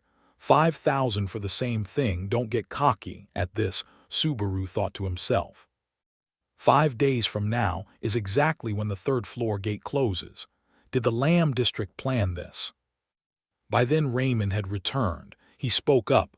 Complete the Thunder Cavern. To be honest, I'm a bit skeptical. I once challenged that cavern myself when I was young, and I lost half my team that day. Subaru took the letter from his hand and replied, that won't happen this time. His confidence puzzled Raymond. What? Then why do you want a letter of recommendation? Subaru replied firmly, because I intend to go in alone. Hearing that, the chat nearly exploded. Comments popped up instantly. Who actually wants to do that? I mean, he soloed the 2nd floor too, but anyone could clear that. This one's a tougher territory. Immediately Raymond blurted in shock. Are you crazy? The Thunder Cavern requires a party of 20 to handle. You say you'll go there alone? Subaru replied at once. I heard Connard is far more manpower-starved than Osmond. Whether they can gather more than 20 people is the real question. To be honest, that's unlikely. I assumed you had companions already. However, he didn't hesitate and answered, I don't, or at least not right now. At the same time, on a precarious mountain peak, someone walking on wooden planks was watching Subaru's stream. They murmured in surprised admiration. Impressive. He actually plans to handle it alone. He's just like Subaru, if only this weren't a live broadcast. Meanwhile, Subaru said on stream, you asked if I won't do the other gates. Yeah, I'm not interested in them at all. So I'll also be taking a break from streaming for a while. The chat reacted in disbelief. What the hell? He just started streaming. Rena's face showed shock as she exclaimed, huh, no, oh my. But everything had been decided. A notification appeared.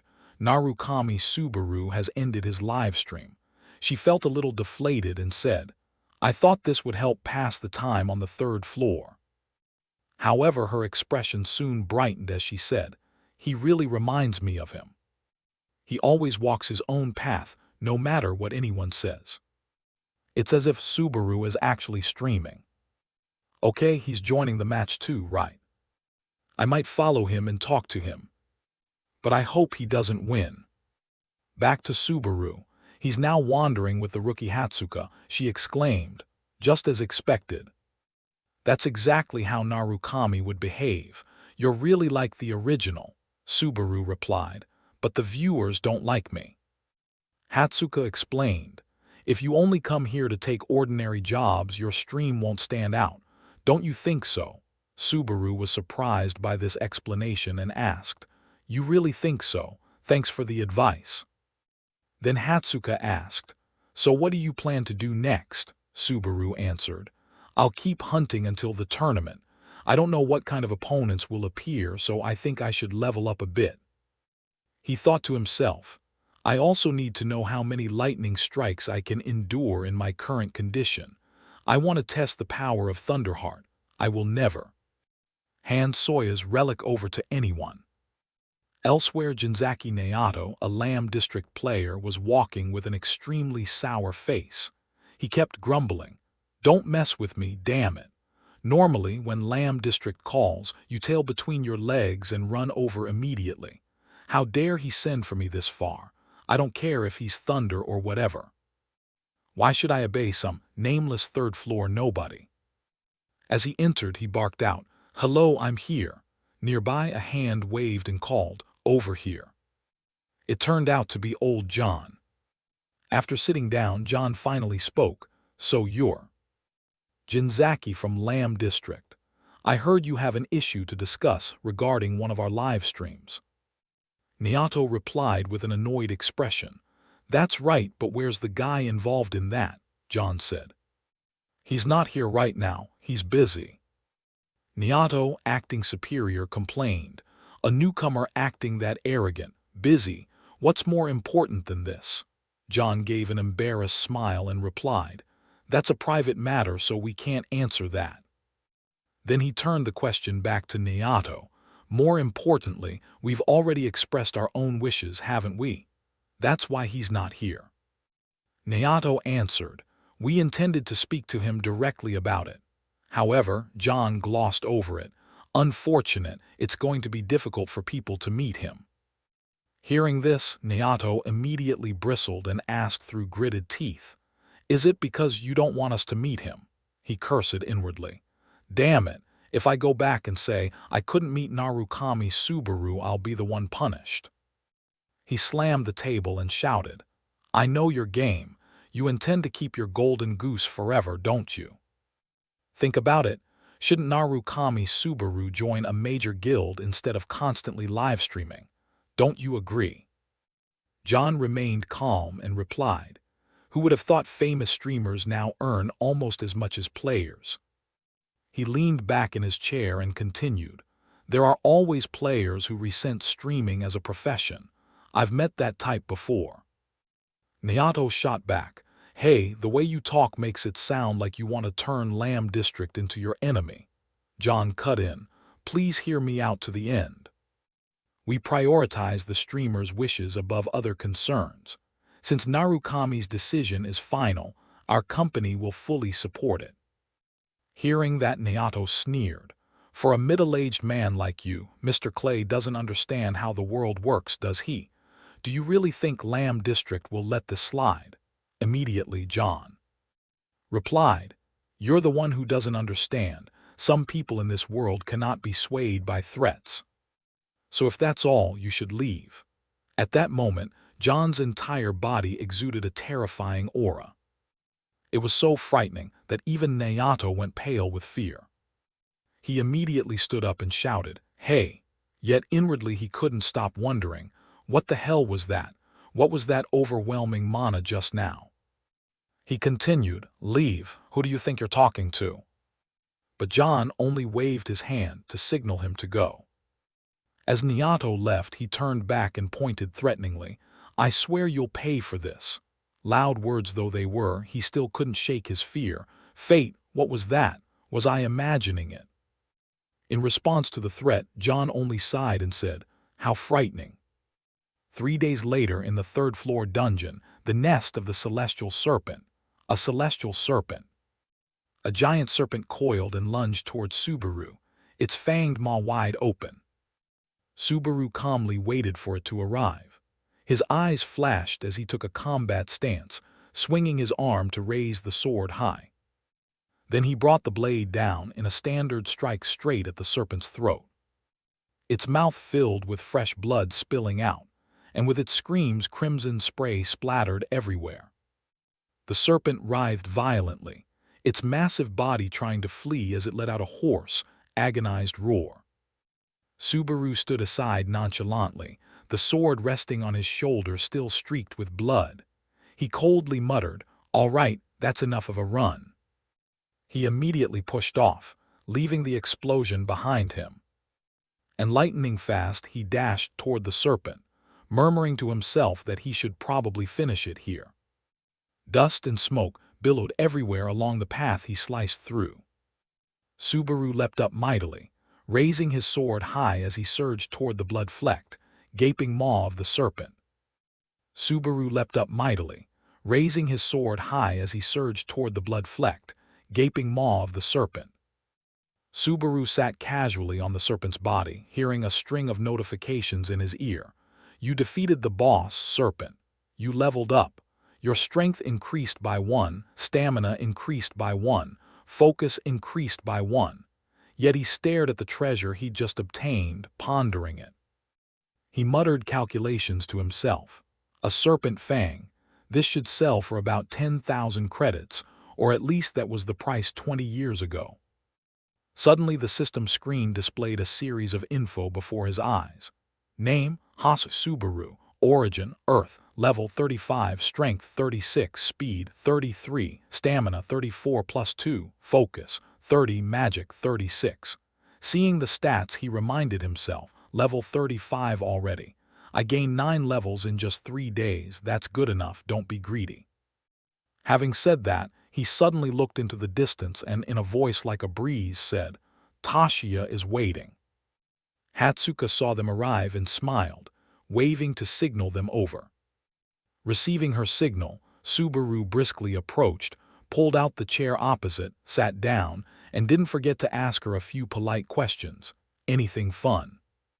Hatsuka's eyes sparkled brightly. She couldn't stop grinning as she asked him, Have you seen it yet? Startled, Subaru asked. Seen what? Hatsuka couldn't contain her disbelief and shouted, You still haven't watched it? Subaru asked again, Exactly what is it? Halfway through asking, he suddenly remembered something, scratched his head awkwardly and embarrassedly explained. That collaboration video, sorry, I was busy grinding levels. Hatsuka kept smiling, signaling that no apology was needed, and earnestly said, I'll repeat it, Narukami, it's totally fine. Even if you didn't mean to, that's what makes Narukami Subaru. As she spoke, she rummaged through her bag. She brought a packet of documents to him and simply said there was one difference between him and the original. Check this out. Subaru, not understanding what was happening, involuntarily uttered a sound. Hatsuka then explained. This was the revenue statement from his recent collaboration stream with Hawkeye. Flipping it open, he was amazed. 49,789 credits, more than expected. Suddenly Hatsuka grew serious. I can give this to you anytime, but actually there's another reason I wanted to meet you today. Hearing that, Subaru, intently reading the document, paused slightly. She said hesitantly, I have a friend named Kiyoharu. He's a gambling addict, or rather, a betting enthusiast. Anyway, thanks to him I learned something. She felt shy inwardly. It's a friend I'm embarrassed to introduce to others. Subaru noticed her stopping and asked, And that guy? Hatsuka then told him seriously. There's a type of bet where you wager on the winner and receive a payout. The higher a player's win probability, the lower the payout rate. In other words, the profit is smaller but much more reliable. Saying that, she paused for a few seconds to watch his reaction. She continued, Currently your payout rate is 6.1 times. But there's a player with a rate of only 1.2 times. The balance is now completely tipping toward that person. Basically, they're the outright favorite. Hearing that, Subaru calmly asked her, Who are they? Based on the information she'd gathered, Hatsuka gave a name, Omar Schneider. She hurriedly outlined key details. A player from the green zone who has held the 3rd floor for 10 years straight, obsessed solely with conquering the lightning stage. Because of that single-minded stubbornness, he's famous despite not being a streamer or ranker. At this point, Hatsuka grew serious and warned him that Schneider is probably already planning how to meet you, since your solo challenge to conquer the lightning stage declared on your stream is exactly the kind of thing that would draw him. As she reached the dramatic part, she suddenly faltered, awkward. Basically, it would be spitting on and mocking his 10 years of grinding.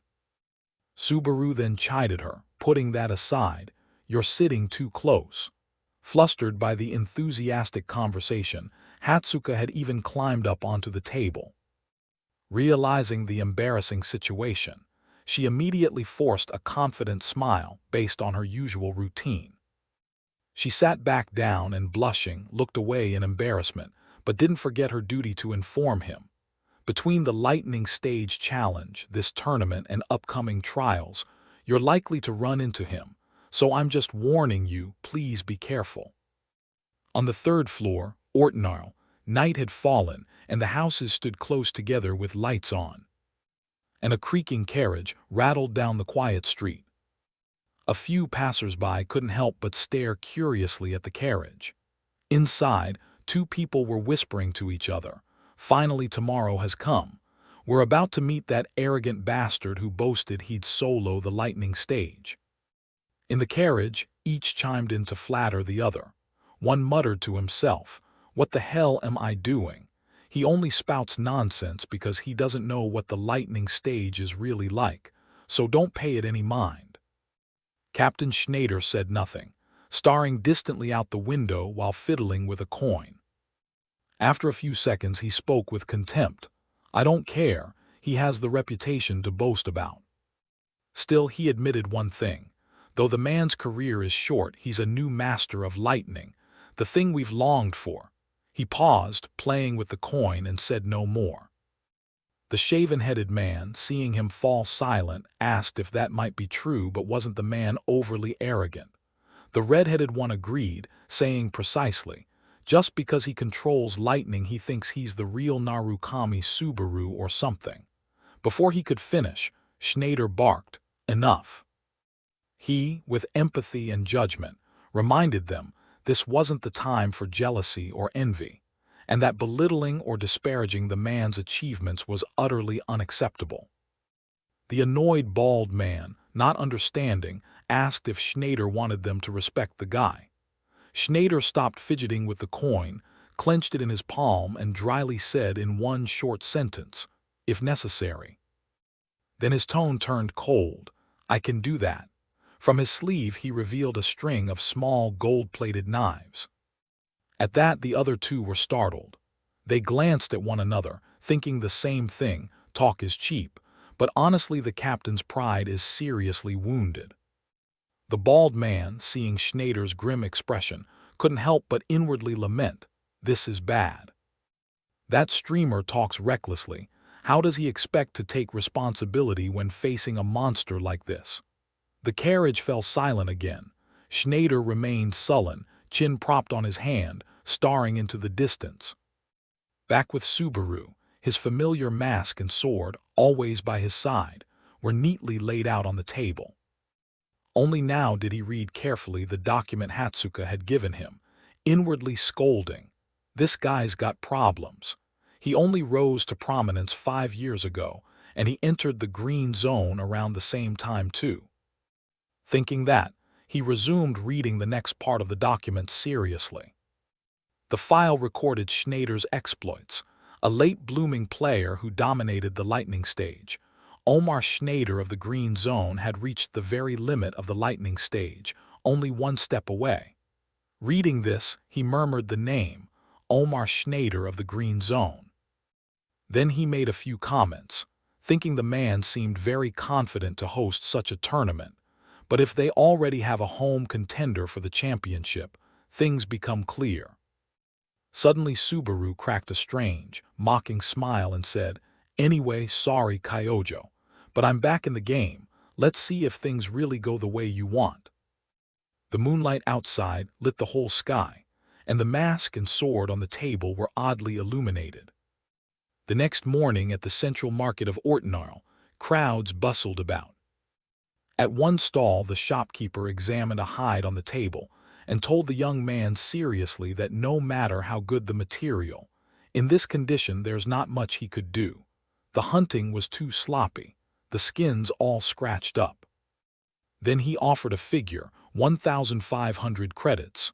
Hearing that, the young man protested, "What, only that?" The shopkeeper stroked his beard arrogantly and said indifferently, "Sell it or not, it's up to you, that's my limit."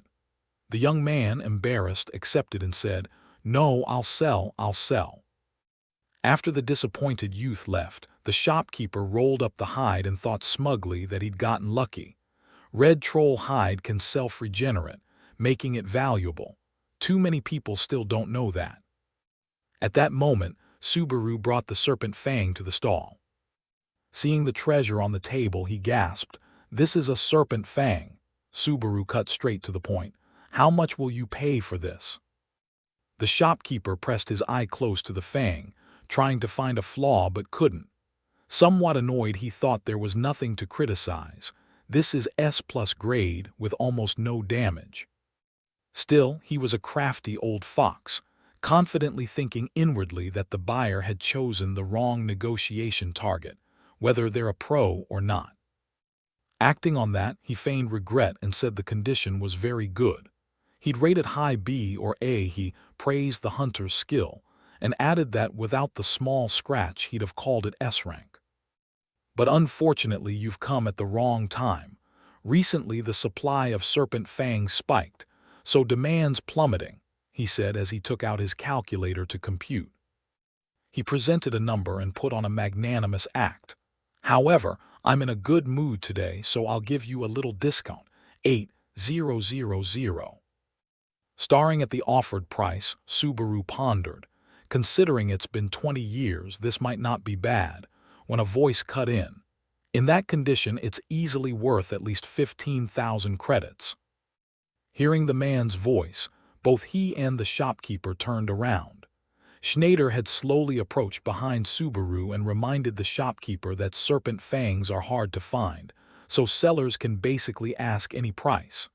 Stung, the shopkeeper flustered and snapped back that was blatant lies. Subaru and Schneider faced each other for the first time. Neither spoke.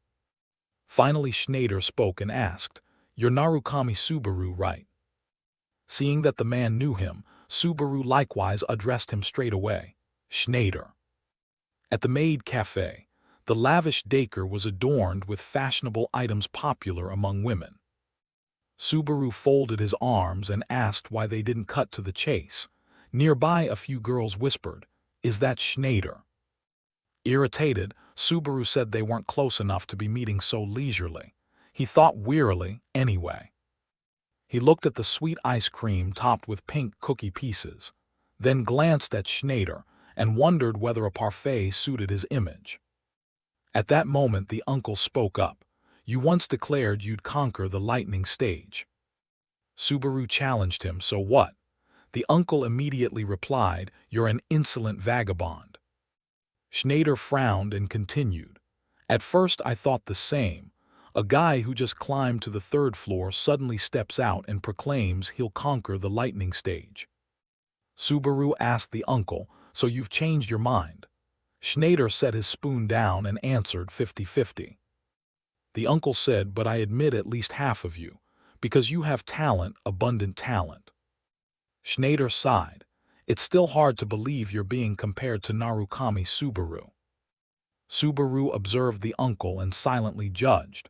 "I thought he was just eccentric, but his gaze is very serious." He asked irritably, "So, you're not blocking the road just to hand me a participation ribbon, are you?" Schneider replied, "I have a proposal." The uncle ground his teeth in anger. "Take back what you said." Schneider ordered, "That solo conquest claim you made the other day, admit it was arrogance born of ignorance. Open your stream and apologize sincerely." Subaru remarked calmly that it didn't sound much like a proposal. Schneider declared, "Of course I'm not asking you to do it right now. If I defeat you in this tournament, you'll have to acknowledge your immaturity." The uncle said, "That's when you'll have to bow your head." Subaru sighed and answered, "Fine, on one condition: if I win." He bargained. Hand over all the information you know about the lightning stage to me. Since you're the one proposing this, you should accept that term. Schneider stood and said, no problem, after all I cannot lose. The uncle frowned and added, at least not to the current you. Then Schneider left. Subaru sat still, musing to himself. Seems his 10 years weren't meaningless after all. At the entertainment company's office, a blue-haired guy shouted, 10,000 people. His phone screen displayed the announcement. He exclaimed that indeed, with that prize, the number of participants was insane. That blue-haired man was Kiyoharu. He muttered while looking at the screen that if they'd held this when he was on the 3rd floor, he would have entered at least once. The screen showed 2 names, Schneider 1.2, Narukami Subaru 6.1. Kiyoharu sneered, assessing that Narukami Subaru is too big scale and too risky, while Schneider is a top-tier bet with proven returns. He calculated silently that with this turnout and Schneider's 1.2 odds, the answer was obvious. Professional bettors like him favor trust over probability. Kiyoharu trembled as he tapped the screen. Okay, all in on Schneider. A call interface suddenly appeared and a ringtone sounded from the phone. Answer it. Kiyoharu panicked and dropped the phone onto the table, shouting that he'd nearly had a heart attack. He stood and addressed the camera, asking if she was definitely watching him. The call connected at 0006 and Hatsuka's voice came through the phone. Hey, what are you doing? Kiyoharu picked up the phone and replied awkwardly, hello, Hatsuka hit the mark. You're betting again. Kiyoharu froze for a moment, then immediately demanded, I knew it. Where did you hide the eavesdroppers, in the office or in my ear? Hatsuka said, what are you talking about? More importantly, teach me how to do what you're doing. Startled, he asked, are you getting into gambling? Hatsuka replied, I'm thinking of betting on Narukami. Kiyoharu yelled, you idiot, you're wasting your credits. Hatsuka walked and questioned him, so, do you really think Narukami will lose? He immediately explained, no, it's not that I underestimate Narukami. I mean you should analyze playstyle, power stats, and the odds to calculate the probability. Kiyoharu tried to persuade her.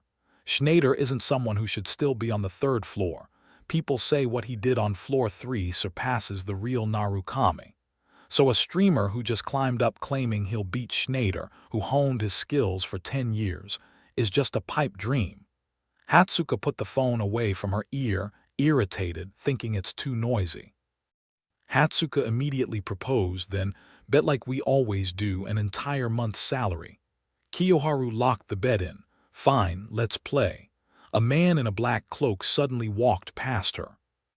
Hatsuka froze, her eyes widening in surprise. Kiyoharu's voice rang out. No complaining, understood. Hatsuka turned to look at the departing cloaked figure. She ended the call.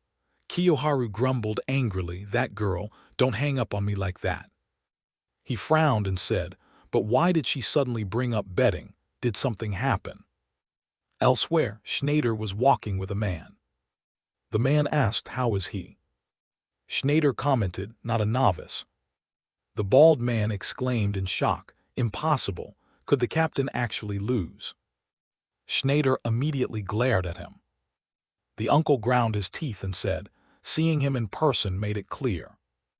The uncle confidently declared, I cannot lose, absolutely not.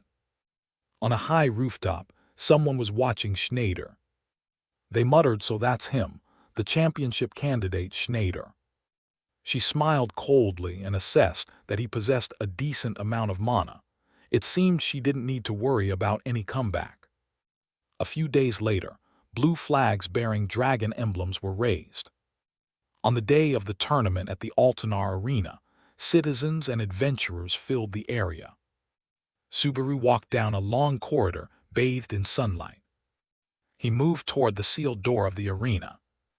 Subaru pushed the door and stepped out. The moment he entered the arena, the spectators around the stands erupted in cheers. Some people whispered in surprise, that mask, that's Narukami Subaru, that streamer. He's competing today. The betting gates closed. His odds must be second, so who is first?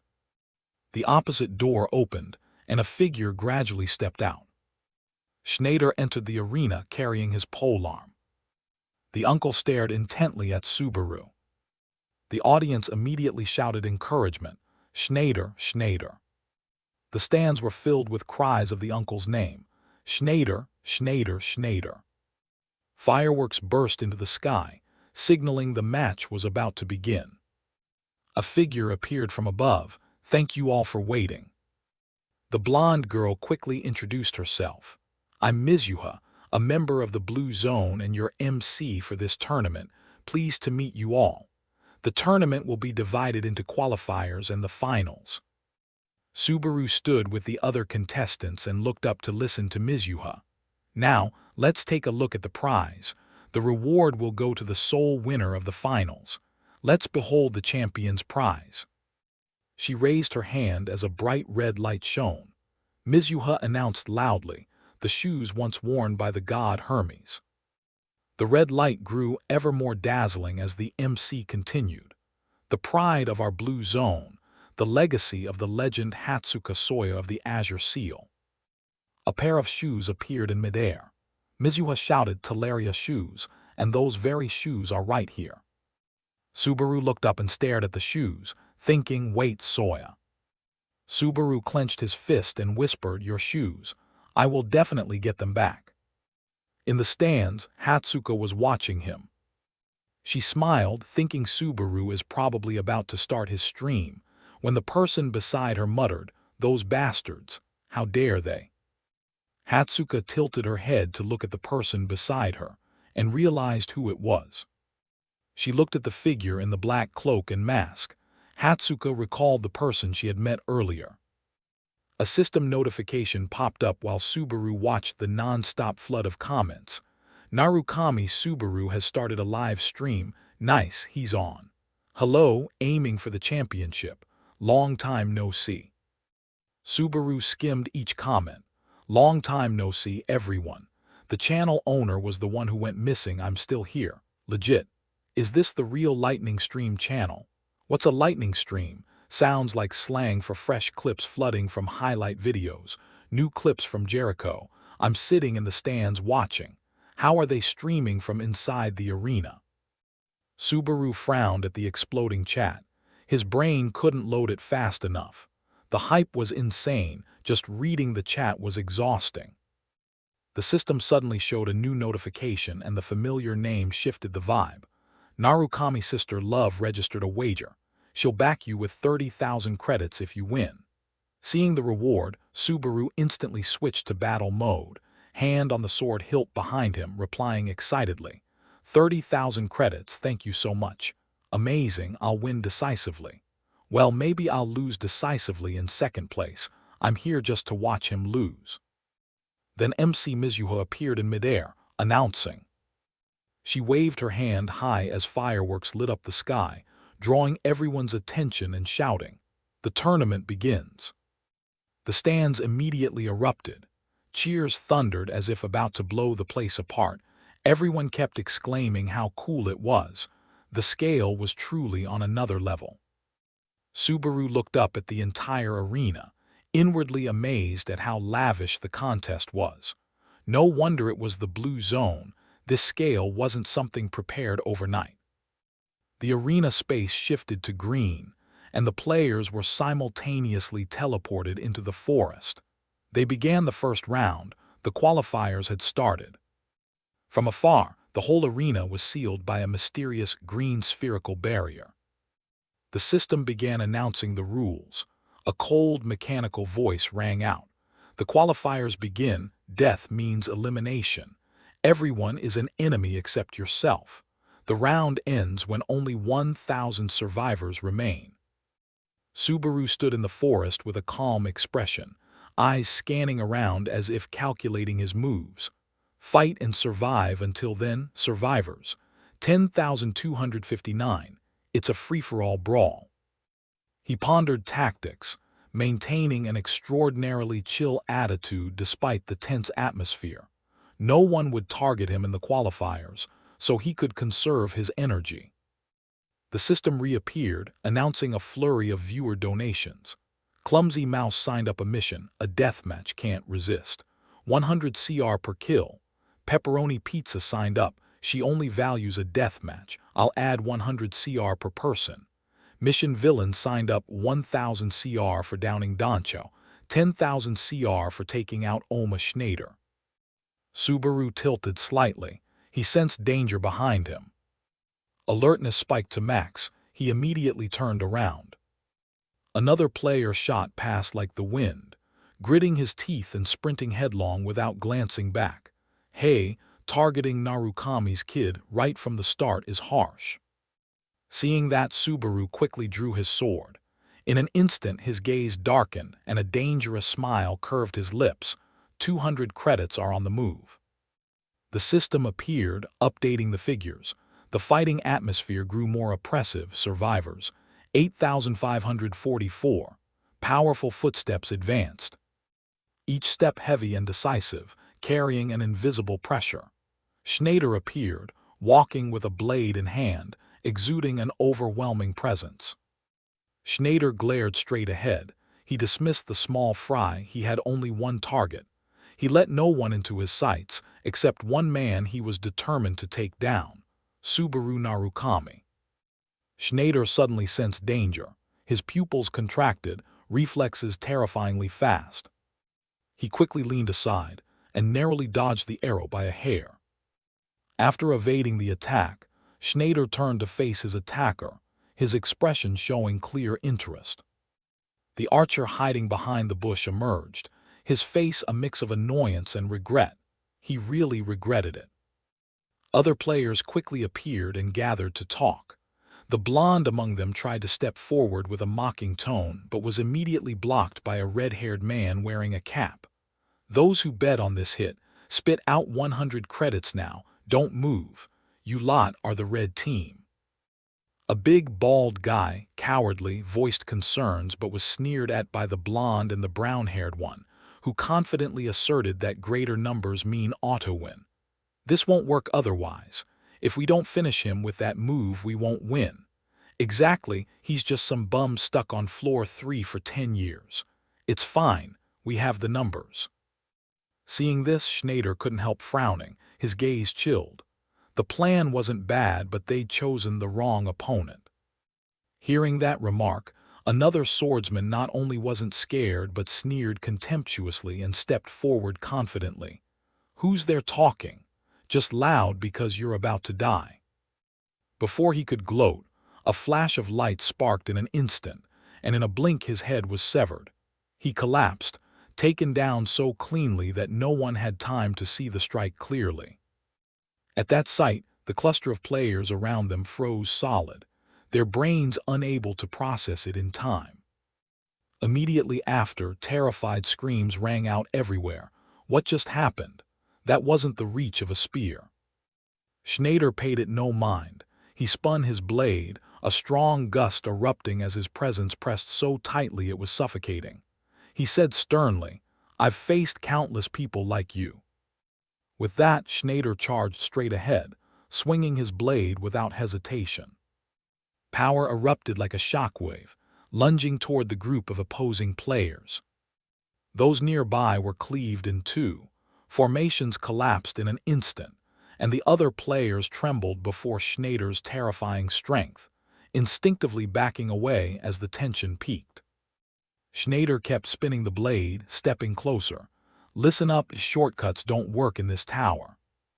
Saying that, Schneider advanced toward the players while spinning his blade, eyes dangerous. "The only thing that could protect you is gone. This is the end." Seeing this, the players panicked and kept retreating. Schneider's image was projected on the stands. At that moment, all the players scattered in a frantic run, but sadly no one could escape. Each blade swing sliced nearby players in two, and the formation fell apart immediately. However, a few still tried to stand and fight. "Hey, don't run, it's just a test, don't be such cowards." Even so, this was no longer a fight. In the stands, a woman dressed like Narukami quietly watched the match, her gaze full of calculation. She analyzed Schneider's abilities. If he reached the higher floors, he'd surely break into the leaderboard. He stood out completely among the players. Suddenly, a piercing shout cut through her thoughts, making her wince. Damn, that reminded me. She turned to the side and saw Hatsuka glued to her phone. Curiosity tugged at her. Keep watching, huh? They're all chickens. She glanced at Hatsuka's phone screen. She was surprised to find Hatsuka watching Narukami's livestream. Hearing the name, Hatsuka looked up and asked in surprise, Narukami, you know him? Hatsuka looked at her mask and suddenly recognized it, speaking excitedly. That mask, you're a fan of his, right? Upon her admission, Hatsuka blushed shyly and whispered, I've been a hardcore fan for 20 years. I'm Hatsuka. Hatsuka then smiled gently and asked her with a soft look, and you? Cut back to the forest. The system announced Subaru walked through the silent woods. Survivors, 1,342. How many was it just now? Killed 97, no 98. He even got the fleeing one, so 98. Hearing the system, he looked up at the sky with a pensive expression. Is it time to finish this? Subaru hesitated because the reward was tempting. His mind switched to calculation mode. 200 credits per person, 200 credits per person. Suddenly, an idea flashed through Subaru's mind, and the corner of his mouth twitched into a smile. Decision made, Subaru drew his sword, standing calm but his aura switching to dangerous. Why not advertise it and lure players over? Viewers grew curious and the livestream chat exploded. What's he planning? Is he baiting hatred to make money? Such twisted logic. Others kept burying their heads to run. He had the air of a champion. Then Subaru suddenly swung his sword and struck the tree trunk. The blow was so strong sparks of lightning crackled outward. Golden light flared around the base, engulfing the trunk as the struck spot began to split open. In the end, only a charred stump remained, and smoke smoldered upward. The massive trunk toppled with a crash, shaking the entire forest. At that moment, the scene ahead gradually revealed itself. Schneider stood motionless ahead. Walking closer, Subaru saw hundreds of corpses sprawled at Schneider's feet. Hearing the commotion, Schneider spun around. His eyes flashed dangerously like a predator spotting its prey. Found you. Subaru turned and swung his sword lightly, facing Schneider with confidence, and immediately the chat exploded with comments. I think I'm the one who found him. The boss has appeared. Lol. This is definitely 10,000 CR. Schneider, 10,000 CR won't even dent him. The two faced each other. Schneider spoke first in an impatient tone. Perfect timing, stop stalling and end this now. The system announced the mission. Seeing the reward, a smile creased his lips and his spirits visibly lifted. Mission villain registered a mission. 1,000 CR for taking down Doncho. 10,000 CR for taking down Omar Schneider. 10,000 cred, looks like I'll get paid sooner than expected. They stood watching each other as the tension soared to extremes. Survivors, 1,202, the system had just announced. Subaru was secretly calculating, 202 more until the qualifiers end, then his eyes widened in astonishment. A surge of power flew toward him, but luckily he dodged in time. A gale rose and leaves swirled.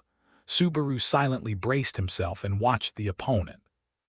Schneider stared at him and said coldly, only 202 left, I still have plenty of time.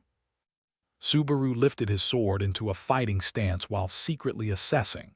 That earlier was not a skill, but a martial technique. If he looked away from that spear tip, everything would be over. His spear easily reaches beyond normal range. While Subaru pondered, Schneider spun out a series of masterful blade movements to gain position. Then he struck hard toward him. Seeing the invisible force hurtling in, Subaru raised his spirit to meet it, not daring to look away. Once again, the familiar mechanical voice announced, "Nameless Demon Sword is absorbing the user's HP. Its stats increase proportionally to HP consumed. The greedy /LV4 is resisting the Nameless Demon Sword's feedback." Subaru tightened his grip on the sword. When the force arrived, he quickly crossed his blade to block it. They strained and wrestled against each other for a while. At last Subaru managed to counterattack. Suddenly he froze in disbelief. Schneider, lightning fast, had somehow moved to stand right in front of him. The tip of his spear was mere inches from Subaru's face. As the spear lunged, Subaru nimbly stepped back to the side. He skidded along the ground and planted himself firmly. Schneider didn't let up, unleashing blow after blow at Subaru, and through several exchanges Subaru evaded each one cleanly. Now he finally countered him. Subaru raised his sword high. He sliced down in a stroke that knocked Schneider back. And thanks to his seasoned skill, Schneider managed to stay on his feet. They stood in silence, eyeing each other as they lowered their weapons. Suddenly Schneider spoke first, asking, "Why didn't you use Thunderlight?" Subaru replied confidently, "Wouldn't it be a waste to use it? After all, it's almost over anyway." Hearing this, Schneider stiffened in disbelief. Feeling insulted, his face darkened and he ground his teeth, asking, "So you mean using it on people is a violation?" At that moment the system announced, "Survivors 1007. Realizing Subaru's intent, Schneider grew even angrier and hissed, "No way, you're stalling, aren't you?" No sooner had he finished speaking than he flashed forward like lightning and lunged at Subaru. Subaru nimbly raised his sword to block the man's spear. But he showed no fear and taunted him back, "What's the matter? Don't tell me you were actually trying just now." The system sounded again, "Survivors 1003. Schneider snarled, "You bastard." As the two grappled, the mechanical bell rang out.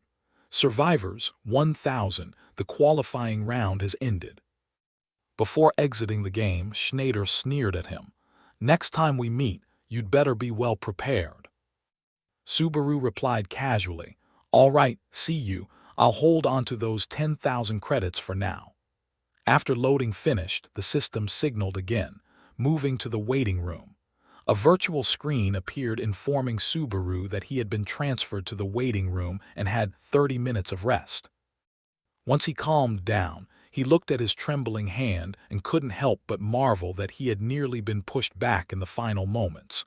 If the fight had lasted a bit longer. Meanwhile, comments from viewers kept pouring in. "If there were no time limit, I'd have been so focused I'd forget to breathe." Looking at the viewer count, he murmured, 10,000 viewers, and recalled his earlier conversation with Hatsuka. She said the department head called that a wall for streamers. If a streamer breaks 10,000 even once, they can survive in the industry. Thinking that, Subaru felt quietly pleased. 10,000, I'd succeeded in drawing attention as a streamer. Both the stream and the match with Schneider went smoothly. But one thing worried him. Even someone of Schneider's caliber couldn't overcome Thunderlight.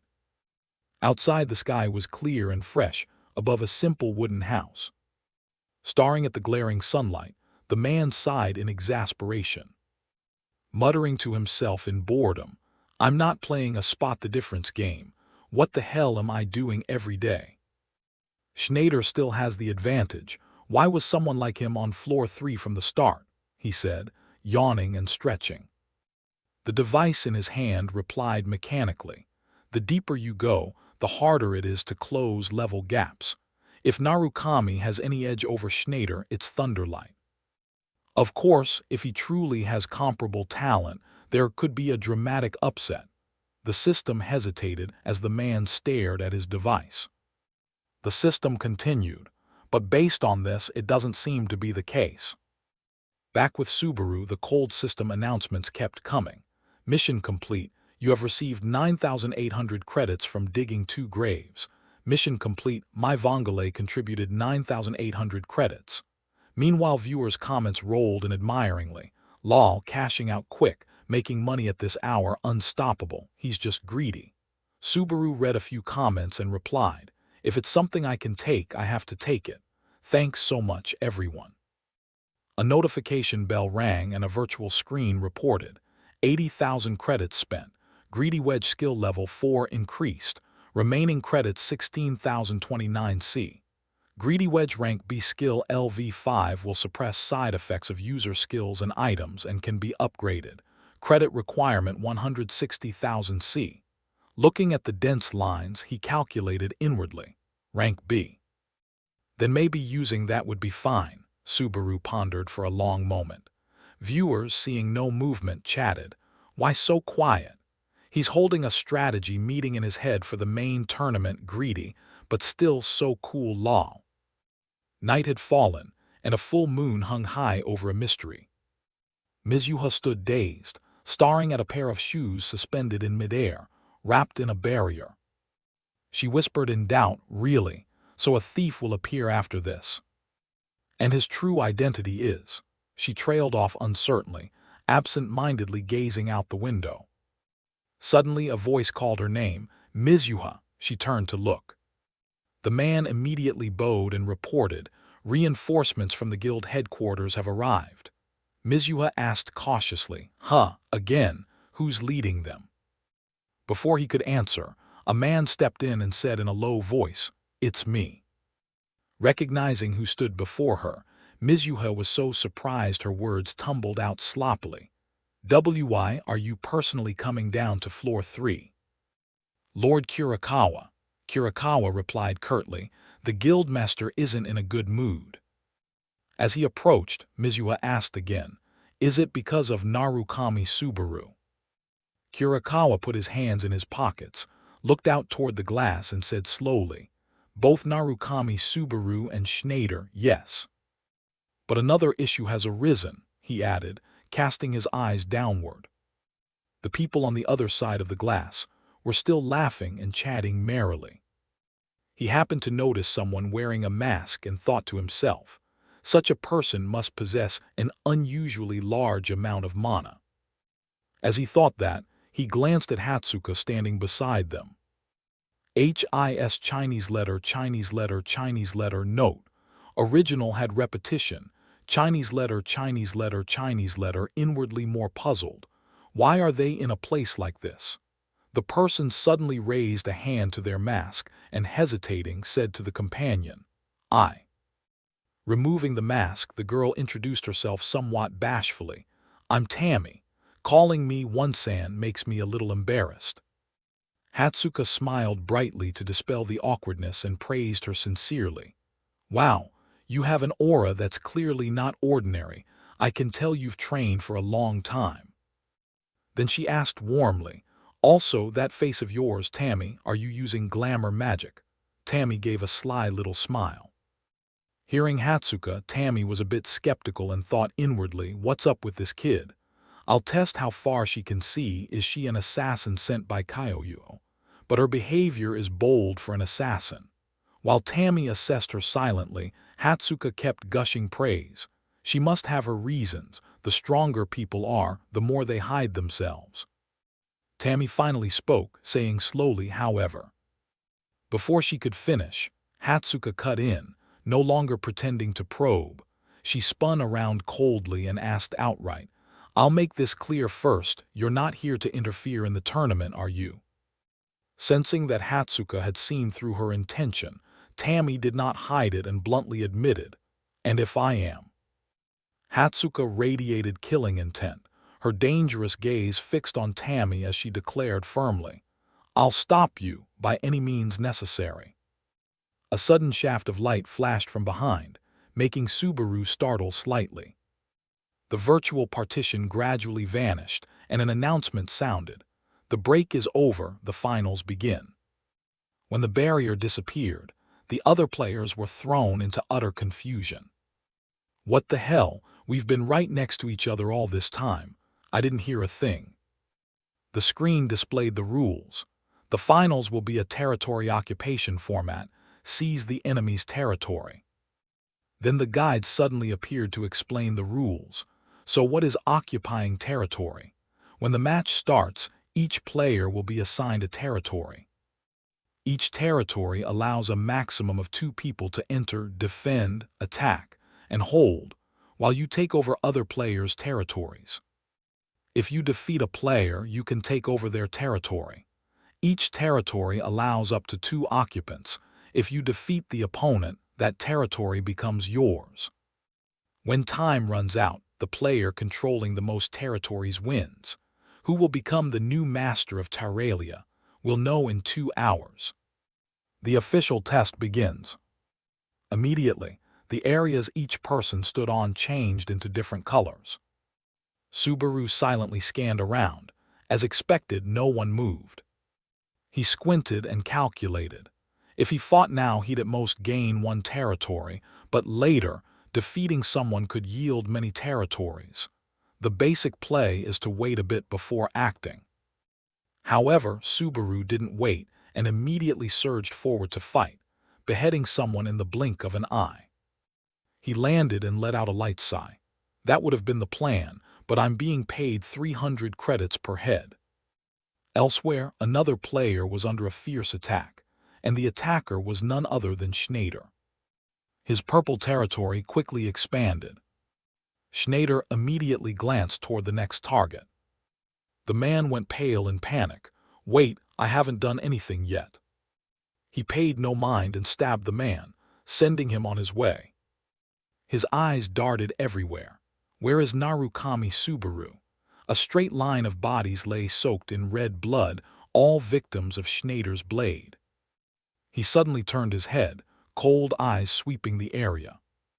The arena seemed dominated by 2 colors, Schneider's purple and Subaru's yellow. The grisly slaughter continued, and at that moment the 2 of their gazes met. Though far apart, he could still feel the man's icy stare. But Subaru suddenly turned and headed in a different direction. Seeing that, Schneider bellowed angrily. Hey, why are you going that way, trying to run? Viewers flooded the comments with questions. Has this guy lost his mind? What's wrong with him, bro? Wanna talk? Just fight him already. He coldly replied, not yet. Subaru still had a goal. I need to grind credits first. They could hear him but were powerless, speechless at him, so greedy he's farming Thunderlight. A while later, another person collapsed before his blade, hot red blood flowing from the sharp steel. Subaru's territory had also expanded greatly. He thought to himself that the floor 3 skill level was much lower than he'd expected. He hadn't realized the gap between them and Schneider was so large. Just then the system suddenly announced, Player Dongchao has invaded your territory. There are currently 2 players in the territory. You are prohibited from moving to another territory. No sooner had the words finished than a bold man stepped forward. He brandished his spear to intimidate. You're Narukami Subaru, right? The comment section erupted. Dongchao from the blue zone. Seems like Schneider's underling. This match just got interesting. Dongchao sneered. I'll get scolded for beating you here. Subaru tightened his grip on his sword cautiously. Blue zone, huh? Suddenly Dongchao sprang forward and shouted, Sorry in advance, Captain. He jabbed his spear straight into the arena floor where Subaru stood. Then using the thrust he launched himself high, spinning slightly in midair to kick at him, but Subaru quickly ducked to avoid it. Taking advantage of that, he immediately swung his sword and cleaved the shaft of the spear in 2. Losing his support, Dongchao flailed. What the? He tumbled to the ground in panic. His weapon was cleanly split in half. Subaru's sword was pointed straight at Dongchao's face. Just as he was about to thrust, the man hurriedly blurted out, I take back what I said, Captain. Subaru didn't understand, and with one decisive strike he felled the opponent. He exhaled in confusion. What's wrong with this guy? The comment section buzzed. 1 strike and Dongchao the swordsman is down. What swordsman? He's trash. How did he even get into the blue zone? The system warned again. Player Schneider has invaded your territory. Someone commented, You're famous, huh? Looks like people are lining up for their turn. A shout rang out, "Narukami Subaru." He immediately glared and glanced back. Just as the alert said, Schneider suddenly rushed in for a sneak attack from behind. "Finally caught you." He thrust his spear straight at him, but Subaru reflexively blocked it with his sword. Their weapons clashed, sparks of electrical discharge flying from the friction. They simultaneously pushed each other apart. But Schneider continued with a second downward slash, threatening, "Use Thunderlight, or you'll die on the next hit." Excited viewers commented, "Kill him or spare him, decide. What a gentleman, still waiting for him to transform." Subaru was forced back but quickly planted his feet to hold his ground. For some reason, Subaru suddenly sheathed his sword behind his back. Seeing that, Schneider taunted, "What, planning to run away?" He immediately raised his hand, radiating bolts of thunderlight, and announced, "I'll give you exactly what you want." The system notified, "Deploying Thunderlight. Thundercore is resisting Thunderlight, increasing lightning affinity skill effectiveness by 20% and granting resistance to the adverse shock status." Not stopping there, Subaru snapped his fingers once more and again. The system displayed, "Greedy Wedge level 5 is resisting Thunderlight side effects." Now he held a spear imbued with Thunderlight. Running is for the weak. Seeing all this, Schneider was momentarily stunned. He was materializing elemental attributes into a weapon. Could he really do that? Subaru retorted, "Do I look like I'm running away now?" He gritted his teeth and replied, "No." Subaru scoffed and said, "Then let me ask you this." He pointed the spear, now wreathed in thunderlight, straight at Schneider. "So are you going to run now?" He tensed, thinking that if he could break it, this time he might overcome him. After a moment, Schneider curled the corner of his mouth into a smile. "No." A few days earlier, Doncho suddenly asked, "Captain, may I ask something a bit rude?" The captain replied, "Asking that is already rude." He tilted his head in confusion. "I just wonder why you're so obsessed with lightning. With your power you could easily reach floors 5 or 6. Schneider shrugged. "Who knows?" He explained, "Guys who cling to something like me often forget when they lost sight of the reason they started." Doncho said awkwardly, "Come on, answer properly."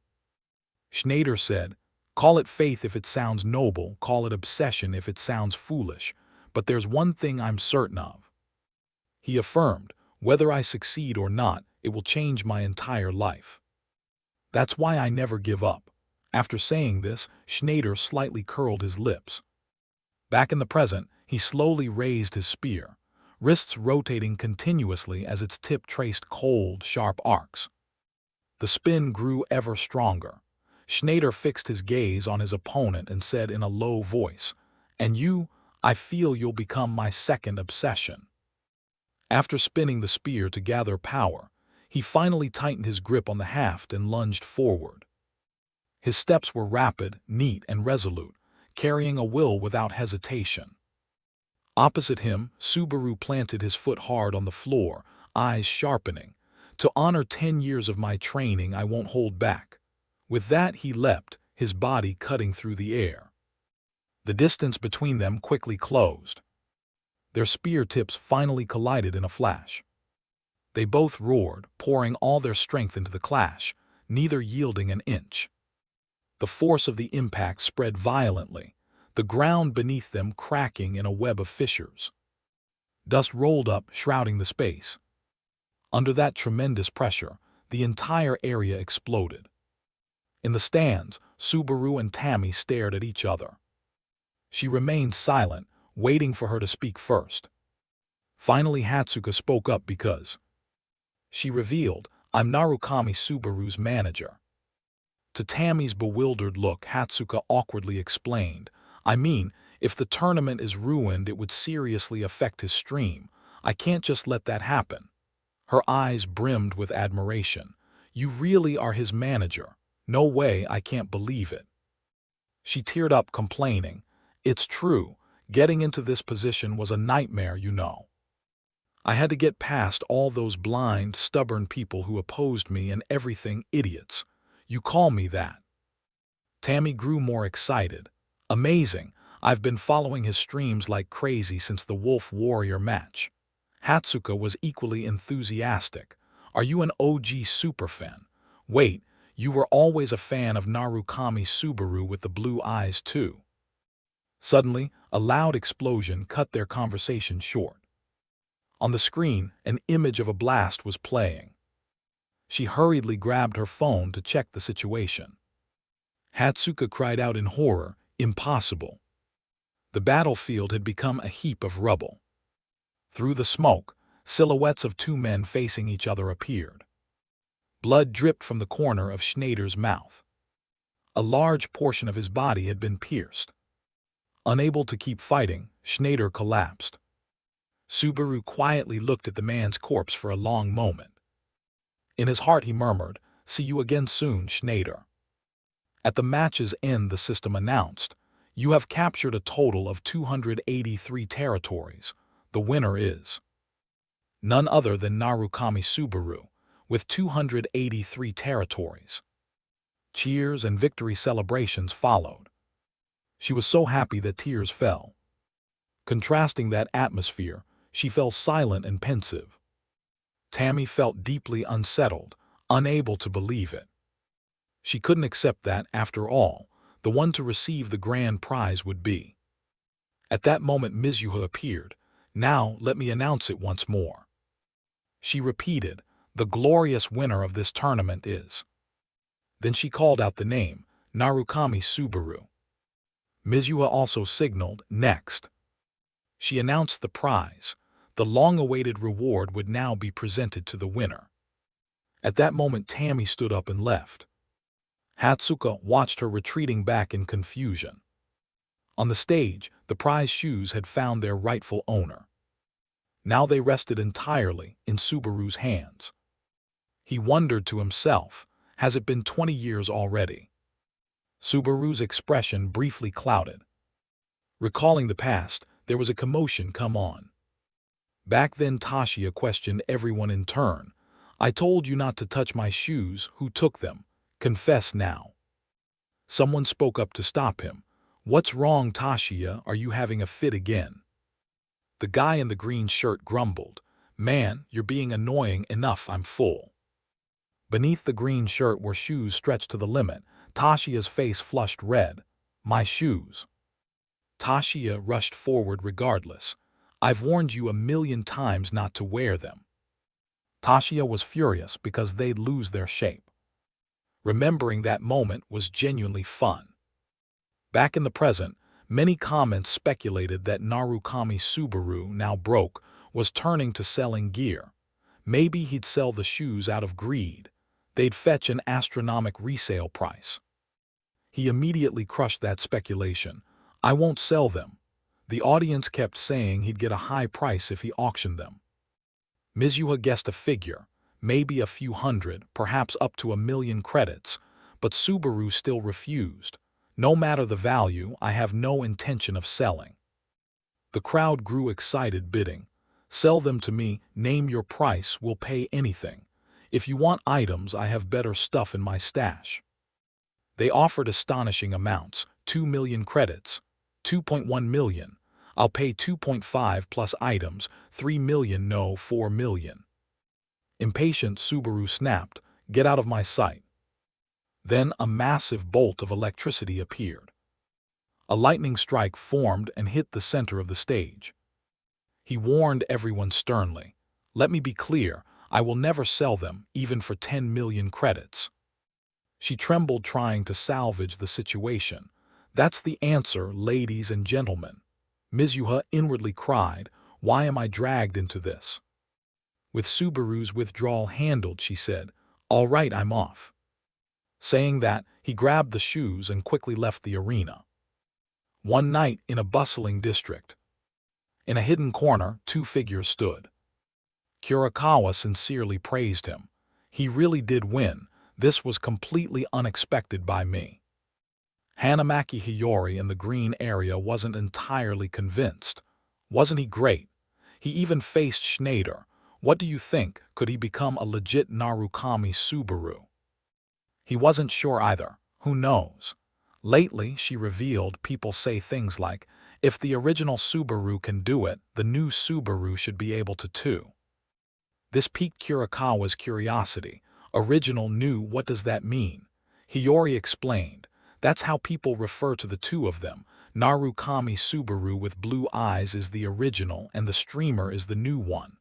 Oh man, you're so out of touch. He admitted casually, stupid, also isn't the order backwards. If anything, it should be.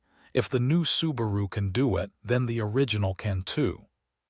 She couldn't understand. Aren't they basically the same? Kurikawa shook his head. Not alike at all. Hiyori cursed inwardly. What a pain. This is exactly why those blue-eyed fanatics are the worst. He irritably asked, You've been muttering the whole time. She replied eagerly. Anyway, what do you think will happen next? Isn't it exciting? Kurikawa reminded her firmly that whatever happens, they still have a duty to fulfill. In the end, he decided, let's go catch the shoe thief. Hiyori dashed after him. Wait, are you sulking? Hey, wait for me.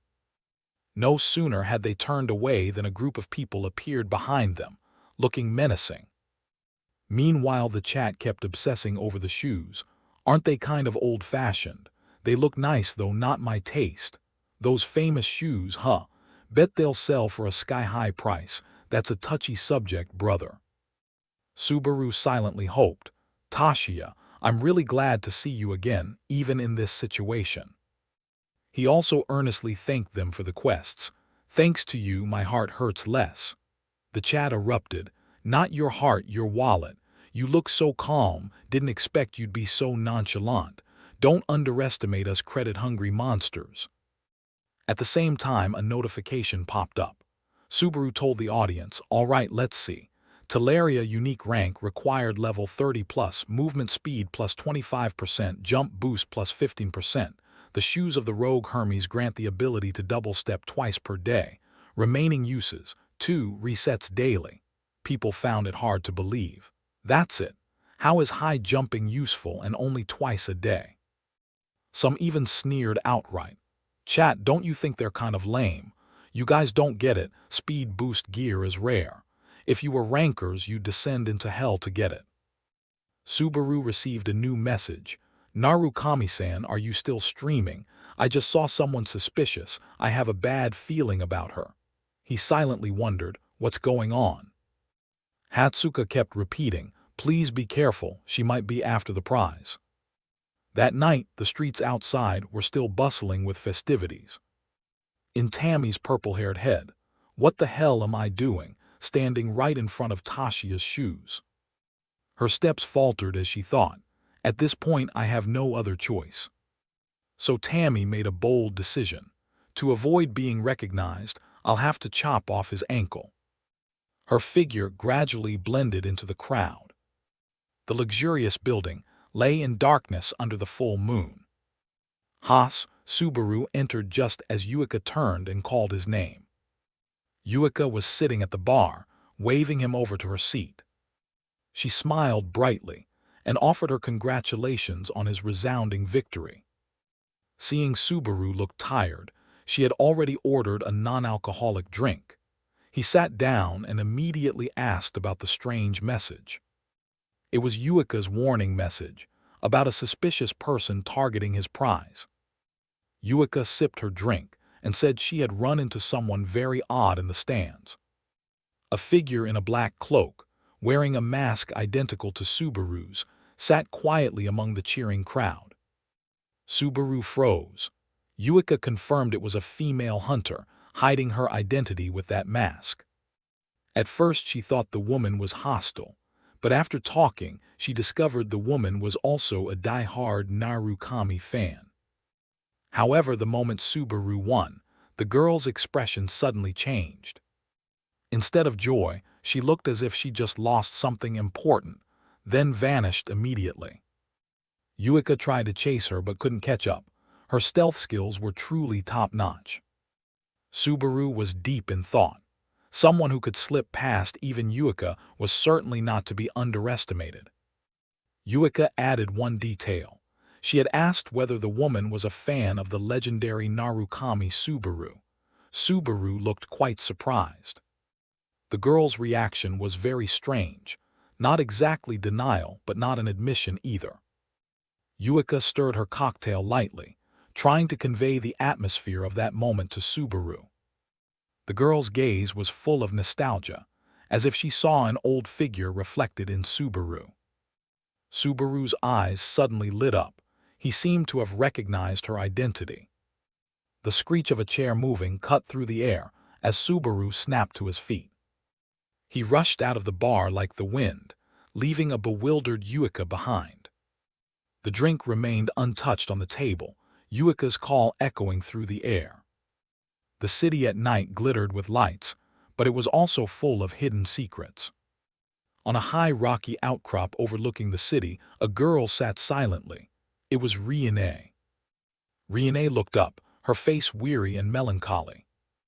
Watching from above, she thought to herself that Kyojo had become much weaker than before. Below, the other hunters lay in ambush. Riene wondered whether these new recruits were capable of facing Subaru head-on. She sighed upon seeing him finally achieve victory. From a distance, she watched Subaru sprinting through the streets, wondering where he was rushing off to. With her skills, Riene knew she could snatch anything from him in a matter of seconds. Old images flooded her mind. She vowed she would not let anyone touch Tashia's most precious relic. Riene tore at her hair in inner conflict. She had promised herself she would be merciless. Yet strangely, when facing Subaru, she found she could not bring herself to act. That look, those gestures, everything about the current Subaru reminded her of their fallen comrade. She covered her face with her hand, trying to ward off the memories flooding back.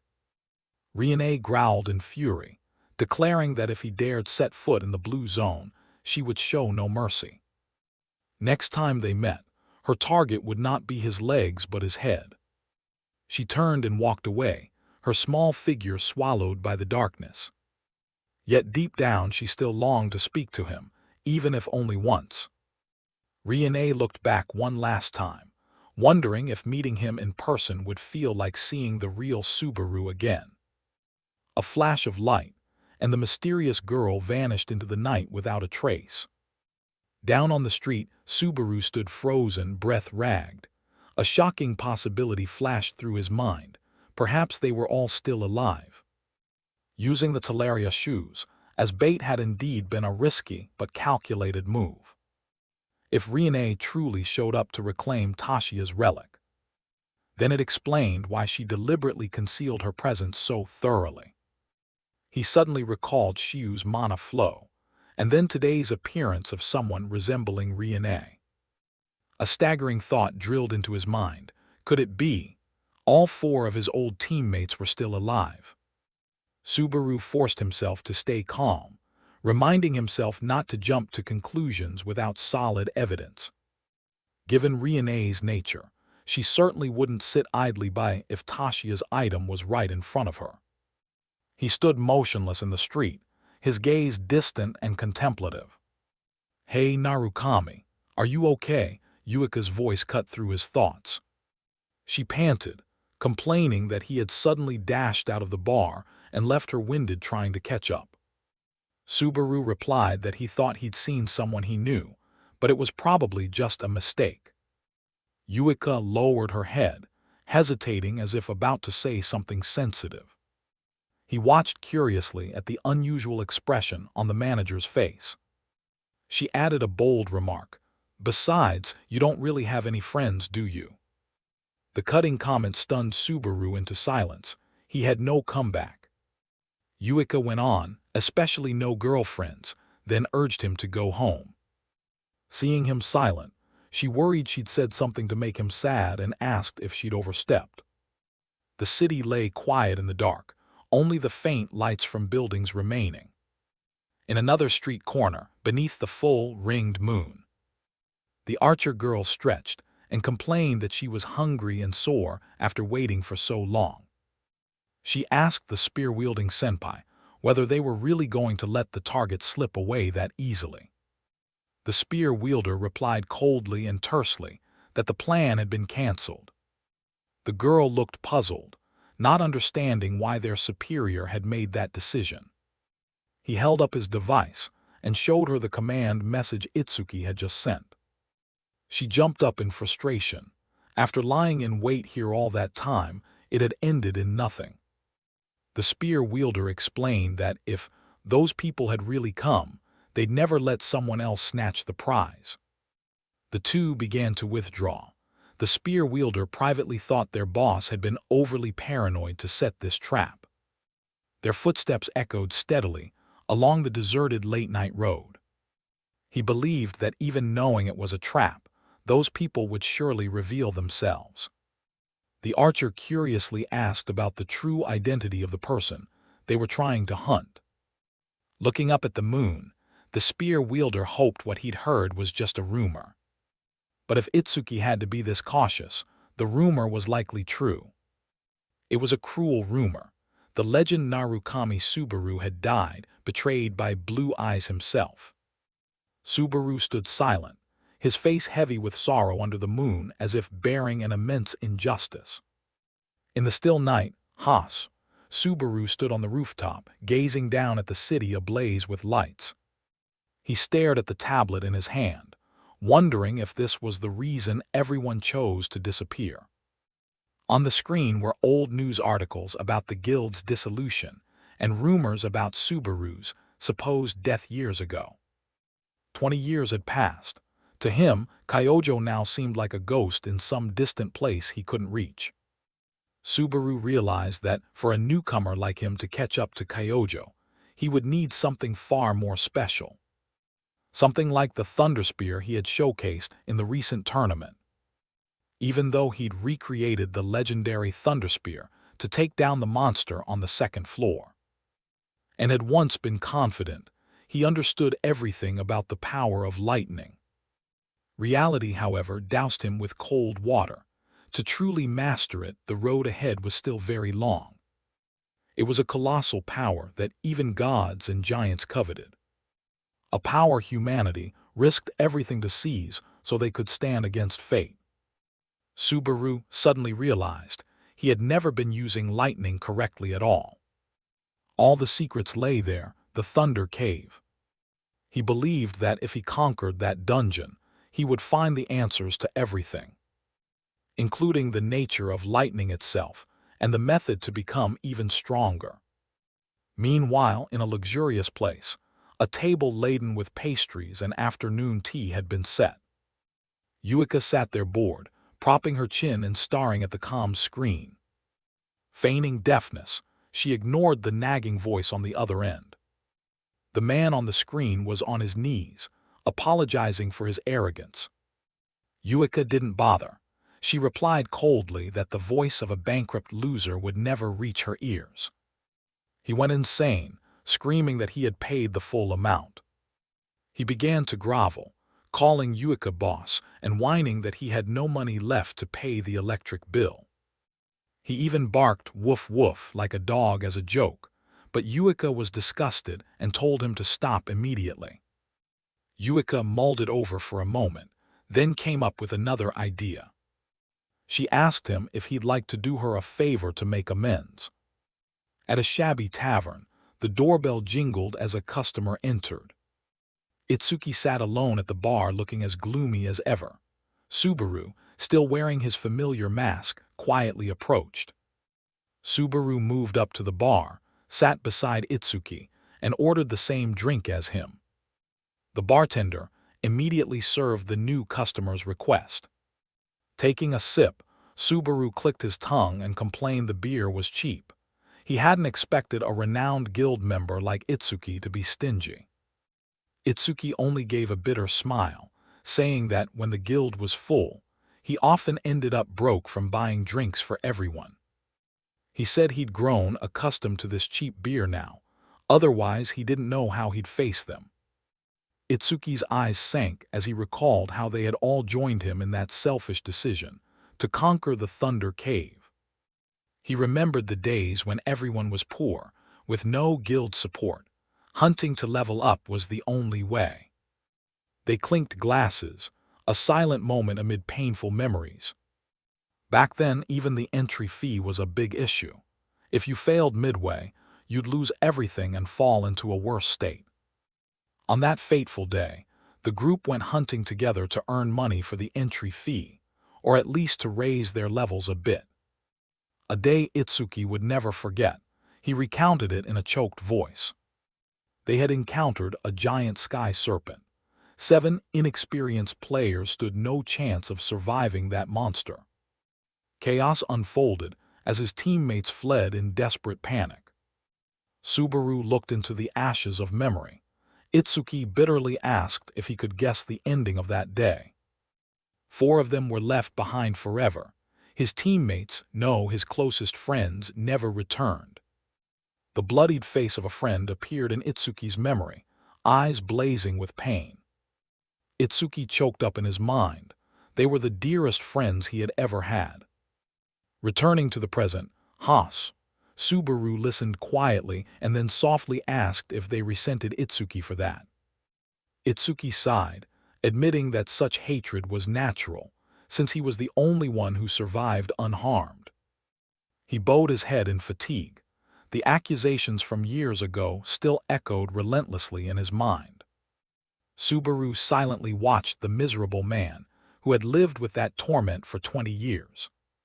In the memory, a teammate grabbed his hair and screamed, asking why that Thunder Cave mattered so much. They shouted that it was all Itsuki's stubbornness that led to this disaster. Faces warped in the darkness kept screaming, asking why only he had survived. Subaru was stunned by the cruelty of the accusations Itsuki had endured. He told Itsuki to stop, but Itsuki only smiled thinly and asked if he was pitying him. He said everyone would have given up after that, but he couldn't because he was the one who had led them to death. Subaru listened, in silence, to the bitter confession of the senior. Itsuki collapsed his head onto the bar, admitting he had been obsessed with that dungeon for years. Then he looked up at Subaru with a different expression, saying that thanks to him he had found hope. Subaru was slightly surprised to hear the word hope come from Itsuki's mouth. Itsuki decided to tell Subaru about the true nature of the Thunder Cave. The scene shifted to an isolated villa amid the silent night forest. Heavy footsteps echoed on the wooden floor inside the house. Faint streaks of lightning energy surrounded the feet of the strange man walking. Unknown Frost user clenched his hands in thought, wondering if Kyojo had truly seen through his plan. He checked his comms, astonished to find someone had seen through Riene's stealth technique. Anger began to rise. He tore at his hair in frustration as things went off course. His eyes flashed a cold blue light full of killing intent in the darkness. He muttered Kyojo's and Itsuki's names, contempt writ large across his face. A blast of extreme cold erupted, freezing the room. He swore he would not let them die easily. In his rage, he suddenly paused when a new notification appeared on the tablet. It was an apology message from Riene, but written in a very flippant tone. She said she couldn't retrieve the shoes and joked that it was probably fine. After reading those lines, he shouted angrily at his useless teammate. His shout of "Are you kidding me?" echoed through the silent forest. Meanwhile, in the Grand Dungeon Hall, Subaru's livestream officially began. Viewership spiked, and fans eagerly asked if he planned to clear the dungeon today. Subaru greeted the audience, confirming he was streaming so everyone could watch him conquer the dungeon. While busily interacting with the chat, he suddenly noticed someone calling him from behind. A stylish young man stepped forward and asked if he was indeed streamer Narukami Subaru. The young man smiled warmly, saying it was a coincidence. His group was also planning to conquer this place. He pointed to his group of teammates and suggested Subaru join forces so they could support each other. Subaru looked at the tablet screen, beginning to feel that something was off. Just then, a message from Yuika popped up warning that they were just a bunch trying to leech fame off him. Raymond stepped forward to invite Haas Subaru to team up and conquer the Thunder Cave together. In the comments, people were buzzing at the chance to see Subaru in person. Subaru turned and asked to confirm, like, "What did you just say?" The red-haired girl standing beside him interjected, saying they were heading there too and would definitely be useful, not trying to ride his coattails. Subaru fell silent for a long moment, making the atmosphere awkward. Raymond scratched his head, waiting. He exhaled, probably weighing whether he should go with this bunch. Finally, Subaru agreed, but bluntly declared they were merely traveling the same route and not allies. Raymond brightened at that. He explained that since he had already accepted the request, he couldn't back out. The system rules were what they were. With that, Subaru decisively turned and walked away. He glared as a warning, saying he wasn't in the mood to go easy on anyone who got in his way. Raymond stared after Subaru's cold back, too stunned to react further. Subaru added one more line for clarity. "We're not teammates, just moving in the same direction." Elsewhere, a red banner with a beast skull emblem fluttered against the blue sky. The scene shifted to the rendezvous point of mercenaries on the outskirts of the Conrad Kingdom. A large crowd had gathered before the giant iron gate. No one expected the cave to attract so many mercenaries. Damon, an S-rank mercenary, looked at Subaru's profile with contempt. He couldn't understand why Raymond would pick an E-rank like him. Damon approached to taunt Subaru, saying people from other worlds like him were only good at throwing their lives away. He even calculated whether to use Subaru as bait for the vultures, making the stream viewers shudder. Sensing the heavy killing intent aimed at him, Subaru's eyes flashed with extreme vigilance. Damon and his henchmen stood there with fierce expressions. He looked like someone fresh from bathing in blood. The scene cut to the rendezvous point on the outskirts of the Osman Kingdom. Two hunting parties stood in a tense standoff right outside the city gate. The bearded hunt leader looked at the newly arrived young man with little friendliness. Polymen from the Blue Zone Guild appeared arrogantly, demanding half the people their leave to lighten the load. He even invoked Guildmaster Kyojo's name to force the leader to obey his command. Polymen slapped the leader's shoulder with extreme insolence, reminding him of the time he botched things and enraged the Guildmaster. He sneered that it was pathetic they'd been stuck on floor 3 for 10 years, only to be beaten by a rookie soldier. The spear wielder bristled and tried to rush Polymen to teach him a lesson, but was held back. Polymen nonchalantly turned away, taunting that he hoped this time they would actually clear the Thunder Cave. The bald man irritably asked the captain if they should shut that guy up for good to save their ears. The captain told him to ignore the man. After all, this team was full of newcomers. Replacing a few wouldn't affect the bigger picture. He looked forward with resolve, vowing that this time they would conquer that cave no matter what. The group began to move along the dark trail, the sheer cliffs looming ominous and fraught with danger. Damon brought up the rear, squinting around and feeling that something about this place was off, not entirely natural. Damon muttered that the cave entrances opening on a cycle looked artificial, which got the stream viewers talking. A calculating look showed in his eyes as he stared toward the entrance. Before them lay the Thunder Cave, with sickly blue lightning striking constantly as if to incinerate anyone who dared approach. Damon explained that lightning normally struck nonstop and entry was only possible during certain time windows.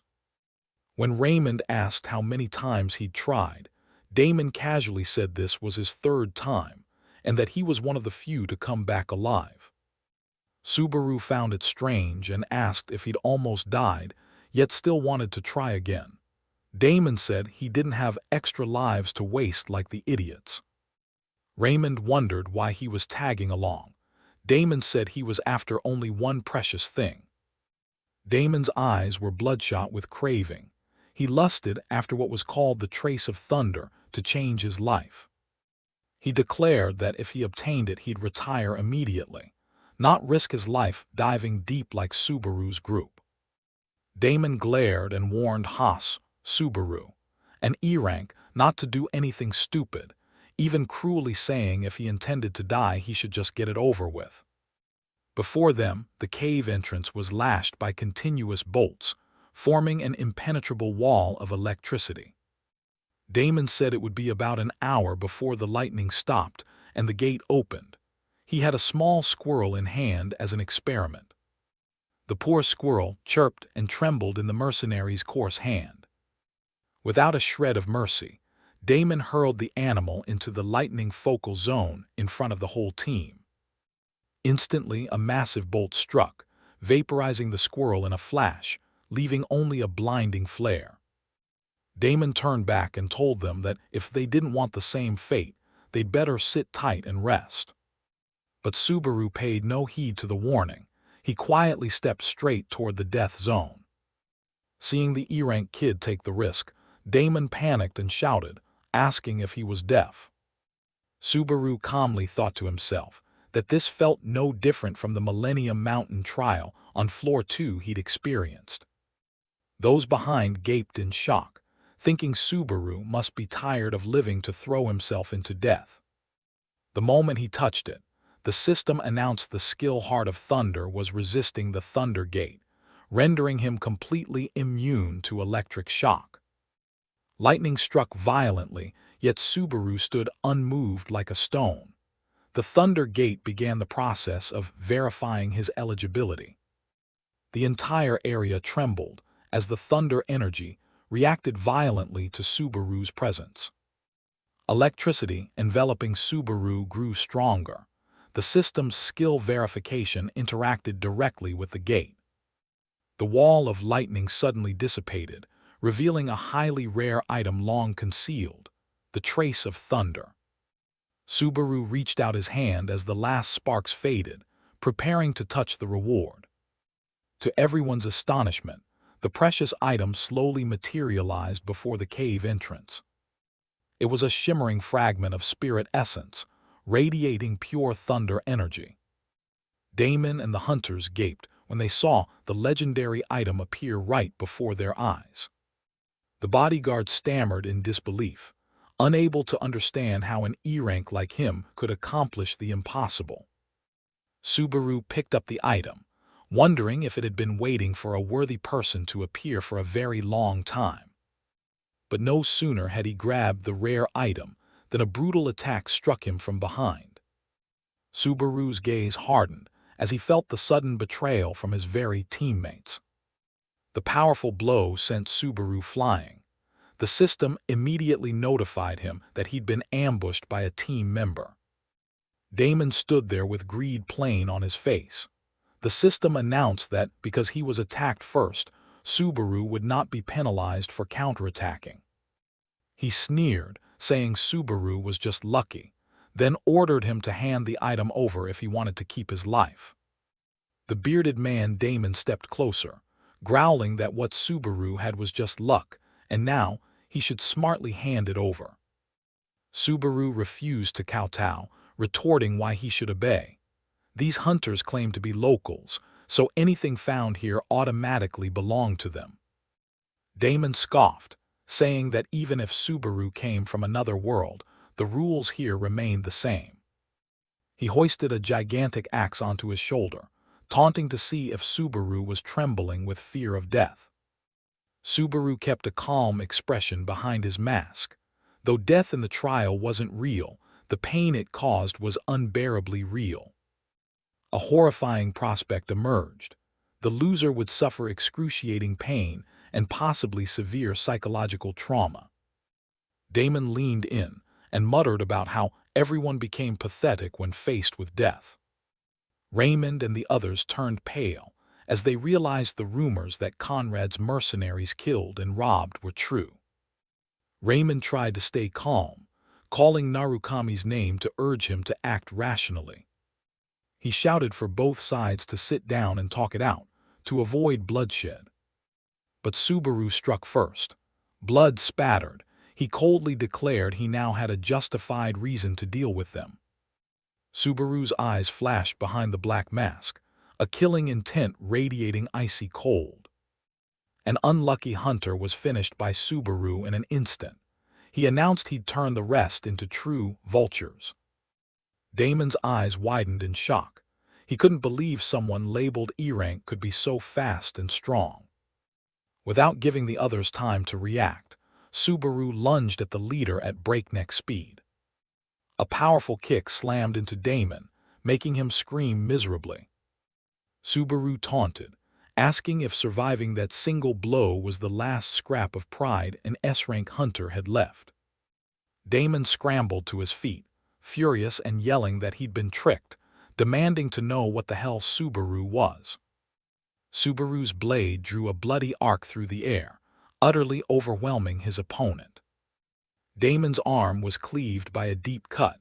Trembling, he blurted, "A magic sword user," then spat that Subaru was dishonorable for relying on a weapon. Subaru's crimson blade dripped blood onto the ground, looking terrifying. Subaru looked at the defeated man with half-lidded eyes, telling him not to lump himself in with trash like that. Seeing Damon still muttering curses, Subaru coldly told him that if he felt so bitter, he should save money in his next life to buy a decent sword. A decisive swing of the sword ended the one-sided fight. A system notification appeared confirming Damon had been officially defeated. The accompanying hunters froze for a few seconds, only able to exclaim in amazement at Subaru's tremendous power. Subaru picked up the dropped item and casually asked those behind him if anyone else wanted it. Raymond waved frantically, insisting the item belonged to Lord Narukami. Stream viewers began hailing him as God tier. A massive surge of energy erupted, shaking the entire cave area.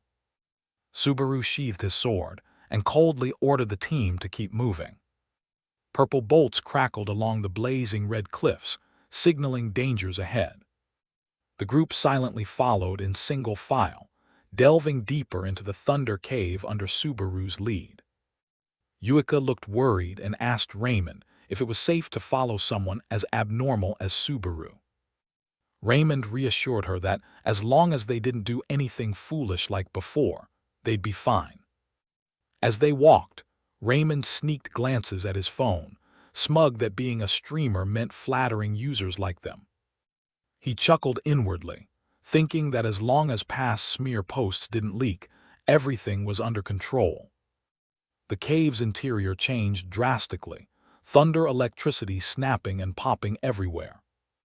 Shouts rang out as both the entrance and exit were blocked by something. Schneider appeared, warning them that the first thing they'd face here was a pack of thunder wolves.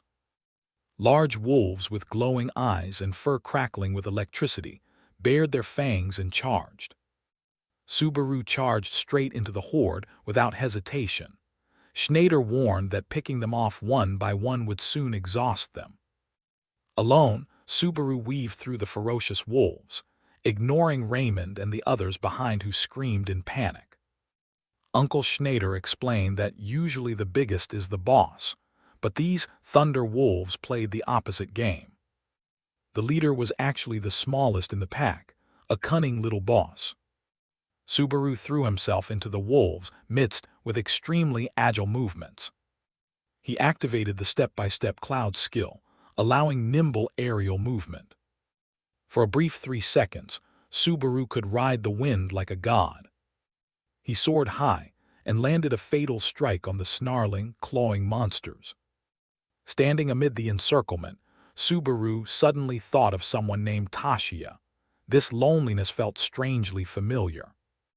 The wolves began to concentrate their power. The lightning surrounding them thickened. A sharp explosion rang out as electrical arcs sprayed throughout the cave. Subaru twisted aside and narrowly dodged the Alpha's strike.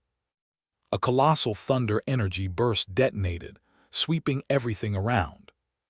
He landed safely, but the wolves kept growling, ready to pounce and tear him apart.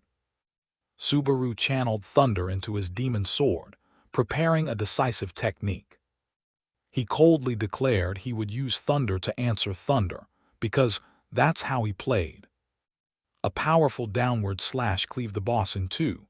Wolf blood sprayed, staining the area red. A system notification popped up. Subaru had slain the boss and leveled up, his strength and agility stats soaring.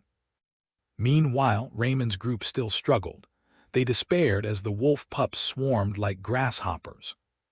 Schneider watched from afar and calmly judged that once the leader was killed, the fight would be decided.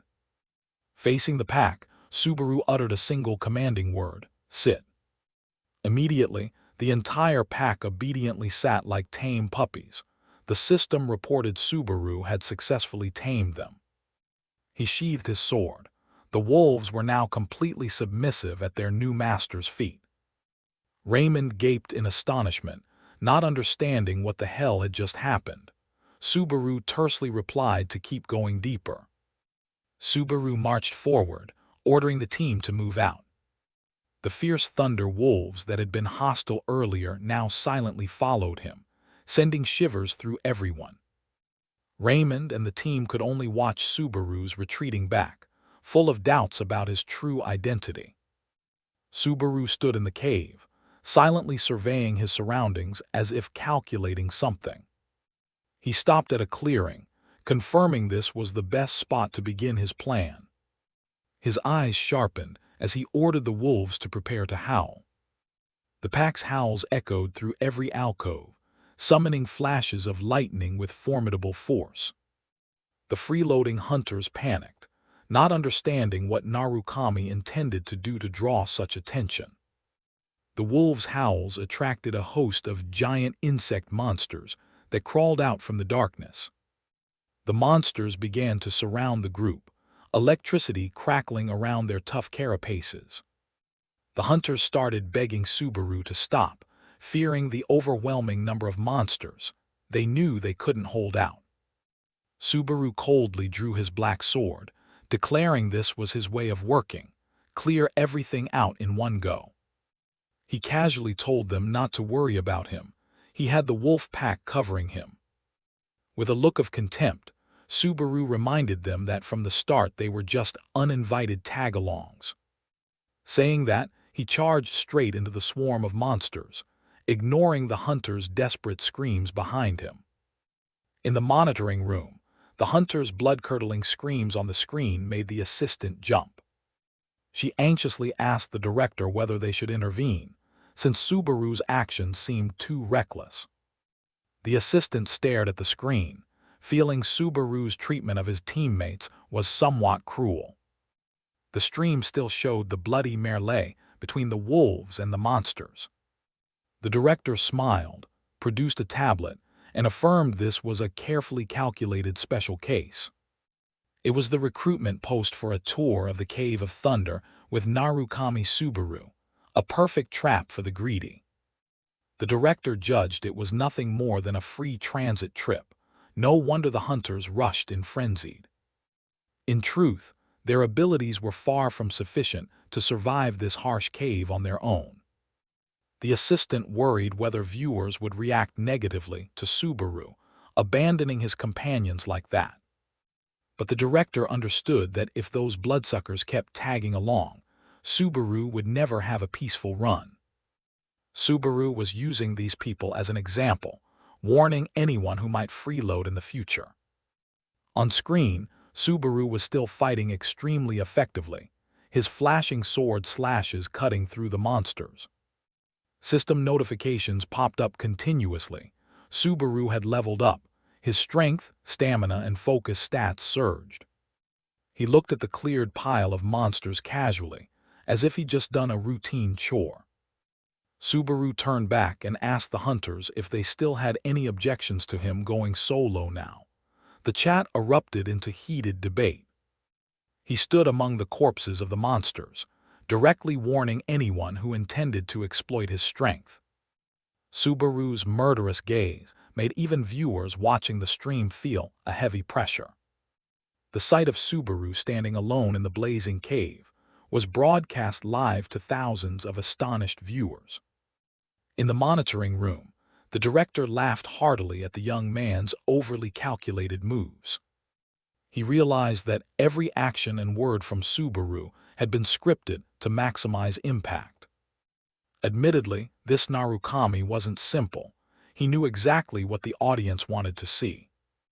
Just then, the director's phone vibrated. The caller ID showed Yuika with the humorous label Boss or Nag. On the other end, Yuika was walking the street and hurriedly reporting Subaru's situation to the director. The director interrupted to confirm one thing. Had she shown that recruitment post to Subaru? His eyes lit up when Yuika answered yes. Everything was unfolding as predicted. Yuika seemed a bit flustered, not understanding why the director cared about such a small detail now. The director exhaled in relief, confirming that everything had been prepared to protect Subaru's image. He declared it was time to show the world that a powerful, influential organization stood behind Narukami Subaru. Subaru's wolf pack howled fiercely, beginning a real purge aimed at the greedy group. The trailing hunters paid dearly for their greed, as the wolves tore them apart amid their desperate screams. Damon angrily shouted Schneider's name, looking pathetic with blood smeared across his face. In contrast to the panic, Schneider stood firm with the composure of a seasoned hunter. While swinging his sword to fend off the wolves, Damon grumbled that Schneider was deliberately making things difficult to spite him for joining the team. Schneider paid no mind to the complaints. He focused on observing and prepared to draw a weapon from his back. Whispering "Found it," Schneider hurled a dagger with such speed the air tore. The dagger, trailing blue electricity, shot forward to the astonishment of those nearby. Damon was still in shock, unable to believe the pinpoint accuracy he'd just witnessed. The dagger plunged into the head of a thunder wolf, ending it instantly before it could howl. Damon sneered that Schneider had finally acted, but only chose to deal with a puny monster. Yet Schneider simply ordered the pack to sit, as if commanding pets. Damon froze, not understanding why the ferocious creatures had suddenly halted. All the accompanying hunters were stunned to see the thunder wolves obediently sit down in that strange manner. Damon stammered, asking Schneider what the hell he'd done to control these monsters. Schneider replied coldly that they understood nothing about the Cave of Thunder. Even high-ranking figures in the blue zone were in the dark. He advised Damon to turn back immediately if he didn't want to disgrace himself in front of his subordinates. Leaving the bewildered group behind, Schneider pressed deeper into the lightning-filled cave. On the other side, Subaru, masked and dressed in hunter gear, prepared for a major battle. A gigantic boss called Thundermaw Boss emerged, its maw lined with razor teeth and venom dripping. The monster lunged to attack, creating powerful shocks that shook the entire cave. Subaru swiftly dodged its strike by a hair, leaving a trail of blue light with each movement. A cataclysmic energy explosion occurred as Subaru began his counterattack on its weak point. He landed firmly, dust and smoke billowing around him after the massive impact. Schneider's voice rang out like a narration. He recalled it took him 3 long years to reach this point. Subaru stood before a gigantic circular gate, which Schneider insisted was the true starting point of the Cave of Thunder. The system announced Subaru was entering the first gate of Thunder, the boundary of life-or-death trials. The Thunder Challenge officially began, promising dangers far beyond anything he had faced before. Subaru stood before the giant circular gate as the notification confirmed he had stepped into the first Thunder Gate. He thought to himself that, until now, the Cave of Thunder hadn't been much different from ordinary dungeons. But according to Schneider, the real change was only beginning here. A system notification appeared, confirming the Thunder Challenge had officially commenced. Subaru looked up at the giant dragon relief carved into the cliff face. He walked under the gaze of viewers curious about the strange mural on the wall. In Subaru's memory, Schneider once said it took him more than 5 years to get past this place. The dragon image on the wall seemed more alive than ever, prompting questions from onlookers. Currents of electricity ran along the cracks, as if the stone beast had just stirred. The system began to evaluate Subaru's qualification for the thunderclap power. A radiant gaze appeared from the void, looming directly behind him. A massive electric claw extended outward, enveloping the space around the hunter. Subaru felt immense pressure, though he still wasn't sure how this power would operate. The blazing blue thunder dragon fully materialized, majestic and menacing. It was Ragnall, judge of Thunderclap, looking down at the small challenger. Schneider had warned Subaru that defeating the wolf warrior Greg was nothing compared to this entity. He warned him never to even consider facing Ragnall. A glance was enough to tell that this opponent was on a completely different level.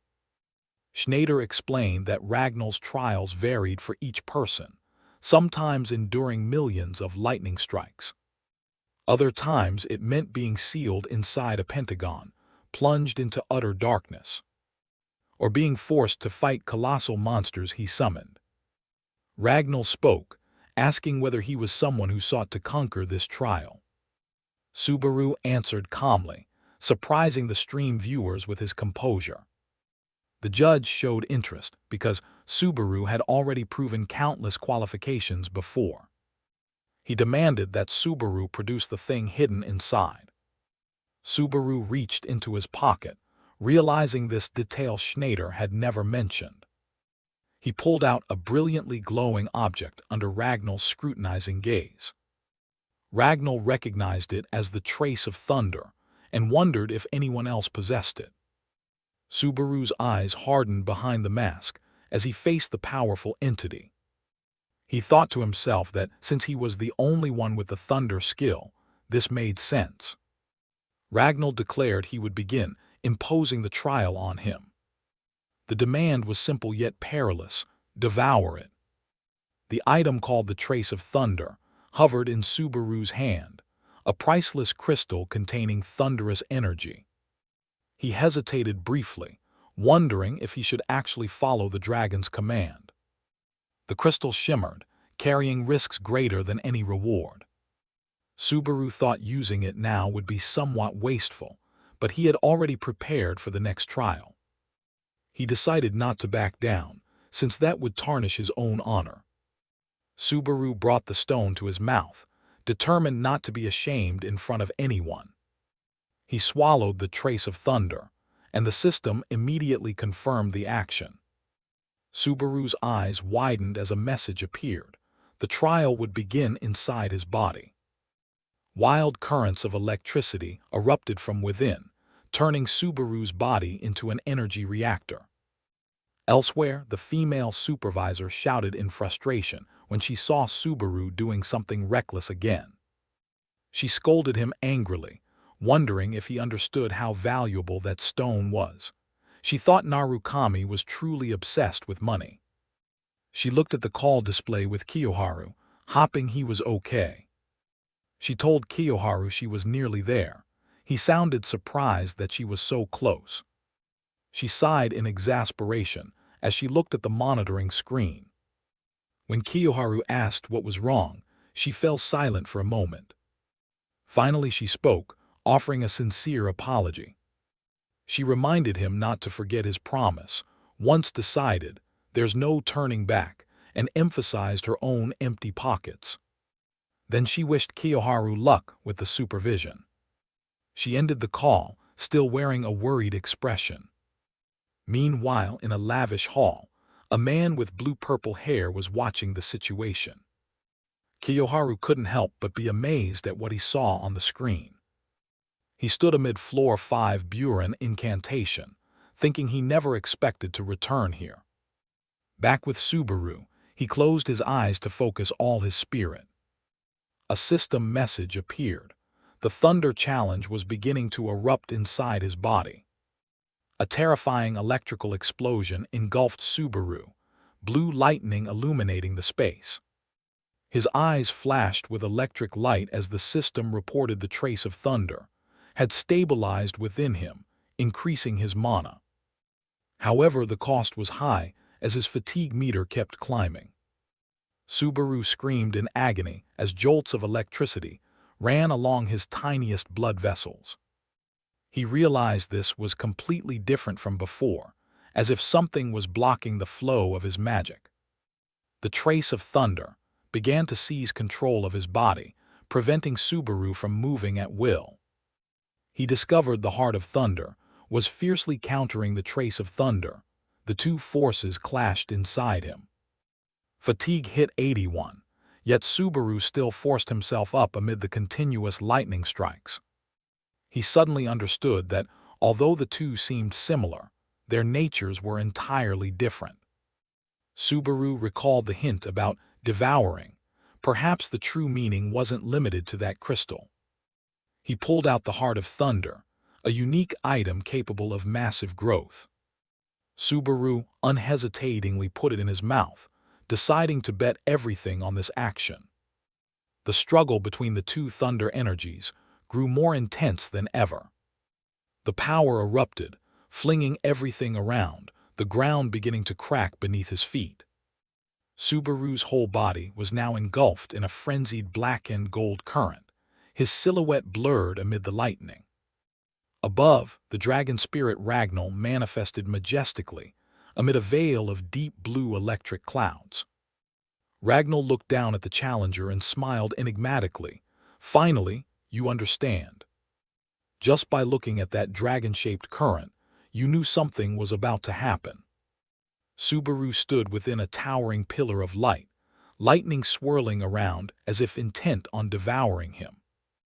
All the essence of thunder concentrated in his chest, forming a blazing heart of thunder. At last, this treasure lay firmly in Subaru's hands. The previous owner was truly wasteful, having a relic and not knowing how to use it properly. Seeing Subaru panting like that made it clear the cost to absorb it was far from cheap. The young man broke into a cold sweat, thinking he had nearly met his maker. A thunder dragon spirit appeared, witnessing the successor's newfound power. From Subaru's chest, a brilliant golden current burst forth, dispelling the darkness. The system announced continuous skill upgrades. His thunder skill had reached level 5. Not stopping there, the skills rank shot up to S in an instant. Insane. In another development, a group of hunters led by a rugged captain had just arrived. The captain looked experienced. He sensed something was off as soon as they entered. The whole group froze when they saw the dragon mural on the wall had vanished entirely. The bald hunter scratched his head in bewilderment, feeling as if someone had just swept the place clean. He stupidly asked if the captain had erased the painting, like that would happen. The captain asserted someone had snatched it, and that person was surely ahead of them. At the mention, the group immediately thought of Narukami Subaru, though they couldn't fathom how he had done it. The long-haired hunter began to panic, afraid Subaru had stolen all the rewards for them. He urged everyone to hurry before the loot was gone, but the captain remained remarkably unhurried. He smirked. After all these years, finally someone capable of causing change here had appeared. His every step was slow and full of authority. His glare silenced the long-haired man, who dared not utter a word to spoil his leader's mood. The captain recounted how he had once defeated Subaru in an instant at a previous tournament. The underlings were even more puzzled. What was there to respect in their boss's former vanquished opponent? But he still reminded them to stay focused. Their primary goal now was simply to survive. The long-haired hunter felt a chill run down his spine, unsure of what awaited him ahead. The group halted before a gigantic gate, solemn and imposing. The captain placed his hand on the gate, asserting the dungeon's end lay just beyond. And he believed Subaru was right behind that very door. As they stepped through, the system announced they had entered the second Thunder Gate, revealing a magnificent hall. An ancient throne appeared, accompanied by an invitation for the conqueror to sit upon it. The group cautiously stepped along the red carpet leading straight to the throne. Their eyes darted around searching, but there was no sign of anyone. The captain once again asserted firmly that Subaru was not here. The long-haired man asked in surprise. He clearly went ahead. Where did he disappear to? He guessed Subaru had probably sat on the throne and opened a secret door to proceed. The captain shook his head in dissent. He sensed a danger lurking nearby. The moment a foot inadvertently stepped deep into the throne's domain. The system immediately issued a red alert. They had violated the throne's forbidden zone. Instantly, a cobalt bolt of thunder descended from the sky into the center of the hall, dazzling the eyes. From that light emerged the Thunder Knight Peleus, causing the hunters to cry out in horror. The system displayed a notification, confirming the presence of the Thunder Knight. Peleus appeared majestically, in silver armor crackling with electricity. The hunters panicked, unable to understand why a boss monster took on a human form. The hunting captain stared at the opponent, knowing this was an obstacle they had to overcome. To him, Peleus was an absolute wall that no one had been able to breach. The name Thunder Knight Peleus appeared as a reminder of death itself. The captain recalled that Peleus had never once spoken his name to any challenger before. In an old tavern, he had speculated about the connections between the Thunder trials. He was the only one who knew the knight's name, but the man's true identity remained a mystery. Peleus stood motionless amid the blazing battlefield, cold and solitary. The captain was convinced Subaru's thunder skill and this knight were closely linked. Back in the present, sweat streamed down his face as he faced the suffocating pressure. Peleus's armored footsteps rang out steadily, each step emitting arcs of electricity. The knight advanced, recognizing an old acquaintance had returned. The captain realized Peleus was actually waiting for someone else, not their group. He curiously asked if the knight had met the person he was waiting for, but the answer was still no. The captain slowly drew his weapon, preparing for the worst-case scenario. The eager underling hunters shouted and charged to surround the opponent. "Stop right there," the captain screamed in desperation. He knew rushing in blindly would be nothing but suicide. Peleus lightly swung his lance, a crimson beam tearing through the air. With a single straightforward strike, the knight easily fell the reckless attackers. Blood spattered everywhere. Peleus contemptuously called their actions cheap tricks. The hunting captain turned pale as he watched his comrades fall in an instant. The long-haired hunter stubbornly rushed forward, refusing to heed any more warnings. He unleashed a full-force strike, hopping to make a difference. The clash of metal rang loudly as thunder erupted violently at the point of contact. The hunter's eyes contracted as he realized the gap in strength was far too great. He gritted his teeth to hold on, but his body began to tremble under Peleus's pressure.